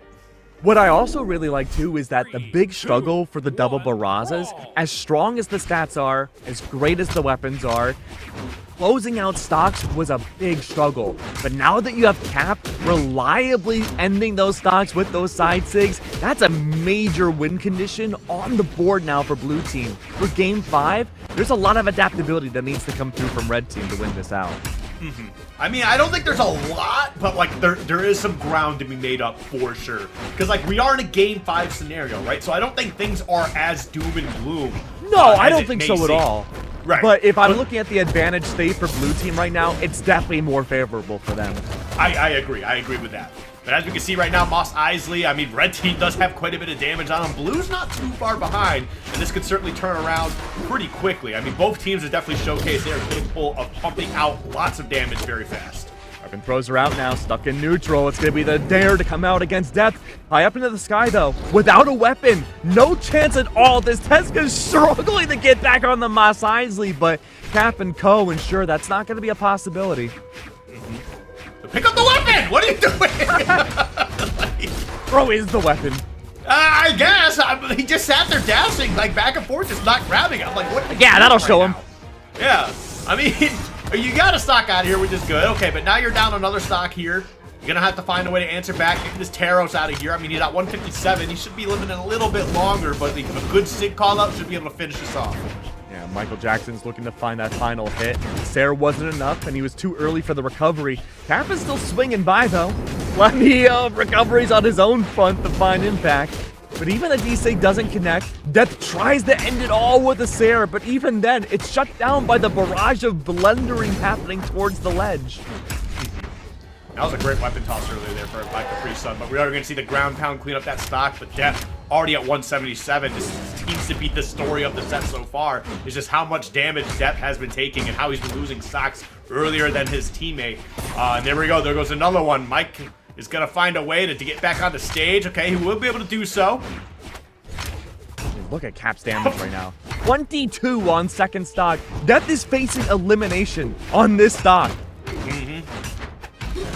Oh, wonderful work. 2v1 combo.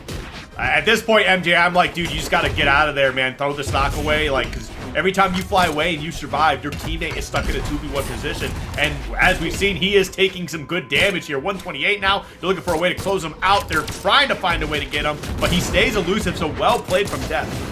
Oh, but Cap is being so surgical on that hammer. I don't even know why he would swap to the axe other than weapon denial, which he did against Death. Brought out gauntlets, though, after a little bit, and he was completely out of the fight. Recovery's out. Death unable to find much. Desync is underway. Cap sends Death flying. But Mike, excuse me, even then, stuck in the middle, looks for anything to put this reprieve on the Death. Recovery is out. That's Q gone. Maxi only on 1 stock left. He himself facing elimination. But Michael Jackson has to get rid of 3 stocks left. Game 5, elimination side, in order to have a chance to move on forwards in Winter's 2s. You know, not looking good. I feel like Rocket Lance is a good weapon for this type of situation here, but just the way that blue team's been playing so far, like, you really can only get a hit, maybe 2, and then you got to reset the neutral because the other one's coming in for that counter punch here, so you got to be very careful. Capri Sun at 189. I mean, you got to find a way to get that stock out of there, but you're at 176, 205 to close it out with the stomps there. Blue team is going to find a way to take this game 5 here and take the set. It was monstrous to bring out that Taros. The fact that the hammer got a lot of aerial coverage that was a lackluster part of the initial double Barraza kit. The fact that we saw plenty of connecting signatures from the hammer too. It was the perfect solution that any 2s team in a tournament like this would dream for. Yeah, I agree. It was definitely like just really well done on blue team. Good recognition too from saying, hey, look, obviously the double Barraza is not working, but we could definitely find a way to kind of plug up some of the holes that, you know, red team was seeing, and, you know, we're able to play our game. And, you know, switching to that Taros, like you mentioned, that extra damage just was really a good call. Definitely helped them close out a lot of those sets here. But we're going to be getting into our next set coming up, which I'm pretty excited for. We're going to be getting Sack and Reaper Black. Okay. Going to be taking on, is that Hewitt? Is that how you pronounce that? I'm so sorry. I believe so. I'm sure Chad will be happy to correct us, but I'm going to go with Hewitt for now. We have Simples alongside Hewitt for the team up there.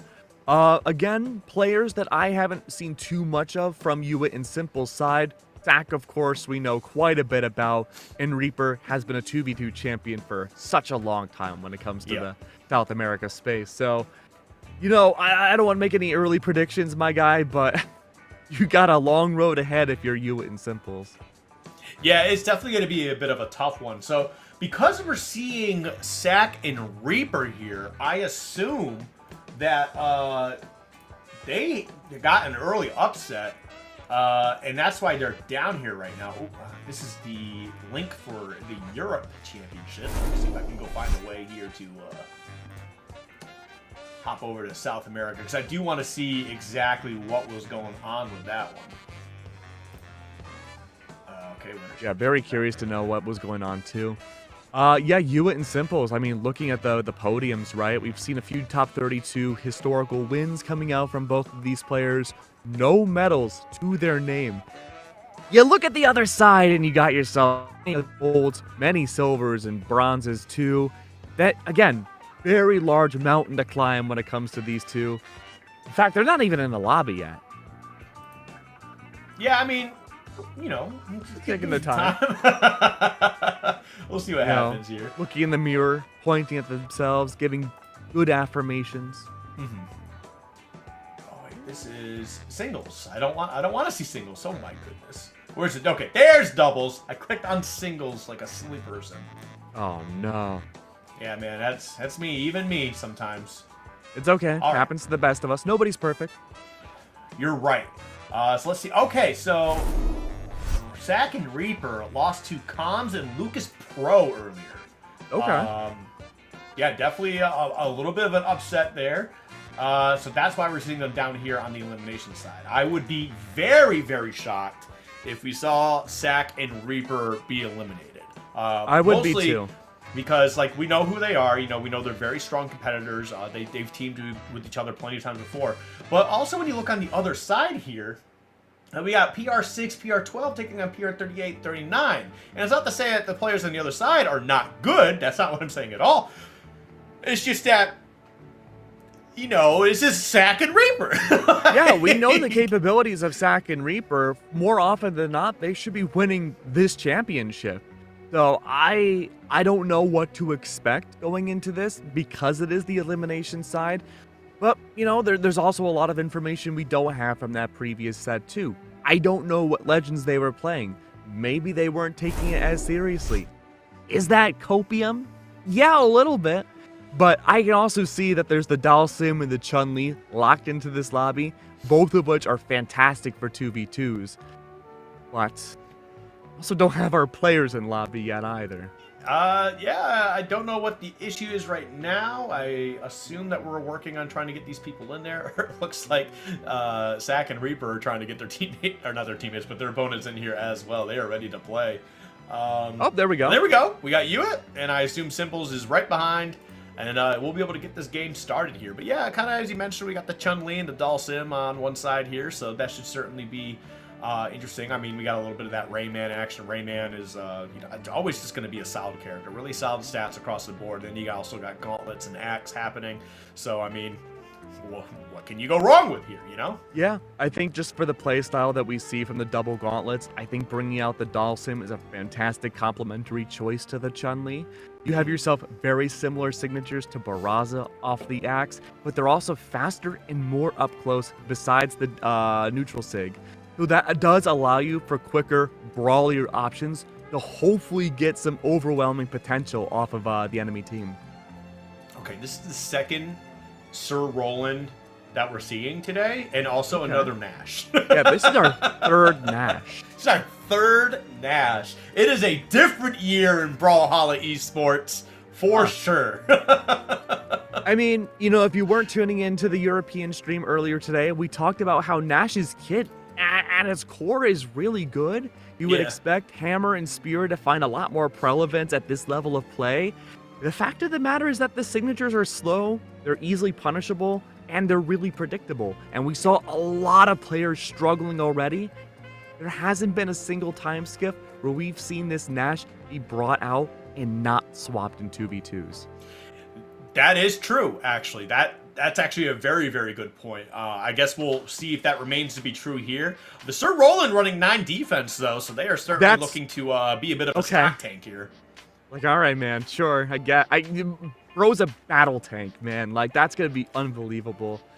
You know, just off the top of my head, who has more maximum defense? Would it be the Roland or the Queen Nai? I think it's the Roland. I can't. I don't remember right now. I'm drawing a blank. A full defense Queen Nai is pretty chunky, so I can only imagine what this Roland sword can bring out in a matchup like this. Actually, no, I'm going to take that back. The Lance is going to be stronger in this matchup against the Chun-Li and the double gauntlets. Yeah, the Lance will certainly be a big factor here.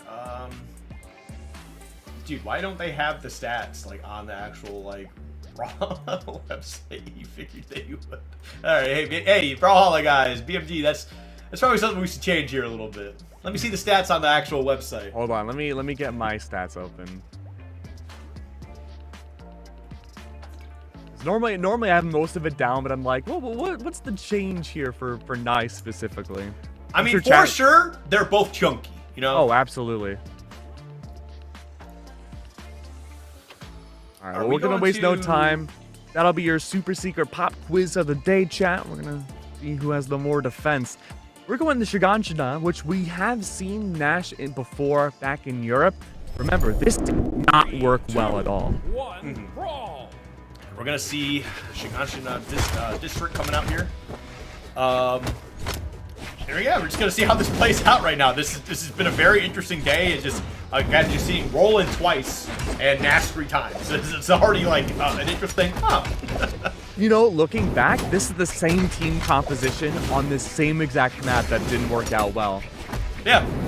Yeah, it's definitely a bit interesting too, and it's like the same skin for Sir Roland. Different skin for Nash though. I do like this skin for Nash. I do like it too. I think it's I'm trying to remember. I think it's like one of the Battle Pass skins. It's wonderful work early on. Great work overall from the Nash. Unfortunately, Simples can't relish in that victory for too long. It's going to be an easy trade coming out from Zach.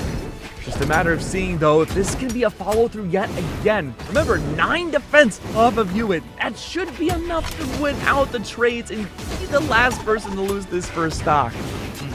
But I do want to point out, though, that Red was able to strike first and get that first blood here. And again, taking that next stock, they're really taking it to Zach and Reaper, who, you know, if they haven't really kind of dialed in and be like, hey, these guys are actually, like, doing some stuff, they better start waking up. Zach is struggling, though. Even with the axe and the extended signatures, you would think it might help out, but the neutral sig unfortunately does not connect. Reaper Black is there for the D-Light into the recovery setup. That's going to help put a lot less pressure on this Doll Sim, now that Simples is on one stock. There we go. Give me a little answer back here. 3 stocks all around. Well, not all around, but for both teams. Have we seen a Nash signature yet? Yes, I'm pretty sure we have. Have we found one with impact? Hey, you know what? That's a completely different question. There we go. GC side that was huge. Okay, both questions answered. He's got to give it some time. Give it some time. It's just the beginning of game 1. Okay, true. But to be fair, from what we've seen, we only get Nash for 1 or 2 games. Yeah. Okay, there we go. Well, honestly, I do got to hand it to Simples. Has been very good at like kind of catching the rebound here. The pass from his teammate Hewitt with those nairs on the hammer.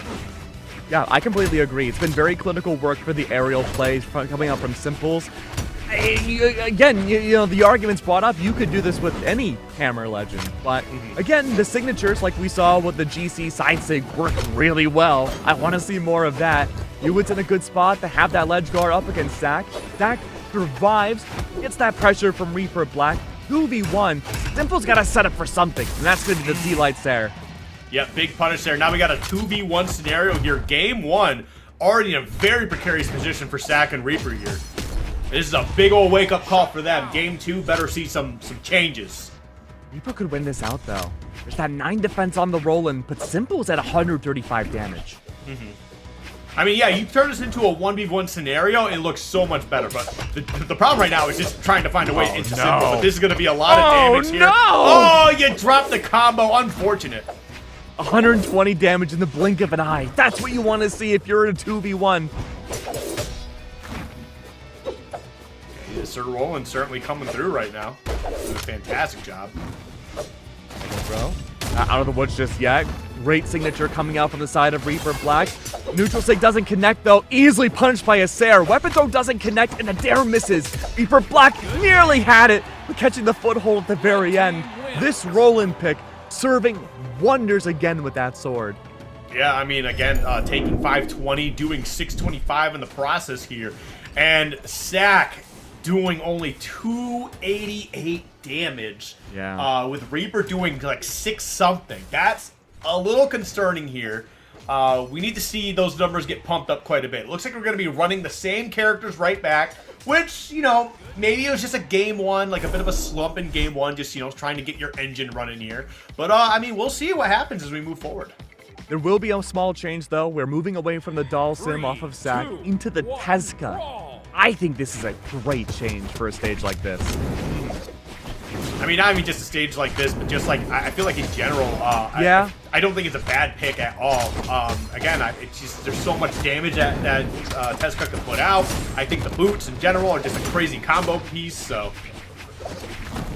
Especially with how Reaper Black is playing the Chun-Li, I think the directional input coming out from the battle boots would be fantastic. The feed damage directly back into his teammate. And the gauntlets there for the aerial gameplay would be a great match against Simple. But the side signature seemingly out of nowhere comes out, and that's going to remove Sack's first stock. Yeah, one thing I actually noticed as we got into this next game here, I believe these are all, everybody here is part of the same clan as well, so a little bit of a inter-clan turmoil. Recovery's out now. I'm sure all these teams must have practiced quite a bit then, but it just keeps going! Zach is 140 on that second stock! The bouncing nearly was enough to take him out yet again. Hewitt, though, falls for the bait. With line and sinker, ledge guard is out, nearly taking out his own teammate. Sack was in such a bad spot. Recovery's on its way. But look at the stocks. It's still red team, completely fine on 3.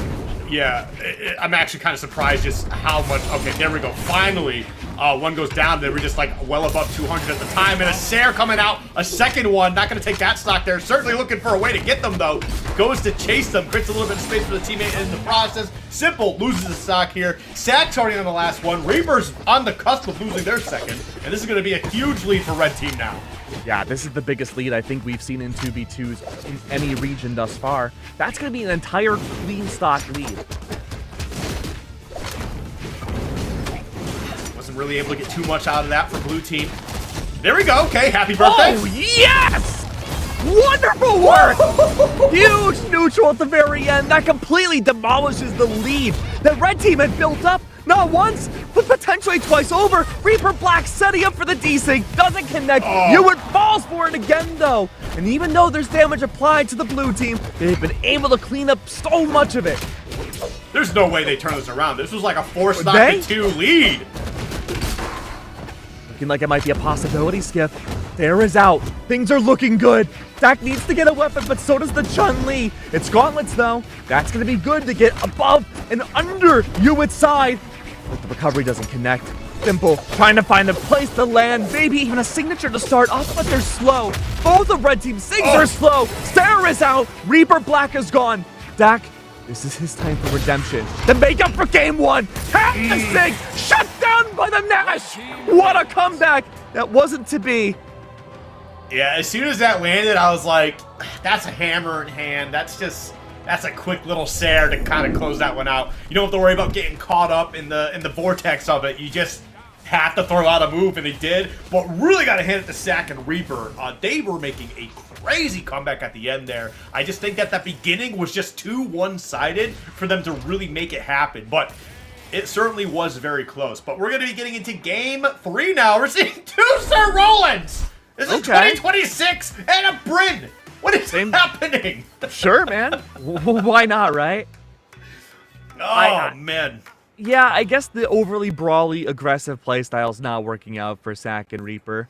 I don't think it was bad necessarily, but just the opportunities that, especially in that last game, Simple was finding off of that Nash surprised me a lot. And I think major adjustments for more grounded gameplay is definitely necessary. 3, 2, 1.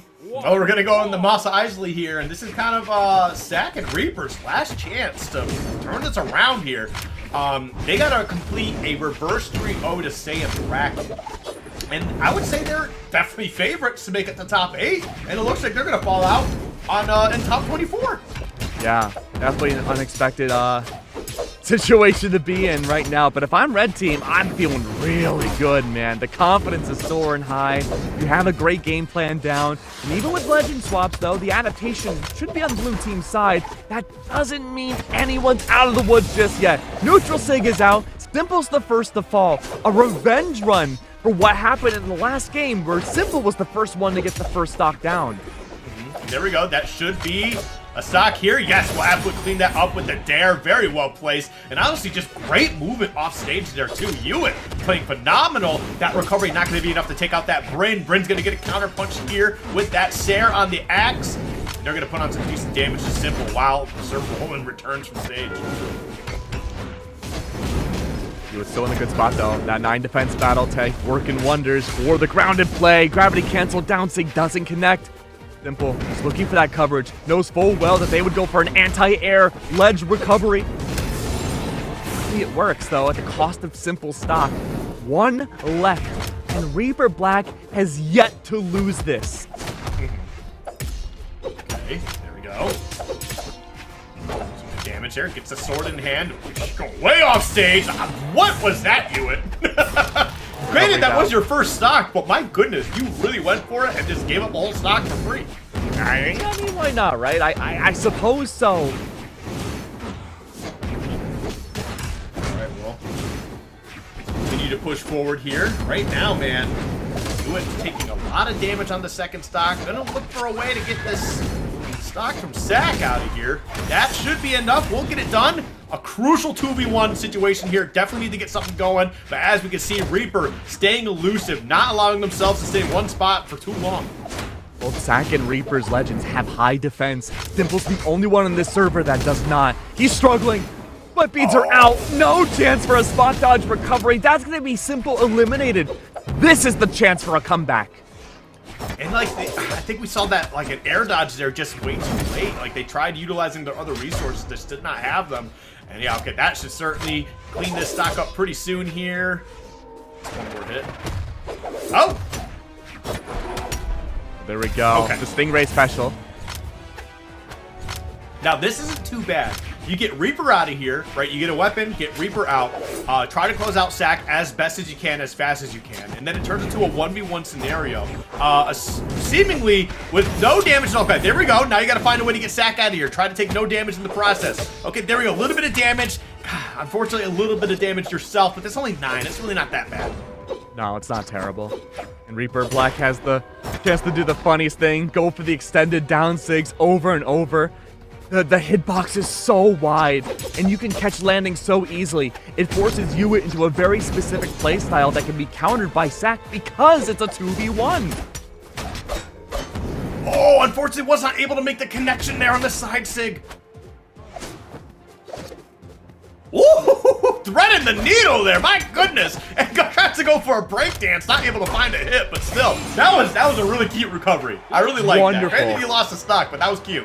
Yeah, that was some great movement coming off from Hewitt, but wonderful work overall from the blue team. Very impressed with both Reaper and Sack. The fact that they changed their playstyles completely from how scrappy they were with their double gauntlets to having a hodgepodge of different extended range weapons really goes to show that there's a lot of in-depthness to their strat book. Yeah, no, I totally agree. I mean, they're swapping characters again. Yeah, well, Bryn's still going to be there, but pulling out the Ulgrim, which honestly, totally for. Ulgrim is just something that, you know, I'm so used to seeing in 2s anyway that they must have recognized something going into that last game to say, okay, look, this is working. We do need a small tweak here. So we're going to see Sack hop onto that Ulgrim, and we're going to see where things go from there.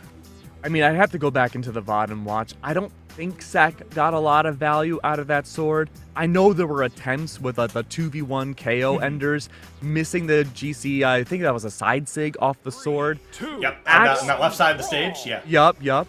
I think that Axe will find just a lot more coverage for how much more or less grounded play we're seeing from both red team players.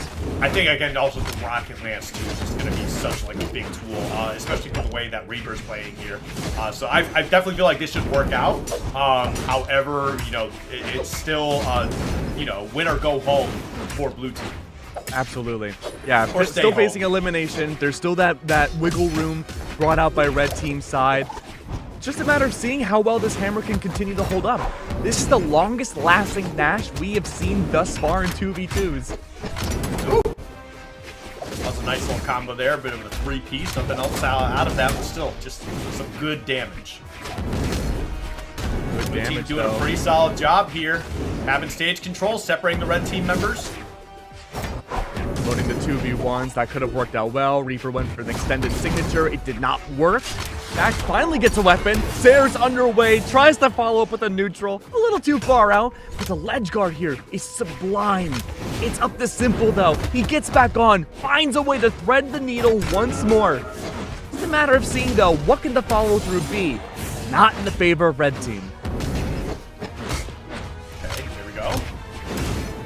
Blue team doing a fantastic job here. However, they should be losing these stocks relatively soon here. We got Sack at 201, Reaper at 133.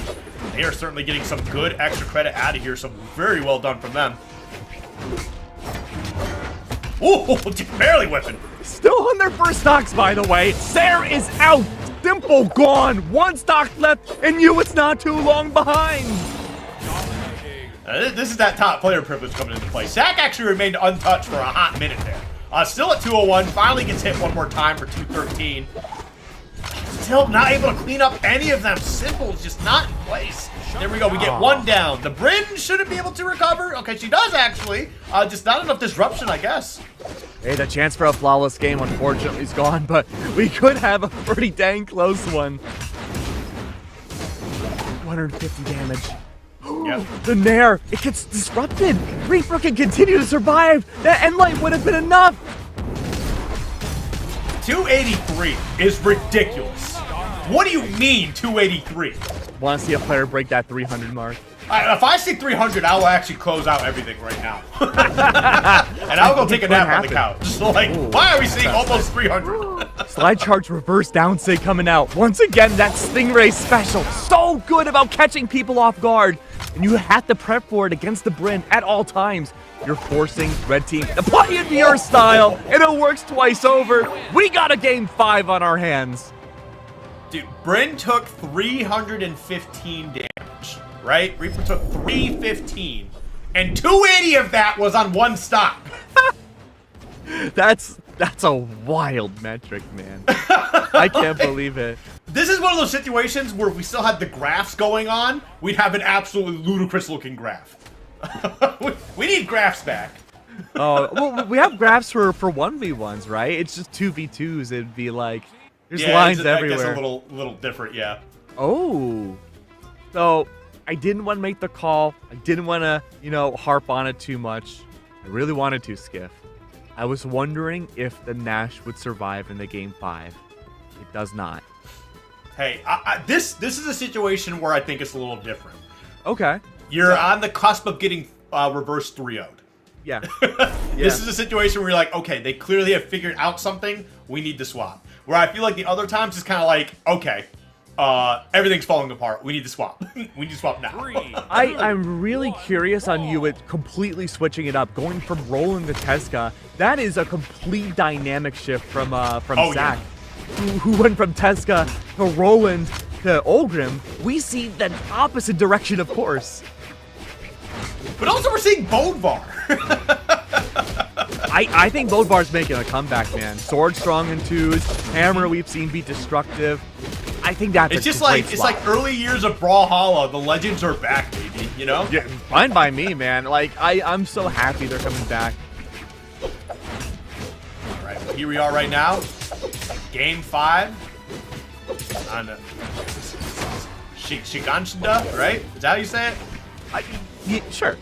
Yeah, you know what? On AOT. Yes, yes. I can say that. Oh, but Zach, not long for this world.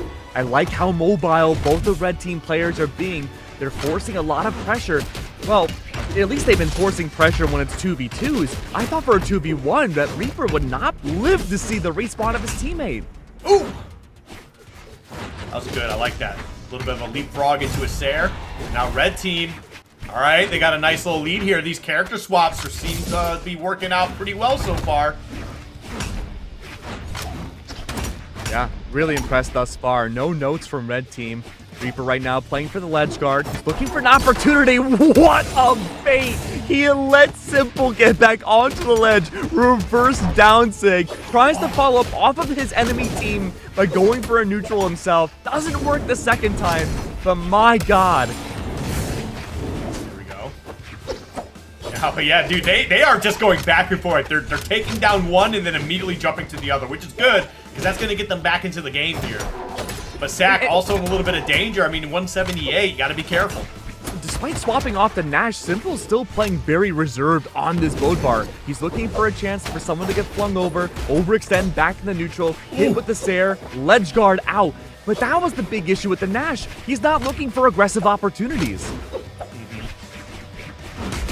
I mean, sometimes it's just a matter of your gameplay. You just got to stick with it and just be as consistent as possible. Sack going to be sent down to the last stock here. 4 stocks to 3. Red team has a pretty decent lead, but as I've mentioned before, at these percentages, we could certainly turn things around for a 2-stock swap. This is Sack. His last stock of the set, win or lose. That's going to be Hewitt not too far behind. Reaper's got to hold on to the second stock as much as humanly possible. Sword recovery against them. Oh my god! Recovery to the face. A second one, he cannot survive. But Zach now has to play this so carefully. Spot dodges out of the nair. Hewitt on his tail, looking for any chance to end this now. Bring things to a 2v1. Hewitt falls. It's going to be up to Simple to try to hold on. Same position Reaper was in just seconds ago. Oh, this is getting really, really tense right now. Okay, there we go. Both teams kind of separating themselves on the separate sides of the stage here. They live! I don't know. I feel like I would just get rid of the stock at this point because, okay, there we go. It's gone now because say if you live again on another hit, they're just going to go ahead and beat up Hewitt even more. That's going to put you in a 2v1 scenario later. Hewitt at 127, though. They got to find a way to get Reaper out here. That's going to be your best bet. Actually, either of them now, they both have taken quite a bit of damage here. Hewitt goes back to boots? He has such a hard time finding landings. He has to reset every time, but he's fishing for recoveries. That's the idea. He's looking for a rogue jump to come out from blue team to end these stocks. Feed them in the simple. It's working. It's working. Back to the gauntlets we go. One hit from either one will end the stocks of blue team. What can they do? Recovery is out. No dice. It's Hewitt again without a weapon. Looks to go unarmed. He's the first to fall. Simple versus the world. A shutdown unarmed. Gets back onto the stage, but it's a dare. A weapon throw. Everything under the sun. The party is back again. We've seen it for the champions once, and they make it forwards through the elimination side. Wow. I am shocked. I really thought red team was going to be able to get it done, but blue team with the biggest clutch factor of all time. Oh, that was incredible, man. That's just the Zack and Reaper effect, man. Woo!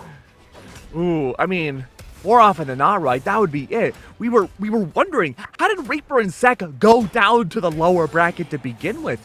Maybe they never brought out that combination. Maybe they didn't utilize what they were using for the Ogrim and Bryn. Maybe they just tried tooth and nail to make the double gauntlets work. But they found something here for this elimination side. They may have just secured a golden ticket to grand finals. They got a ways to go. They do. They do. I am being an optimist. Yeah, that's quite the opposite because I mean, and it's not like it can't happen. It's just that when you are on the elimination side of bracket, this earlier, even earlier, you are playing so many more matches at this point to be able to go the distance. So like your bracket stamina is really going to be tested. Can they do it? I believe they can, but it is certainly a tall order. We got to test our own stamina too. We have a small break, but before we come back, go to the bathroom, get some water, and we won't be gone too long. So be sure you're here when we get back. A few minutes on the clock. Let's go.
Oh, me this time? Wow. You know what he was saying? Oh, I don't know. Maybe I'll intro. Maybe I was honest. I don't know. Maybe. You're a very honest guy. I appreciate that. South America rages on. We just had an incredible reverse game come by, all the way to 5 games from some of the top tier talent on the South American and frankly the global region of the world for Brawlhalla. But if we think that last set was good, I have a special surprise for you. We have an even better set on its way. Map bans have already started. We're not going to waste any time. We got ourselves the one and only West Prime Yoru God Destruction and Tom Welling. Otherwise known as Wes and Vem. Oh, yeah, I've heard of them. But we're going to be taking on Power and Kai. Kai rocking the Sasquatch Taros, which I feel like we never ever see. Because I feel like this is the first time. I don't know. I just never see it. So I guess I just forget that it even exists. But either way, we're going to be going to Fortress of Lions because of course we are. I feel like this actually isn't fair. Look, dude, Taros is blending in with the background. Yeah, that's a little ridiculous. I'm not gonna lie. Yeah, this was a special promo skin that came out with the ET shirts about 10 years ago. So it's it's been a minute. I love this skin. I rock it on my Taros. Wonderful work. Gotta say though, Tezca returns again. We have seen Wes rock this Tezca, I think, since the Legend's been released. So if we've seen heroics from the past few sets, I think he's gonna take it up a notch. Oh yeah, no, like Wes is Tezca. Like this guy breathes this character, and we're gonna continue to see this right now. Granted, teammate is gonna lose their stock first. There goes Vem, but Wes is just gonna continue to be an absolute beast here. Can they find a way to recover? They do. Very well done. That's very well done. Gotta say though, the offstage pressure from Wes, something that we haven't seen a lot of from other Tezcas thus far today, has worked phenomenally. What? Okay, man. Sure. Great work from Wes again. He is just unstoppable. You could say he's the Yoru Prime God of Destruction. He certainly is playing like it right now. 198 here, too. Like, that is quite a bit of damage here, especially on the Tezca. I mean, it's not like the defense is bad, but the defense is not as great as some other Legends are. 221 damage off of Wes. He is playing so well. Waiting around, using Tom Welling kind of as a meat shield. Is working well for him. Gets back on stage. No fear whatsoever. Looking to engage once again. Should have been a shutdown from Power's down sig. It wasn't. It was taken out in an act of betrayal by his own teammate. Hey, you know what? I'm actually fine with that. That denies the KO to the team, the enemy team. We take those stats. But either way, ooh, almost picking up on that. That was very well scouted. Just the timing was a little bit off. But we get it that time. My goodness, man. And there we are, 4 stocks to 2. Red team already looking like they're in a very compromised position here in game 1. Never seen so much snap dashing in my life. They are making this work wonderfully. Ledgeguard once again. Power should be in an advantage state, but he's forced to back away. He was looking to fish for the down air, possibly even a D-Sig, neither one of which worked. Now at 1 stock, Tom Welling has to play a little bit more carefully. Normally that should be the Tezca, but again, Wes is a demon, a whole different level. Oh, almost GC signature could have been enough to take down Kai. It could have been a reversal, but no one was in a position to do it. Sidesig is back out, but a little too far away. Tom Welling did not engage. They're back out again.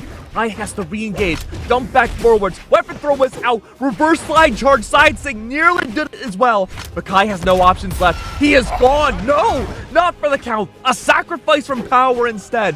What can Kai do? I mean, I really got to hand it to Power there, though, because that weapon toss was crucial. Because I feel like Wes, at that point in time, resigned the stock to be lost and was trying to get as much out of it as possible. What? Tom's gone! Possibly take Kai with him. But right now, it's Wes versus Power, and that's 140 damage difference here. That is looking a little bit troublesome. Wes, one of the best 1v1 players in the world, and as you can see right there, cleaning it up with little hassle in the process. 5 KOs, by the way. This guy's a monster! Yeah, dude, that's Wes, man. And Wes and Vem, they team together very often, so their synergy is going to be top-notch as it is. We're going straight to the game too, man. Okay. No swaps at all from Power and Kai. I will say I like their team combos. I like their synergy. I think their setups are sound. It's just like this is a different level, man. Absolutely agree. And again, trying to take on these guys is already like a tall task anyway. And also, I'm realizing that Wes and Vem are low. Like, why are they down here already? Yeah, they're low, but that was mostly to the hands of Kai. This Yeti has no bounds. He's looking for the snow. The Kai is there to help supplement, but this man wants to go back to the mountains. It's up the mountain. No, not Mountain Tom himself. He gets hit in the face with a side sig. Wes is looking for a chance to go for the punish. He was nearly caught in the middle of two terrible places, but luckily that won't be the case for him for too much longer. Battle boots in the air. Power. What can he find?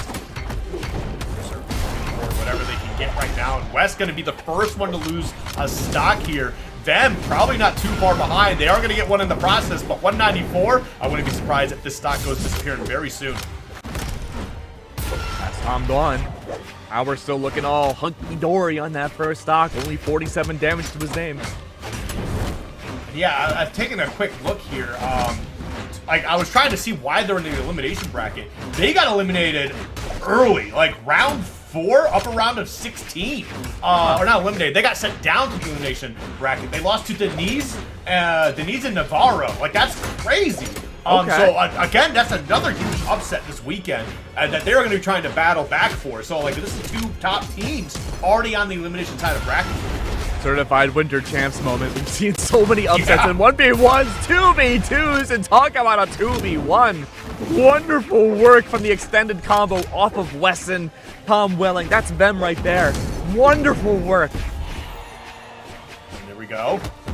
Maybe get that next stock out of here. Now, red team, I feel like, has been answering very well after that first game. That should be a stock. Ooh, misses on the edge guard.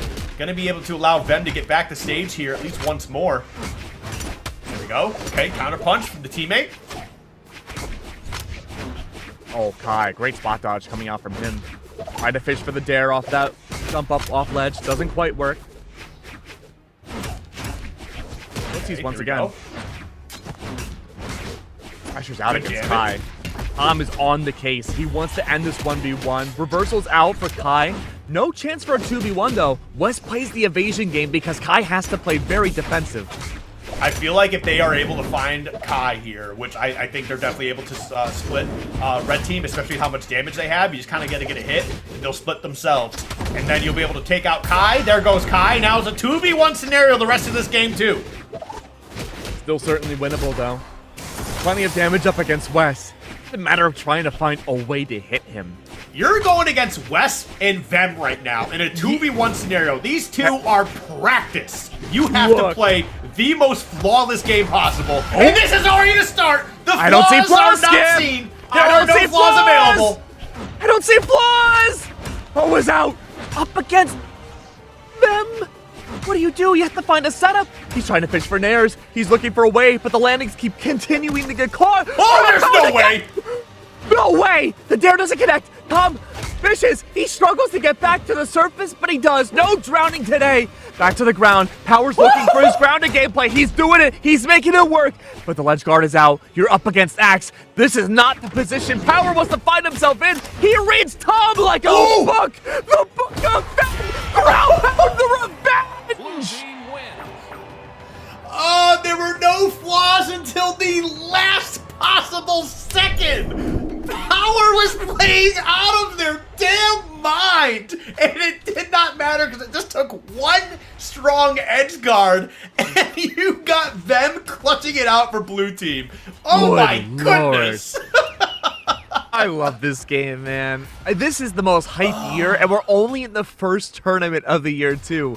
But it just feels like the momentum of this game and the clutch factor moments have increased tenfold recently. I am so happy to be watching this region right now because we have another interesting swap again, Skiff. We're going. Becky Lynch. Becky Lynch. Okay. Oh my goodness. All right. Well, Becky Lynch coming out. You know who Becky is, right? I do.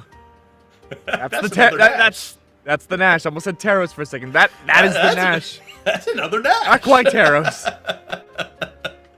Moved away from the Taros. All right, but here we go. Game 3 right now. 2-0 in blue team's favor with a crazy clutch at the end of game 3. Spear's definitely going to be helpful to help with power, especially for those offstage late recoveries against the Blast Zone. That would be nice. Okay. Ooh, oh, there we go. A little bit of a happy birthday. Okay, neutral sig comes out. West can't find the connection. You would think West maybe wanting to play a little bit more, I guess docile's not the word, but you want to play a little bit safer. Nope, that's not West's style. The Spear, though, dude, should be a big stopping force. I feel like you have to be such a crazy strong player to make West feel like they have to play defensive. I agree with that. There we go. Great jump up past the D-Sig. Wonderful work. Kai stuck into the air. I think that was a connection on the stair against Power. There we go. Not going to be able to take that stock. Power going to live at 209. That Kaya defense coming through. Here we go. Recovery.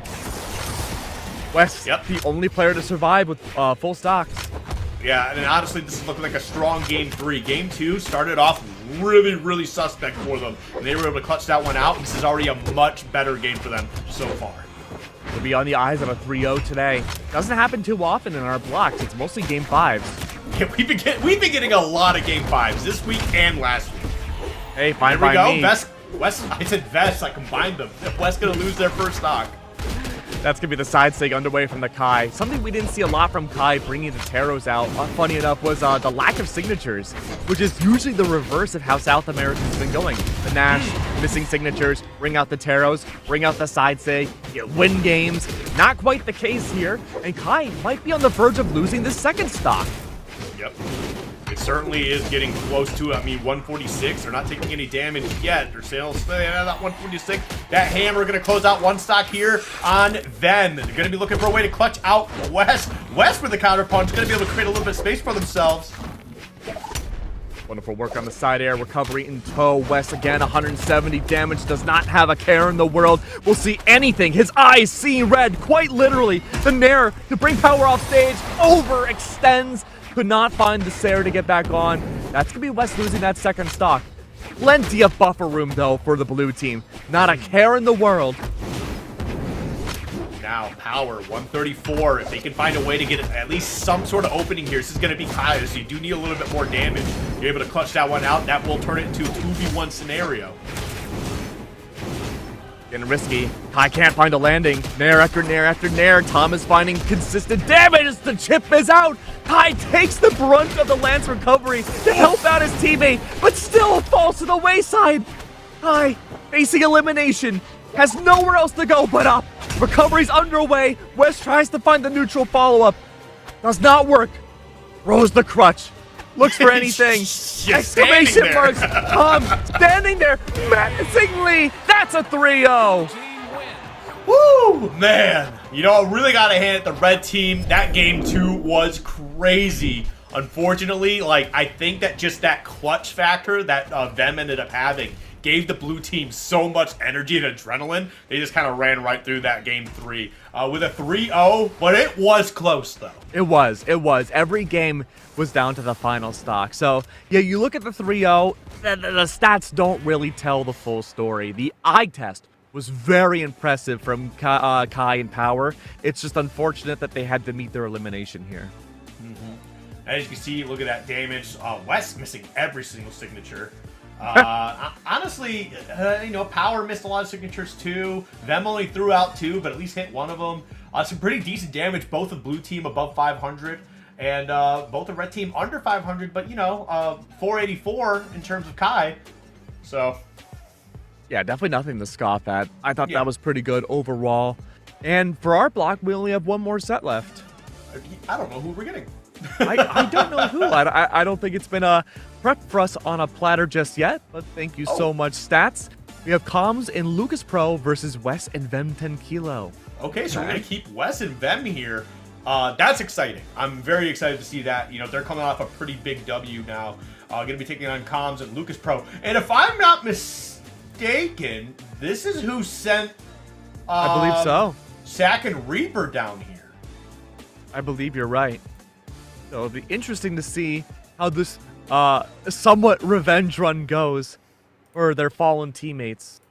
Yeah, so this is these guys sent Sack and Reaper down here, and then they ended up losing to Mac and Ian.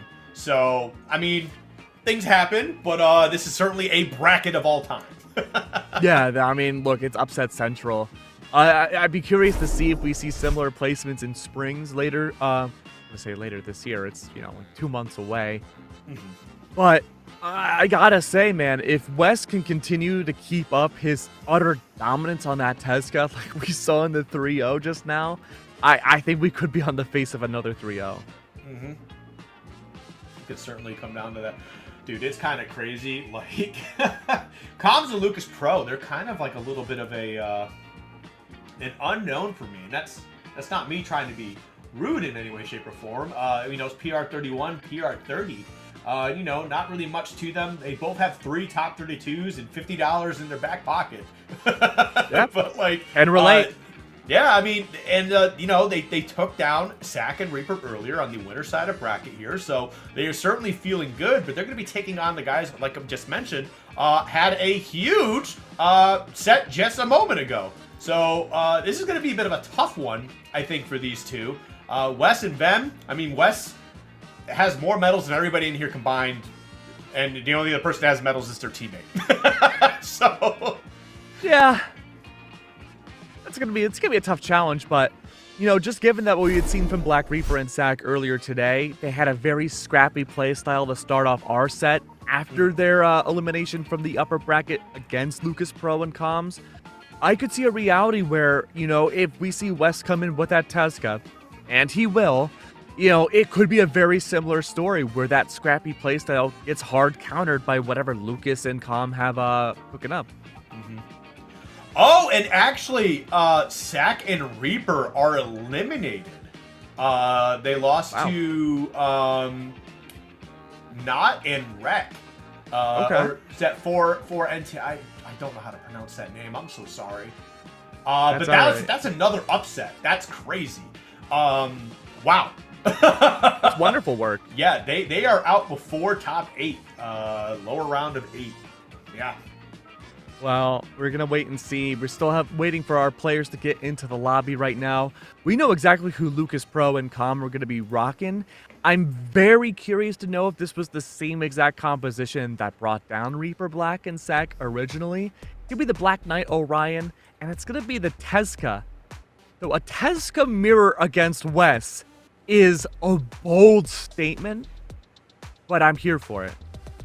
Yeah, especially against the Tezca. And you can even see it in the name. That's a gold Tezca right there. Yep, level 100. Yep, level 100 Tezca, level 100 Algrim for Vem. And on the other side, you do have a level 100 Black Knight. I know. The odd one out is this noob with a level 83 Tezca. Shake my head. First time playing this legend. Yeah, but this is going to be Orion and Tezca coming out here for the blue team. Lucas Pro and I forgot the name already. I'm so sorry. It says Paul. Oh, beautiful work early on. I like the aggressive signatures coming out from Lucas's side. The ledge guard could have been out again for another D-Sig. Not quite the case. 3GC though. Neutral Sig underway from Tom Welling. Early pressure's on though. Something that you had mentioned in our last cast when we saw Wes in Tom Welling them Tequila was that, you know, it takes a lot of work to pressure out a team like these guys. And if we can see this aggressive potential again, even on large blast zones like Western Air Temple, that could be a bold statement to make for Game 1. Yeah, it absolutely could be. Right now, they are doing a pretty good job here. Red, wow, not going to be the first ones to lose their stocks, even though they are quite in the red in terms of damage here. Not going to be able to take out Lucas Pro. Lucas Pro going to be able to survive just a little bit longer, but Comms already down to stock for their team. West sitting there at a comfy 200 damage still. Looking for any opportunity to surgically insert the boots into the matchup. Finding plenty of Sarah opportunities, nearly finding the recovery as well, unable to collide against either one of the blue team members. That will be the end of Wes's first stock, but still, Paul on that second, you know, surviving. Wait, did West chase them out there to get the stock, and that's why they lost theirs? I think so. Okay. Well, West is a little bit of an animal there, so I mean, I don't blame him. He had his first stock still. Like, I mean, why not, right? Yeah. But right now, okay, there we go. Com's going to lose their second stock here. Blue team in a little bit of a trouble. As you can see, Lucas Pro staying a little bit elusive here, trying not to get caught up in the red team combo. Are down to one stock. Lucas not too far behind. The spear not finding a lot of work whatsoever. The gauntlets are just inside the hitbox at all times. Lucas isn't able to space himself out enough to get anything going. There we go. That second stock going to be disappearing here. Goes for the weapon toss. Not going to be able to find it. Com's in trouble. 124. You can see that Vem is trying to hunt them down. I mean, why not, right? Now's the time to do it. Be a Vampire Hunter against Paul. That's going to be one gone. Out goes the blue Tesca. The red one still remains. Then 10 Kilo down to his final stock, however. It's going to be West on the other side. It's a fresh stock for Lucas. Met exactly with at least one signature from West thus far. Lance is underway, looking for a ledge to get back on. Ground Pound is out. A 1v1. Lance v Lance up against them 10 Kilo is going to work well to set up that grounded control. But now that West is back into the picture, Battle Boots underway, will be in the face of Lucas. Now without a weapon, there should be no way back on that ledge. There we go. Clean it right up there. Yeah, red team pretty much just had it traced down to a science there. What I really like is that on, was it Com's last stock, we had Vem who just kind of went off stage, and like they didn't have to throw out a move. They just kind of stayed like underneath the stage, but between the stage and Comms. Just said, hey, look, I'm going to be here. If you make any attempt to come to the stage, I'm going to throw out a move. I'm cool of losing my stock, but I'm taking yours at least one way or another. So either you fall to, you know, you just get knocked out here, or, you know, you try to make a play and we both go. It's a lot of selflessness coming out from West here, and it's so impressive. We go over to Fortress of Lions. Not going to be Western Air Temple anymore. This will better suit Lucas. He'll have more room to get something going with the spear. You see a lot of Kayas really activate on this stage. But you have more groundwork, too, for the double boots. Let's see what happens here. Both teams, you know, nothing super crazy. Okay, I was going to say nothing super crazy until, you know, Comms took 114. Ooh, nice. There we go, good punch. Just trying to keep them off stage. Right now, red team's doing a fantastic job getting through that Sig on the slide off. That was really well done, man. They are bopping blue team, and they're doing a great job keeping them separated. Nah, I'm not worried about it. We pop on a signature opportunity, but I was expecting the punish to come through. It was delayed, but side air was still out. Lucas and Paul losing their first stocks. And not even at 100 damage yet, is looking really nice here with this Ulgrim. There you go, yep. And another stock gone. There we go, blue team doing a fantastic job answering back here. Definitely something we wanted to see. It just keeps on going. The gauntlets catching out any opportunity for Lucas to try to reset himself. Wes has been on a tear, and then he goes into the mix, finds a signature, a rogue ground pound. Sweat beads were out. Paul could get the reversal, maybe a minor upset. He does. No, Wes makes it back. That's wild to me, man. Top player privilege, baby. Yeah, that's plot armor, dude. There's no way. That's just being good at the game and knowing your resources. I mean, very well done. Might potentially lose the stock here. As we can see, Vem is certainly going to be going down. And West will be following suit as blue team takes a decent lead here. However, that could disappear very quickly, and it does. And all of a sudden, the lead swings right back into red team's favor. Ultimate Caster's Curse, my friend. You found it. 64 damage, the highest number now for all of these players on their final stock. It's 1-0 thus far for the red team, and they are looking to keep that streak going. Win condition right now might have to be to remove Tom. Venton Kilo, this Ulgrim, if he continues to get pressured out, he could lose this stock quickly and force West to 1v2. Oh, that's a huge stare.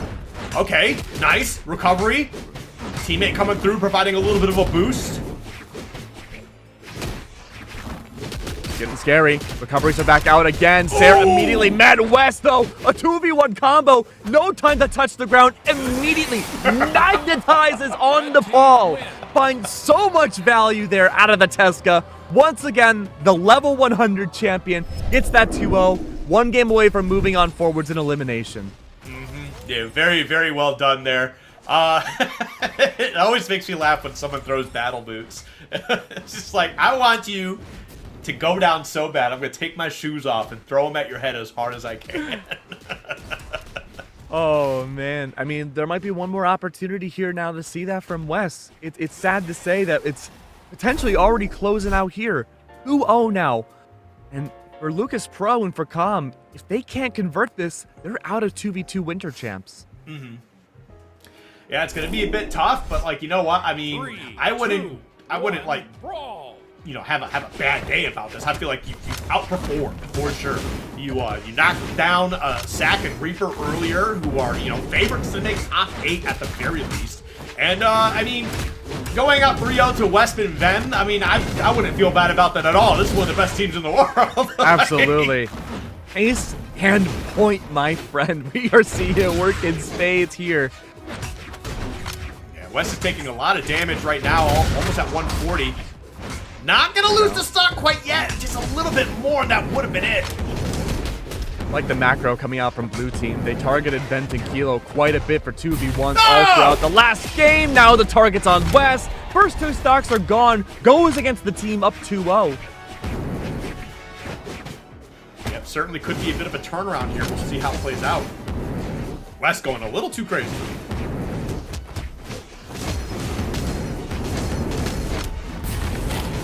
Sarah's out. Com is gone. Lucas not too far behind. Clean break. A great reset for the red team.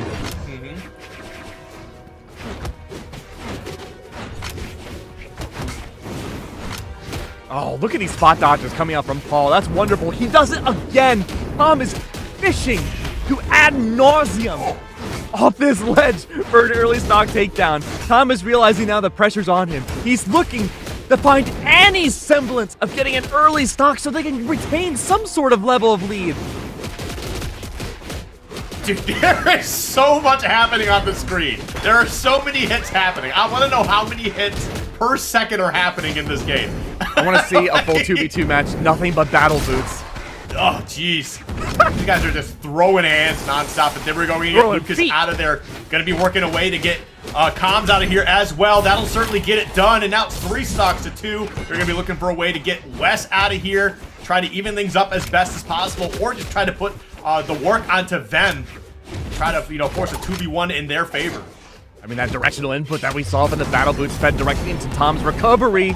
A second stock is gone for Wes. No big deal, because now Tom, as long as he can recover back on, and he does, fishes for a nair, racks up that damage, needs to just buy time for those battle boots to go back in Wes's possession. Now that they are, Wes catches out the aerial up against Paul. It's up to the lance. Could it find more damage? The answer seems to be yes. Paul once again is finding so many Sarahs. It sends Lucas away. A Sarah combined again. A rogue hit nearly took Vemtem Kilo down. That could have been so bad. But not the case. Orange and red across the board. Wes is in deep. Fishes for the recovery. Knows he'll take damage. Vemtem Kilo under the stage. Wes is gone. Can Tom survive? That's one Sarah. Lucas fishes for the GC neutral. Should have connected. Doesn't connect. And there it is. No flawless 3-0 here. We go to game 4. Like I said, even if they lose this set, they shouldn't feel bad. Because, I mean, he just took a game off them, man. That's huge. This is a great bracket so far for Lucas Pro and Comms, and getting that W certainly puts a little bit of energy, you know, in their gameplay now. Hopefully they can try to find a way to push this into a game 5. But again, that's going to be a tall order as we're going into Miami Dome here. This is going to be an interesting game. It's going to be interesting to say the very least, Skiff. I'm not feeling confident in blue team for this matchup, solely off of the fact that there's not a lot of platforming to work off of for Lucas to set up his spear and lance play. We saw that confidence soar on Mos Eisley because there was a lot more escape opportunities outside the battle boots. The ledges were still deep. You could go in deep with any weapon. Oh my god. And right away, a lot of damage on Wes to get started. I do like this targeting. We're seeing so much of that from blue team. They are 2v1ing Wes at any opportunity, regardless of the circumstances, working in spades. Oh, goodness, dude. Blue team is just kicking it up to another level all of a sudden. They are just racking damage up phenomenally well.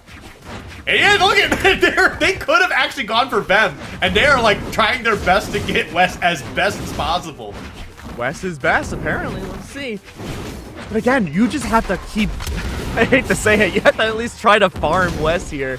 Even if Tom is not taking a lot of damage, force him on the follow through. You can punish Axe and Lance a lot easier than you can to just straight up engage it.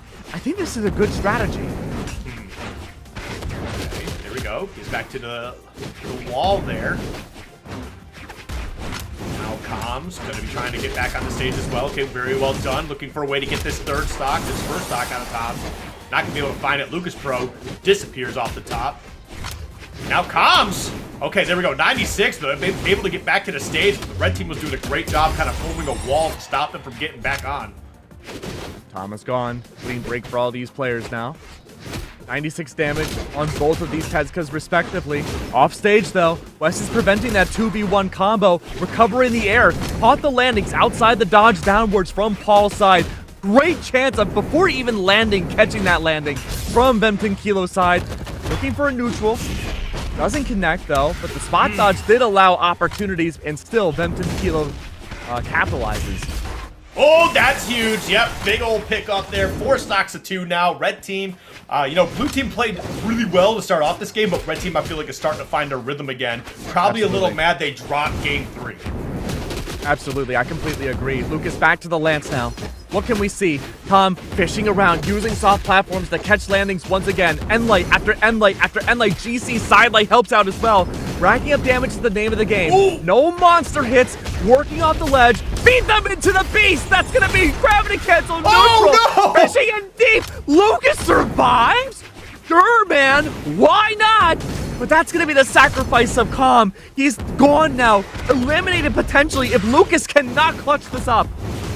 Yeah, they are, I don't know, man, this is going to be really tough. You got an Algrim to deal with, and then you just have a Tezca who's trying to get you in any other possible way. There we go. We're going to see the sidelight into the recovery to close out that final stock here as Wes and Vem find a way to clutch game 4 and take the set in the process. Very well done from Red Team. Wonderful. What a great job to Blue Team as well. Absolutely love the work that we saw from Vem and Wes. They might be my favorite 2v2 duo in the world for how they play. They're a lot of fun. They are a lot of fun to watch. And like that's just kind of like they really represent, I think, the more aggressive play styles from South America. They do that very, very well. And you know, that just is what it is. So yeah. Outside that, I think that is our final set. Do we have confirmation here? I believe that's it, though we can look over and see. What does our wonderful producer have to say? It certainly is. Time for us to go.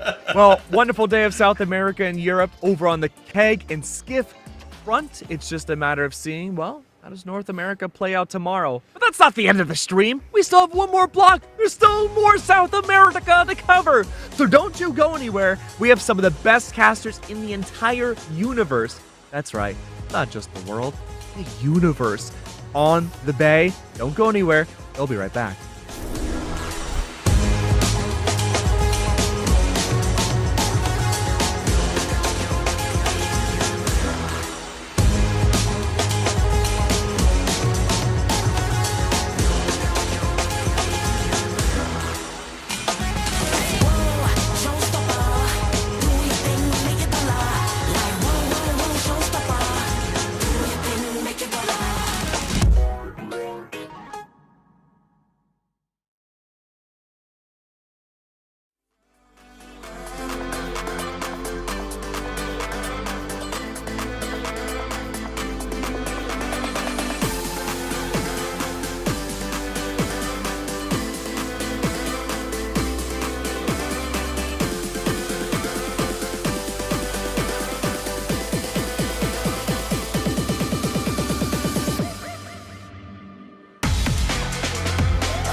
We had it all when you were by my side.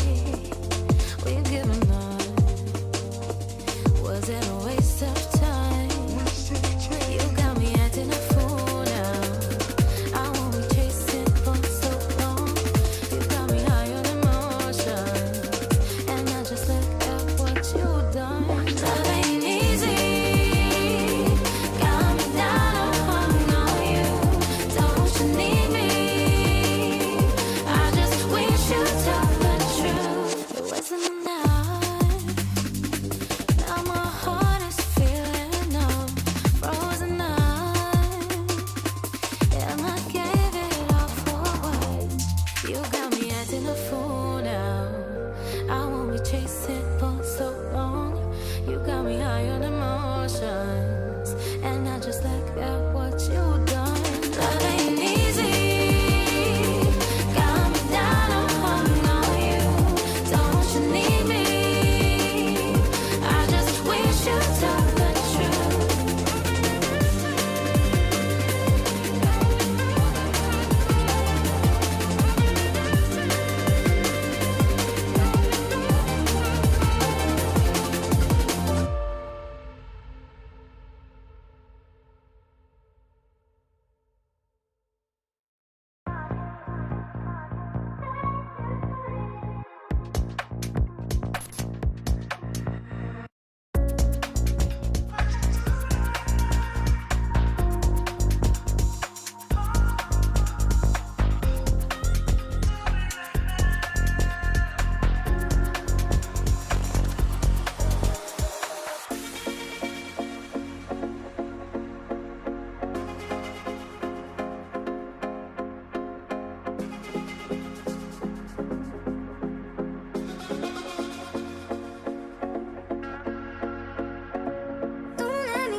just an end game, but you and I are main stage, 'cause we're up in the stars.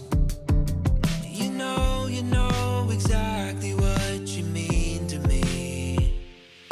You hold my heart, make it complete. You're loving me for me like nobody else, like nobody else.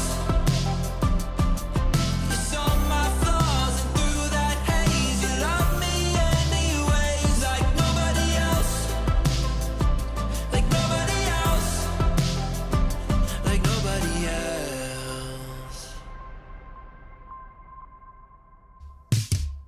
Somehow, through any kind of weather, it's sunshine when we're together. It's what you do to me. Sometimes, when I'm looking into your eyes, you see nothing but the blue skies. Yeah, they set me free. You know exactly what you mean to me. You hold my heart, make it complete. You're loving me for me like nobody else, like nobody else. You saw my flaws and through that haze, you love me anyways like nobody else, like nobody else, like nobody else, like nobody else, like nobody else.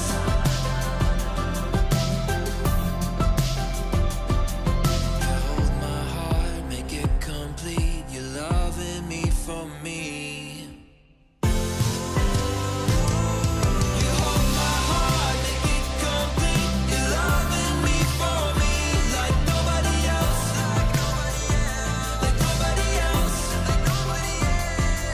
You saw my flaws and through that haze, you love me anyway like nobody else, like nobody else, like nobody else, like nobody else, like nobody else, like nobody else, like nobody else, like nobody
Ain't nowhere but the top, I'm rated.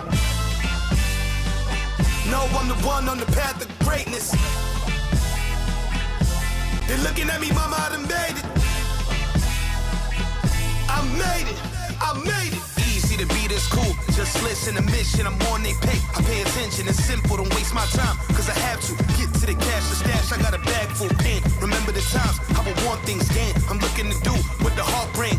You the man with the yo sing.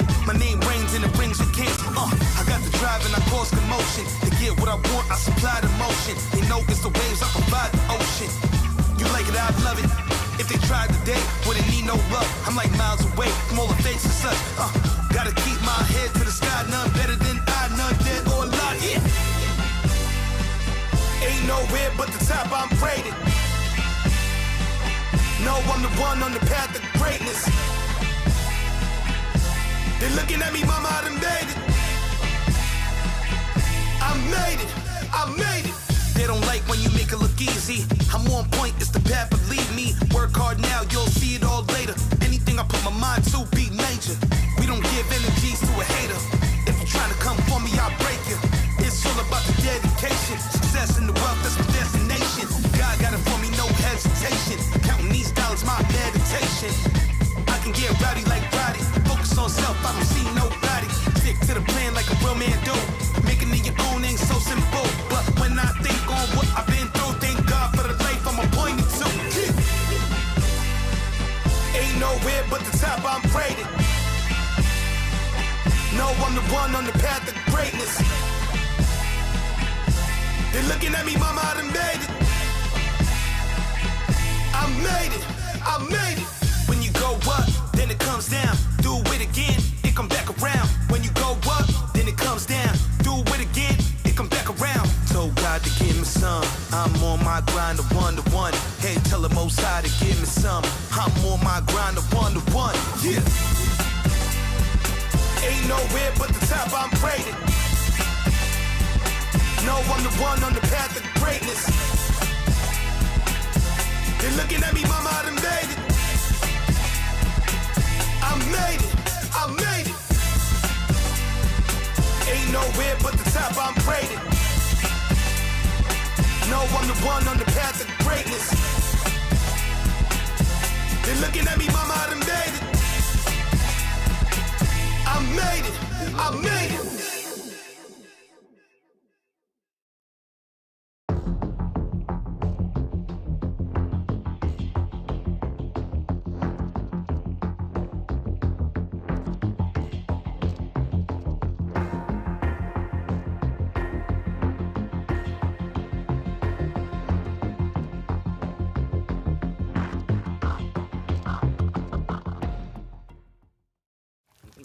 간식 시간이다.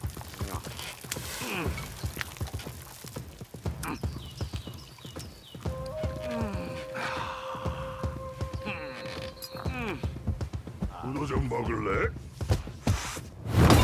아프소.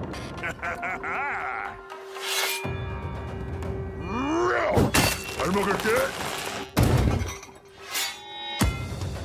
크게 불태워보자. 배고파! 빨리 해보자고! Time to unleash the dragon! Real Powers의 맛은 바로 이거다! 디저트도 먹어! I'm working up an appetite!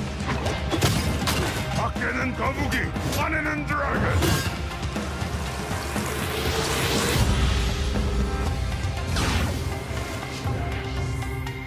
이기는 건 디저트만큼 달콤한 거야. 거의. Welcome to Brawlhalla. Welcome back, Brawlhalla enjoyers. This time we got two quick ones for you before we get into this top 8, which you will definitely obviously watch on Brawlhalla. But currently you're still rocking with me, TK Breezy, and of course Flambeezy in the Pro Brawlhalla stream. Flambo, how you doing, my boy?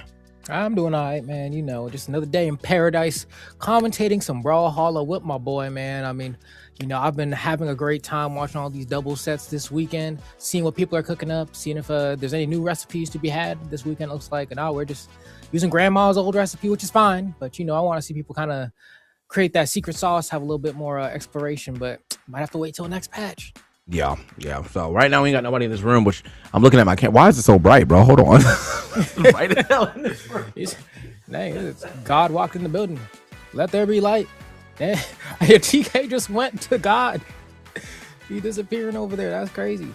You know, he turned the lights out, but it literally looked like he got up and just started walking into the loving embrace of the afterlife. That was actually crazy. All right, Barely. It kind of helped. I don't know. Yeah, it's bright outside, Looked like man. Looked like you walked into God's loving arms. Yeah. You just started going all the way.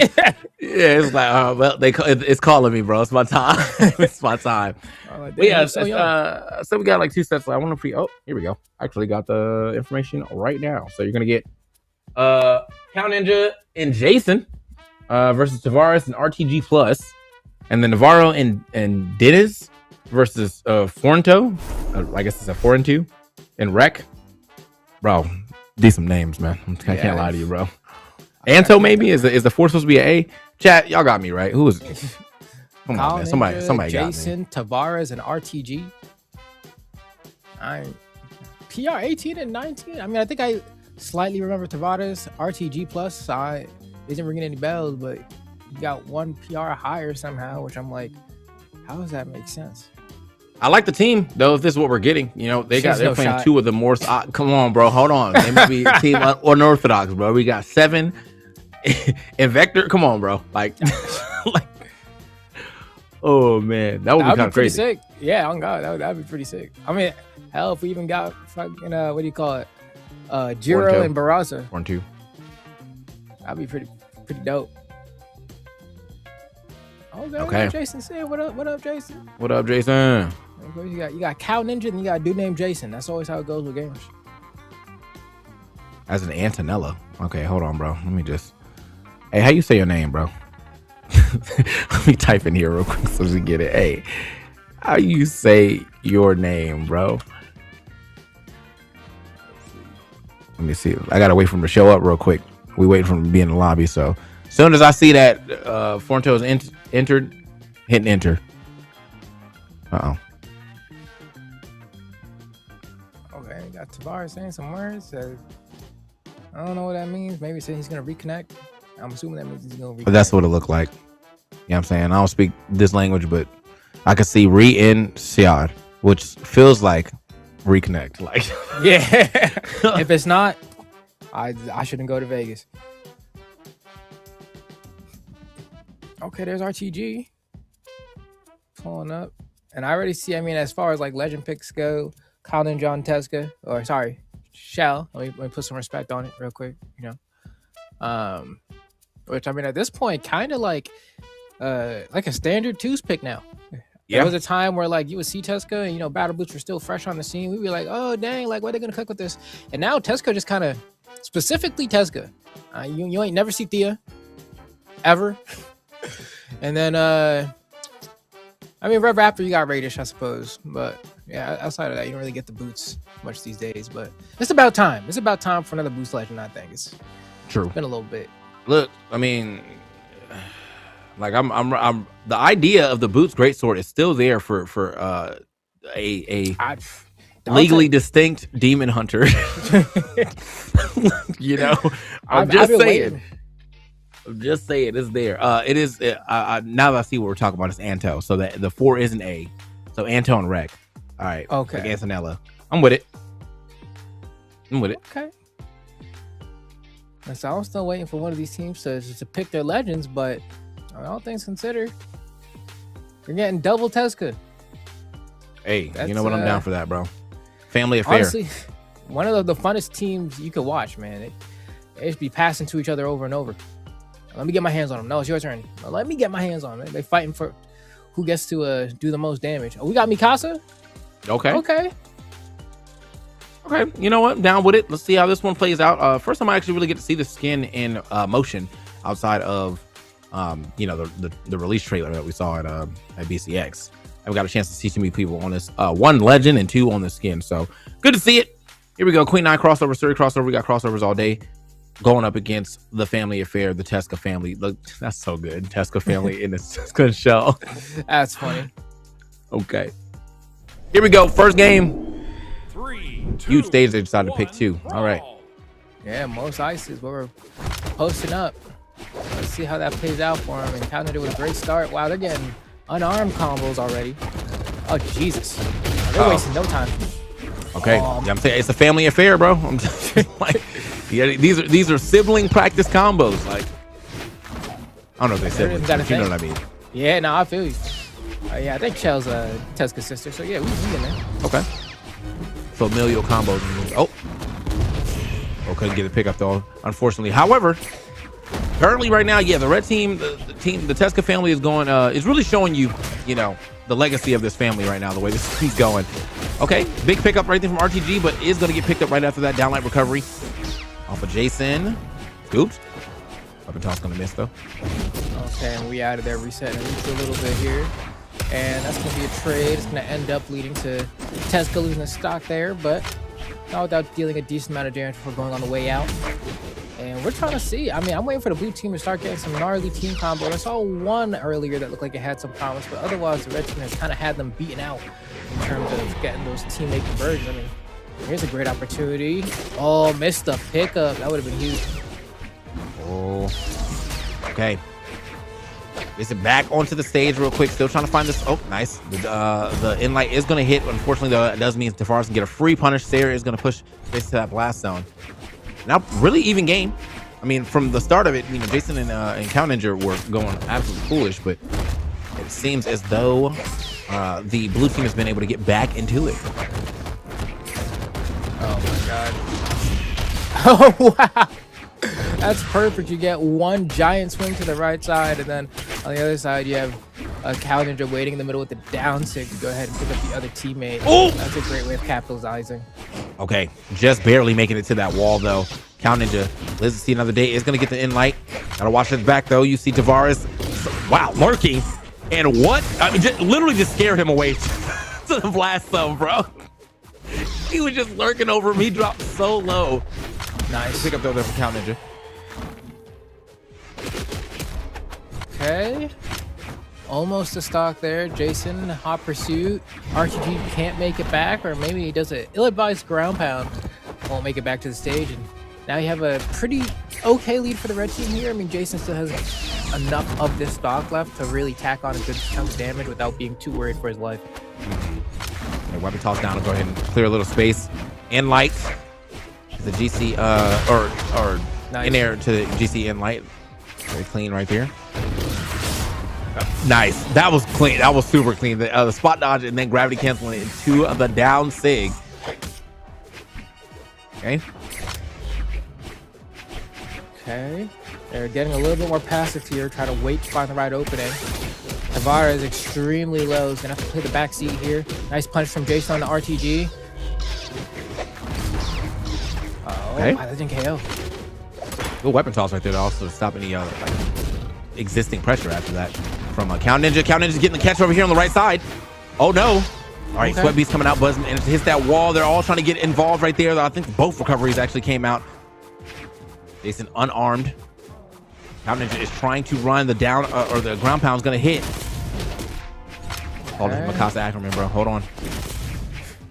True. I mean, this is very doable. RTG not going to get a chance to make the magic happen, though. Gets caught by a neutral light right at the corner of the stage, and even the large KO boxes of Most Isley are not going to save you there. Well, you know, still put up a good fight right there, because I do think that, like, out the gate, they kind of got ran over. Yeah, I agree. It was like, nah, we're back in it. So good to see. Good to see. Good to see. We're able to lock in real fast, you know, kind of figure everything out and hop right back in there. We'll see if game 2 goes a little bit differently, because right now Jason and Cow Ninja do have that 1-0 lead in the set count. And oh, speaking of Attack on Titan, okay, yeah, you never see the stage.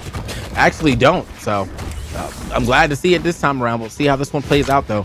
Maybe it's a home court advantage for Mikasa, but it was the last person on the blue team to actually stay alive. So oh my God. Okay, big combo on Tavares. He's like, I'm in unfamiliar territory. Hold up. Okay, let's see here. Good juggles coming in. Oh! Nice double hit. I didn't knock out though. Okay, yeah, unfortunate right there. Nice little team combo. Coming over to add a little extra damage. Jason now trying to turn this into a 1v1 here on the other side. Reverse down sig. Trying to catch Tavares on an early recovery. Oh, that throwing up the end sig. Unfortunate. We're getting crazy. Oh, we're getting crazy out here. Does work out, though. Good giant swing to that blast zone. Tries to go for another one. No coverage here from Jason immediately, but does find it right after that sidelight recovery. Ooh, and Cow Ninja almost gets that reversal neutral sig as well onto the stage. That could have led to a team combo. But the red team, once again, in the driver's seat. Oh, doesn't get the finisher with the neutral sig. Would have been a huge opportunity, but despite that, the red team still so far ahead. It's like, I don't know. I don't know what the blue team needs to do differently here. First of all, they need to land some attacks.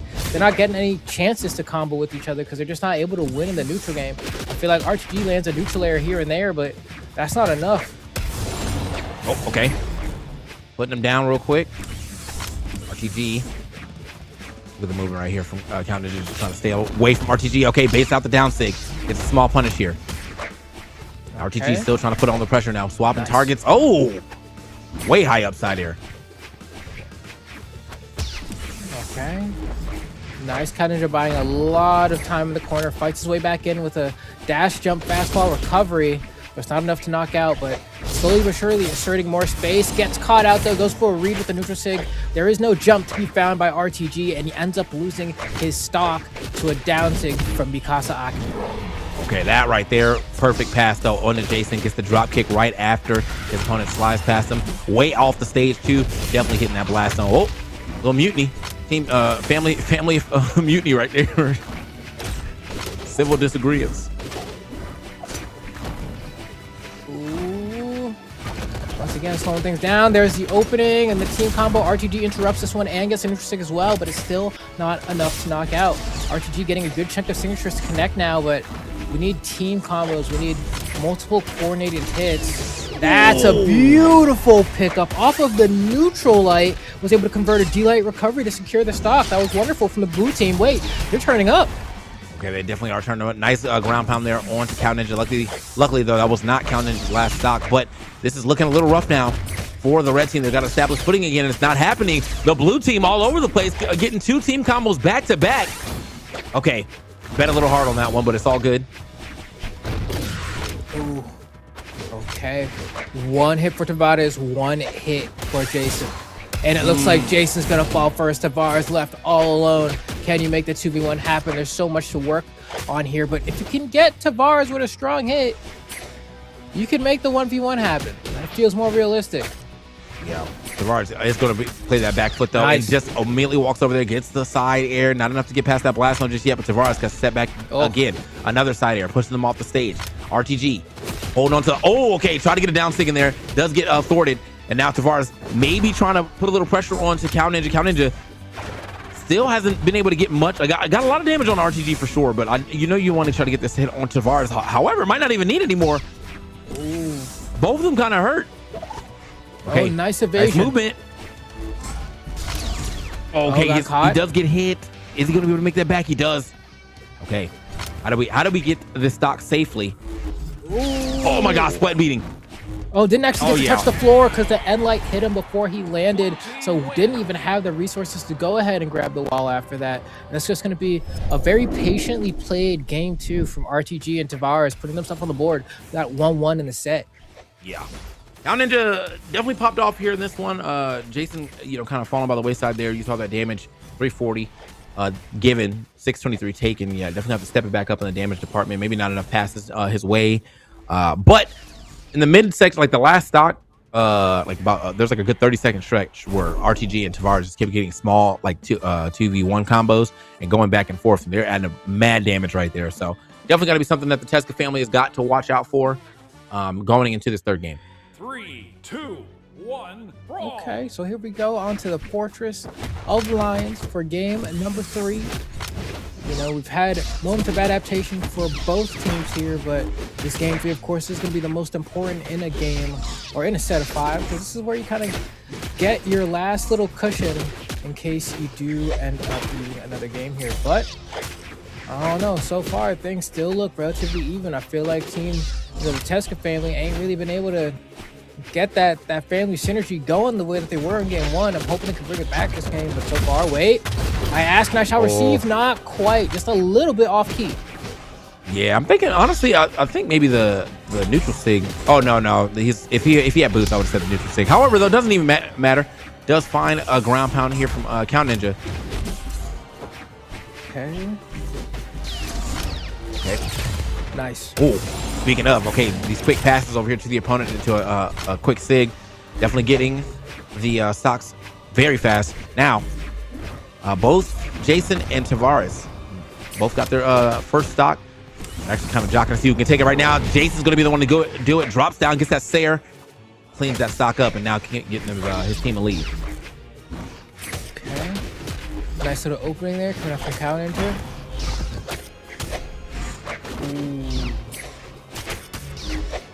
Getting kind of smacked away. Come on now, that's a nice little combo. The recovery, still not enough to knock out off the top. Wow. Okay. Zipped in right there. Sent him out right there. That Titan has been slain, but hold on. That was Jason's first stock. They could be looking at Cow Ninja right now to definitely put a dent into the evenness of this game. Cow Ninja very hurt. Tries to get himself a side stick. Tries to get himself a neutral stick. He's trying it all right there. Go ahead and do a down stick for good measure, bro. Just go ahead and drop it. Oh God. Next time, next time. Hopefully. Oh, neutral sig. That leads to a spike. Tavares getting back onto the stage. Cow Ninja's going to lose that stock, and a team combo coming off of that neutral light from RTG. Tavares smacking with the side air, a trade on the ground pound, but an even better nair from Jason saves him from harsh webbing. Yeah, I think Cow Ninja was going like a little too ham, so he used all his resources, and then he got hit well far away from the stage. That's going to be Jason's stock as well. RTG and Tavares right now dancing in the middle of the stage. Now trying to figure out who they got to go for first and try to keep this lead established. Okay. Inside stick here from Cow Ninja to get his man's out of pressure. Okay. Nice little side air from Tavares as well. Doing a great job of kind of maintaining the stage whenever they have advantage. It's that mystery ground pound, bro. You're not ready for that. Okay.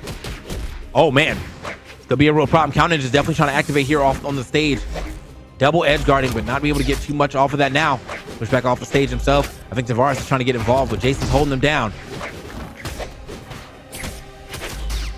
Ooh, okay, that's gonna be a huge. Speaking of hold him down, okay. Let's see, D-Light. Wow, we got a half pipe going. A nice swat as well, and that's just gonna be the game. Wow, bro. RTG and Tavares absolutely smacking up the competition there in that game number 3. I was kind of surprised by how dominant they ended up looking by the end. Yeah.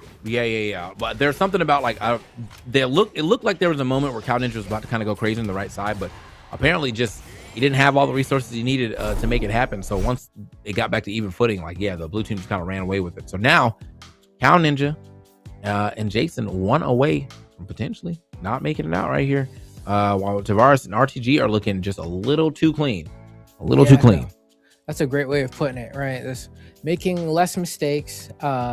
And then also just like their conversions, I feel like they're really capitalizing off of the small skirmishes where, like, sometimes you get the full team combo where you 0 to death somebody and that always feels great or whatever. But when you get, kind of those like 3-hit combos where you do a true combo and then you leave and your partner comes in and gets, 1 hit or 2 hits, those do feel better in the long run because you always know that like per engagement your team's hitting like kind of twice as hard, and they've been finding a lot of those. Like I start my Qatar neutral light and then Mikasa will come in with like a D-Light recovery or a SIG or something. They're just doing a really good job of following up on each other's attacks with high value moves. Man. All right, let's see what we can get this time around though, because yeah, Jason and Cow Ninja have to really lock in to get this to a game 5. Decided to go over here to shoot my. Yeah, hold on. He's locking in. He's locking in. The seatbelt is on. He is sat. Bro hit the trailer combo, man. He is. That's crazy. Hit the neutral sig into the down sig. Yeah, trailer combo indeed. Yeah, it's crazy. That's how you show them off, man. That's what everybody wants to do when they pick the character, but the stars never align. But for this man, it does. Wow, how brutal. Brutal indeed. Now, yeah, this is going to be a very big start right here for Jason and Cow Ninja. Seeing that Cow Ninja just barely got anything on him right now. Jason is starting to get a little hurt. So is Tavares, but it's really up to RTG now to try to live on the stock for as long as possible, the second stock. And being able to get his team back in by living on it as long as possible is what he should be trying to accomplish. They got both of them on the right side. Finally, Cow Ninja decides to get up on that stage with the side light. Oh, good pickup. Actually, better pickup from RTG. Saw the perfect time to go ahead and drop that side sig. A double KO. Now he put his team in lead and didn't take that much damage. Exactly what he needed to do. Yeah, no, that's just called efficient maneuvering, right? Really thinking about all aspects of the game, seeing how you can push your lead as far as you can in any given moment, and that's one of the ways you do it. So now, I mean, the blue team up ahead by like at least a stock. It just seems so poised to take this 3-1. Yeah. Okay. See some damage right here. Tavares trying to get out of there right now. Wait a minute. I couldn't get that follow up, but yeah, right now I feel like the red team just seems to be on top of each other too much in a way where like, yeah, but I think it's like they're forced to. I think the blue team would just control so much space they don't have that many places to stand, and so because of that, oh wait, good turnaround, the down air, not active input though, so he just gets to bounce off instead of going through. Probably better idea. Hail Mary coming out there from Jason, just trying to get one of these players down to their final stock, but can't seem to find that opening yet. Nope. Wrong way. Oh, this could be a problem. Okay, and honestly, I think Cow Ninja's going to try to get on there and save Jason. It was a target switch from RTG. Immediately got that stock off of Cow Ninja. Okay, RTG finally lost that first stock. Went into domination, and now he finally gets shut down. But that means he got mad value out of that second stock. Yeah, and there's nothing to be like better than a good deal. Yeah. Ooh, so here we go. I mean, final stock for Tavares here and for RTG, trying to make the comeback happen. Also final stock for Cow Ninja as well. But now that I mentioned that, everyone is finally down to the final stock. So it's going to matter a lot here. We might be seeing Tavares and RTG just push on forward, or alternatively, Cow Ninja and Jason might be able to make this happen. Oh, okay. Jason still Edgeguard still going. Cow Ninja trying to get involved though, but Tavares going to go high for it. Tavares going high again. Okay, gets out with the neutral air. Oh, nice little follow there with the recovery. RTG trying to space correctly. Okay, he's punished. Nice, good break. Wait, this could be a problem. Jason just barely touching that wall, but still got to get back to the stage right now. RTG trying to get a punish on Cow Ninja. It is looking like a scramble right here. RTG going a little hard for that one. Oh my god. Tavares is out of it. This is still good damage though from both sides. RTG could oh wait, might not even get a chance. Throw him backwards. You were so close to that blast. Okay. You know, maybe he wanted a longer team combo. This should be it right here though, for sure. And to the Sair. I was a little surprised he threw him backwards instead of forward. I think that he was way off that stage and he definitely should have hit that blast zone. However, wow. It's going to game 5. Okay. It's written in stone. You know, you got to have those moments where you really get pushed all the way to the brink of, you know, what your capabilities are, and you really got to fight to move on further. I love seeing the adaptation happen from both sides. I mean, we had some sick combos, you know, especially I just love Team Tesca. I'm still thinking about that one trailer moment from before, but they really cooked up. Yeah, no, I think that was I was a little afraid at first because I felt like after the double knockout and the domination, I was like, man, they really got to bring this one all the way back. But yeah, that early stock led them into the W for sure. Tavares also losing that stock where he lost it, you know, kind of forcing that 2v1. And it seems like Jason, Cow Ninja got some very, very practiced combos. But of course they do. That's the Tesca family, dog. That's true. Ain't nothing better than family. See Cow Ninja trying to go ahead and hit that Eddie Guerrero frog splash. Doesn't get that one to connect. But a nice opening from Tavares there. Combos into a hit from RTG and then back into Tavares. And so that's what I'm talking about when I'm saying they have these scrambly kind of team combos that look really sick when they work, but when they don't, it just kind of looks like they're flailing. Yeah. Ooh.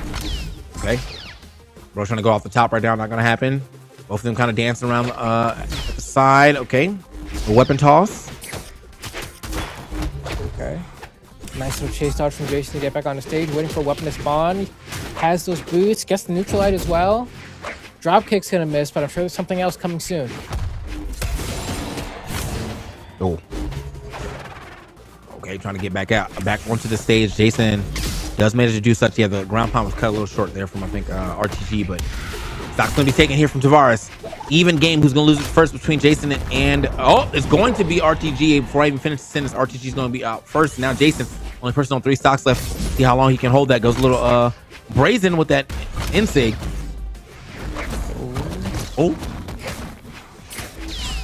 Okay, side air is not going to be enough, but at least they might be able to turn into a little team combo situation. No, not enough time. Jason back onto the stage again. He is surviving. Right back. Let's see. Can we seal the deal on any of these stocks here? I mean, you know both teams want it really bad. They're playing a lot more passive. That's going to be Jason's first stock finally going down, but not without a whole bunch of damage being racked up onto the opposing team, the blue team here. So we're going to see what their approach is going to be to go ahead and try and finish out these stocks. Well, okay. You know that what? was crazy. I wanted to see a third one too. Yeah, it was like this close. Oh my gosh. Oh, yeah, I'd be damned, bro. We gonna do it. And you can't stop me. All right, nice. Oh, and that's gonna be the stock. Wow. Okay, another one done. Side light's not gonna work. Nice little smack coming out. Tavar's getting. Ooh, okay, that was scary. I love the attempt at the read there coming out from Cow Ninja, but it's not enough. Yeah, he wanted that very, very early jump. Cow Ninja and Jason, though, have definitely cleaned up their play. And now RTG Tavares on the back foot by like a large margin. Okay, that's a big pickup. Throws him over to the blast zone. I like that. Didn't move forward. Definitely almost got his own ground pound in there, but Tavares lived to see another few seconds. He's going to be out of there as well. Cow Ninja trying to get that side air. Not going to find it. Down air himself. Hold on. Here's the coverage from Jason. I believe bro is not making that back. Yeah, cannot do it. Jason with the perfect coverage there. That was sick. And they will be moving on. That's clean, man. The Teska family looking strong.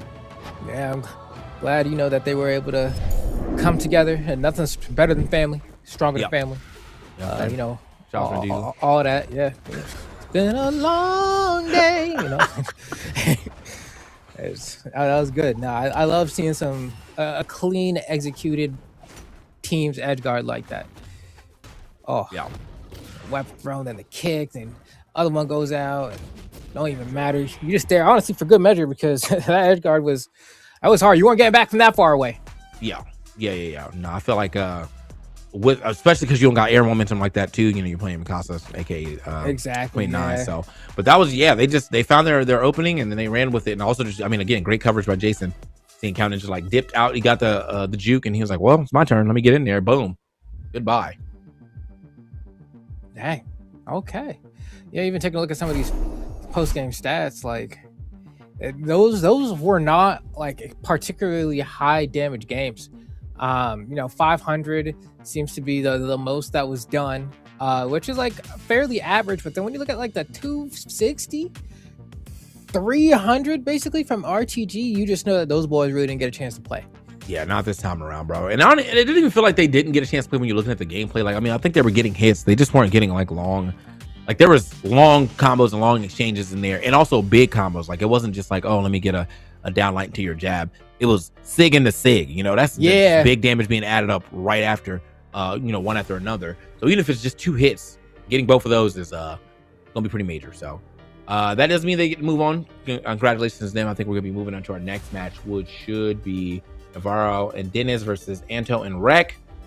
That should be a fun one to watch as well. But again, want to shout out the boys Cow Ninjas and Jason and the Teska family, because those are 2 characters. I played Chell, so I'm very happy to see Chell whenever moving forward. Yeah, no, same. Especially ever since we got the like Adidas battle boots crossover. Bro, straight up. I will rep Mexican wrestler in my forum mids. What's up? Hey, y'all ain't seen these. Oh, that Brawlhalla players always be like, "Yo, rate the drip." I'm like, all right, bro. If you got Adidas on you, you dripped out. Well, let me see if I can get some forum mids right now, man. Like, how much they going for these days, man? The forum mid triple white X stock going for 60. Hold on. Okay. Hold on, bro. Y'all might see a live direct purchase right now. Yeah, that's my price bracket. Well,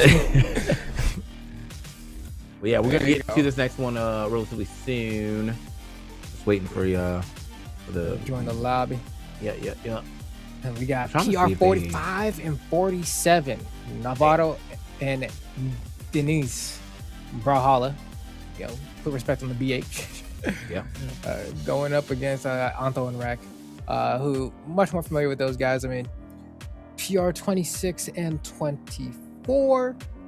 Ready to do some damage. Definitely the favored to win here. But even taking a look at what we have in the lobby right now, it looks like we have Anto playing the Imugi and Rek playing the Sir Roland. And so that's a very thick team. Okay. There's a lot of fat to cut through there. Yeah, and Mugi, best thing about Mugi as well is that my boy is going to throw out a SIG and it's going to cover about 90% of the stage. So Yeah, watch out.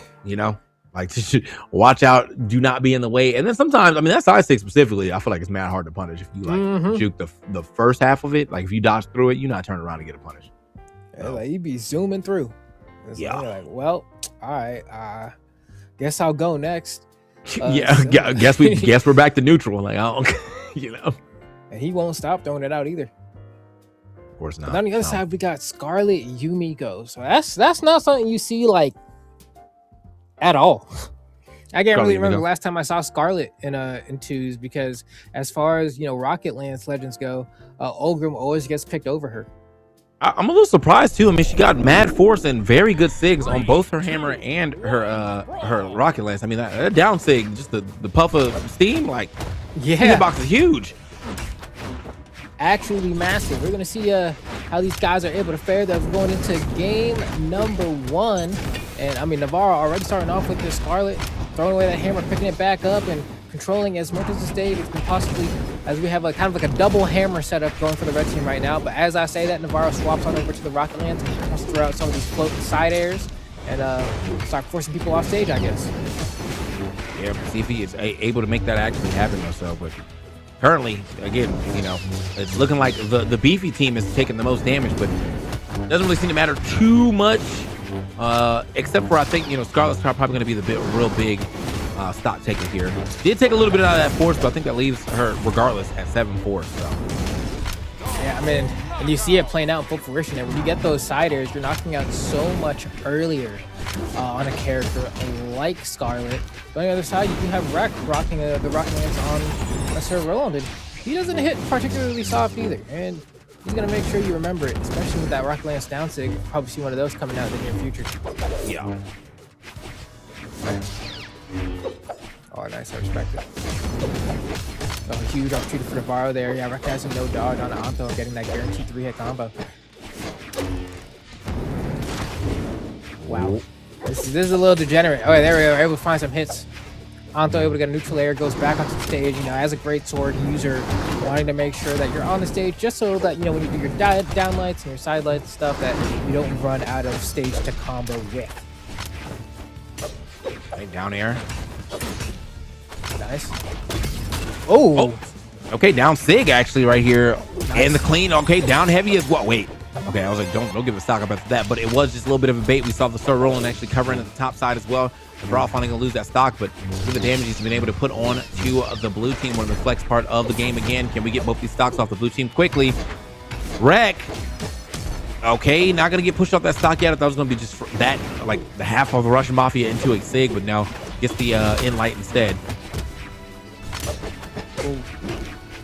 Okay, and he's biding their time a little bit. Anto on the final stock, same thing with the knees, but he's a little bit more damage racked up, and so trying to play a little bit more careful. Rek probably gonna lose the stock pretty soon. I know Sir Roland has a lot of defense, but not so much that he can tank a side air from Scarlet at this point. But forget tanking. Rek is the one. Swing. What'd you say? Backhand.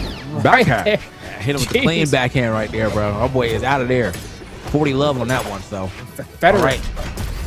Ooh, speaking of, the front hand right there from Navarro gets bro out of there with that hammer. But this is still looking like a rough game for Navarro. You have no damage on the Sir Roland. You barely have damage onto Imugi. 2 high defense legends, and you just got this lance in hand trying to make something happen. Very nice. Vibing here, but Navarro, trying to do something here, might be able to get Anto with a little bit more damage, but Rek was fairly healthy. Hold on, Navarro's bringing this back now. Look at that unanswered hits, double side air. Okay, the down sig. Rek said cut that out and just stabs his sword into the ground and secures game 1. I was getting scared for a second there.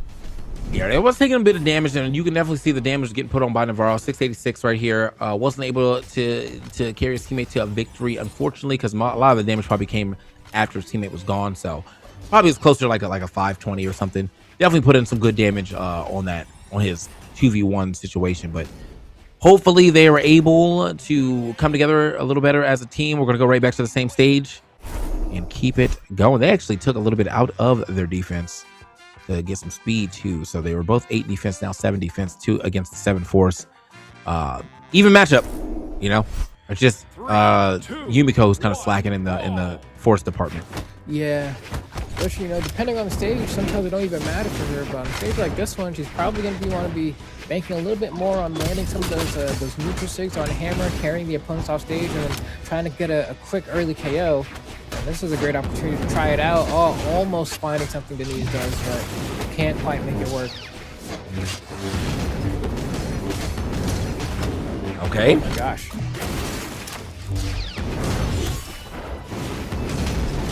Throwing out these nairs, almost ends up leaving the stock there. Anto comes down with the slide charge down sig. It does not connect, but it almost did. And there's a Sir Roland neutral sig riding on the horse and taking away that stock. Oh, okay. Try to rock it over to the wall. I think he does end up touching the wall. Gets a chance to do it again with no interruption. But oh, okay. Weapon. Oh man, he tried to capitalize on it. Got the weapon toss down into the down air, but didn't send it the right way, so just a quick down air actually coming out from Anto. And now we are still scrapping on this right side. Bro said, I'm going back in there. Dennis is not, he has not had enough. Oh, and well, and he got more. So you fill up your plate. You didn't stay on stage, bro. He just showed you up twice now. Oh, God. No, that was brutal. Just like that, the stocks evaporate. So you ain't got enough food on your plate, boy. Take more. And just kept feeding him. That was rough. Oh my gosh. He's not showing any signs of slowing down either. Hopping right into the middle of the fray, getting all these extra hits in.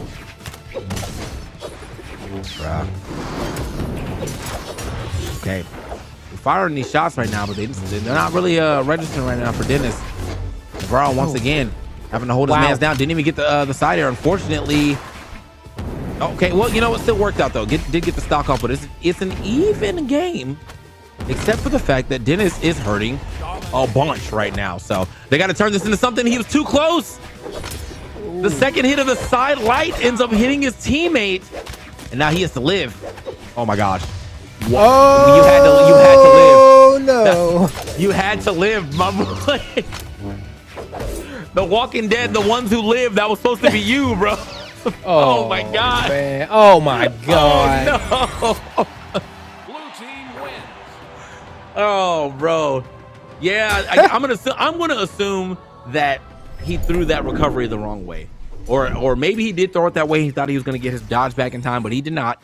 So therefore, was way too far away from that blast zone or from the wall. Could not grab the wall. Just kind of drifted to the blast zone. Yeah, oh man, and then getting hit by the gravity cancel end light at the end and getting spiked off the corner of the stage. Whew. There was simply nowhere to go. I ain't even seen that before. They're innovating over here. Yeah. All right, bro. So the Yumiko is I hate to say it, and I don't like to harp it on one player, but that's who has to step it up right now if they want to get a W. Dennis has got to become a bigger factor in this game. So right now, though, I'd say Rek and Anto have been looking good. The defensive team has been playing some great offense too. Oh my God! Oh my God! What I tell you, bro, that's gonna cover so much space. He was you right here. That's a shotgun sig. You in this general direction, you are gone. Oh my God! Critical hit. That's rough, man. Starting from a massive deficit, the red team's gonna try to claw their way back into this game, but Anto having a very comfortable time on the stage right now with this greatsword. Gets disarmed. Gonna have to go pick up an axe in just a moment, but not without getting a couple punches in. And oh man, I'm worried for the red team now. I think also it's crazy too is that, like, you know, watching Anto play, like, you know, my other look into this character is Brawlhalla, and he is so much more conservative with his SIGs than Brawlhalla is. Yeah. When they come out, they still just as scary.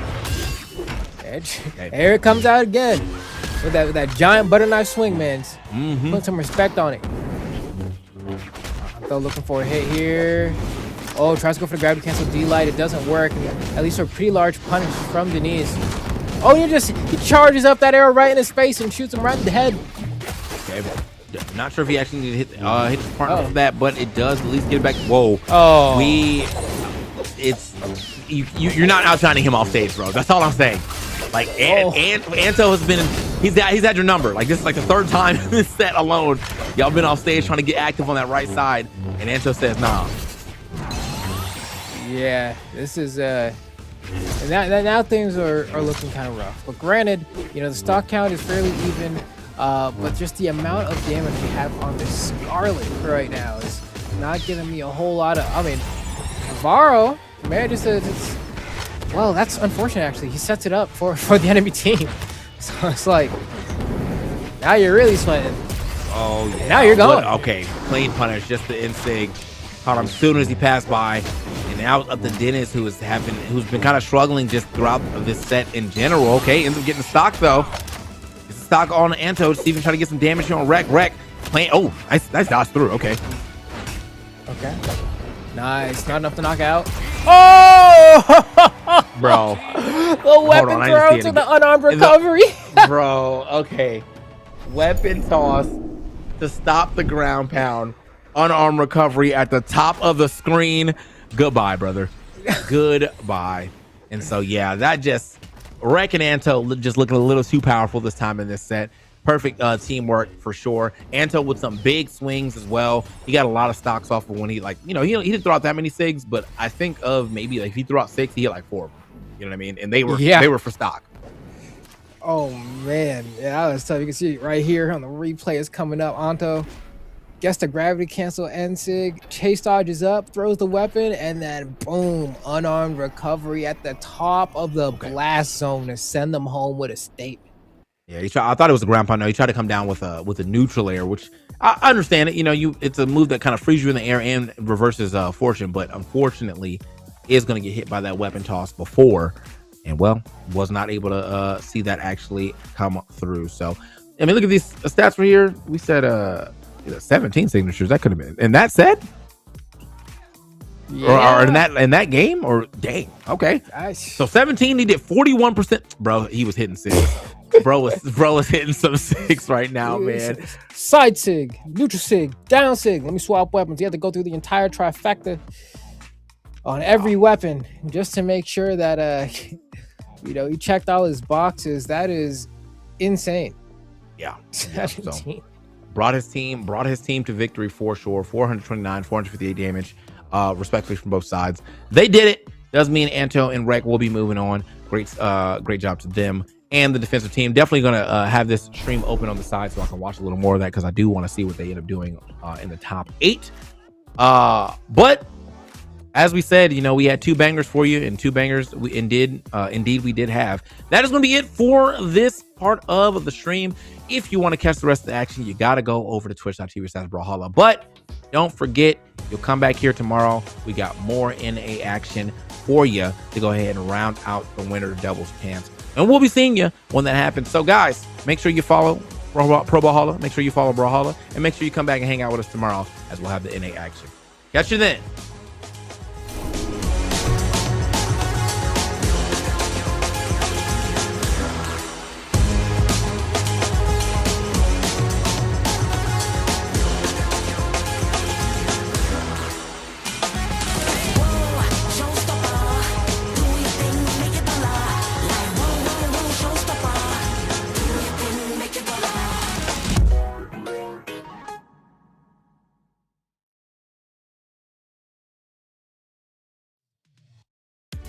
What's a storm without the thunder?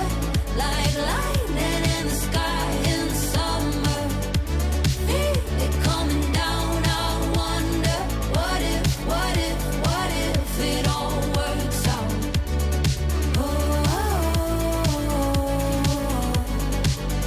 What if it all works out?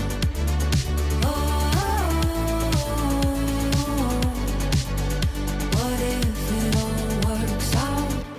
No one for romantics, I'm taking my chances.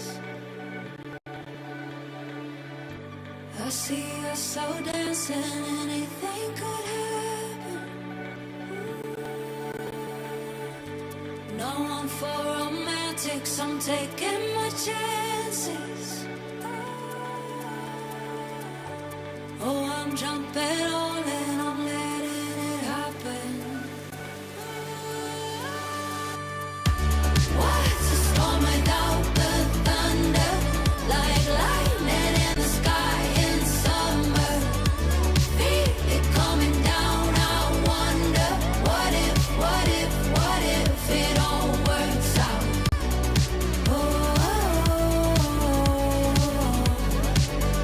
What if it all works out?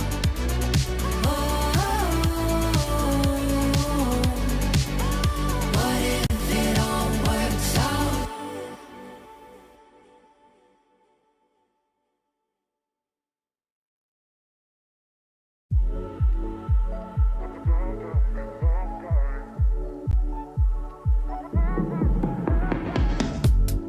I'm seeing stars. Every time I see your face, my heart is sent to outer space. Falling so fast. Never been so free from fear. You made your feelings crystal clear.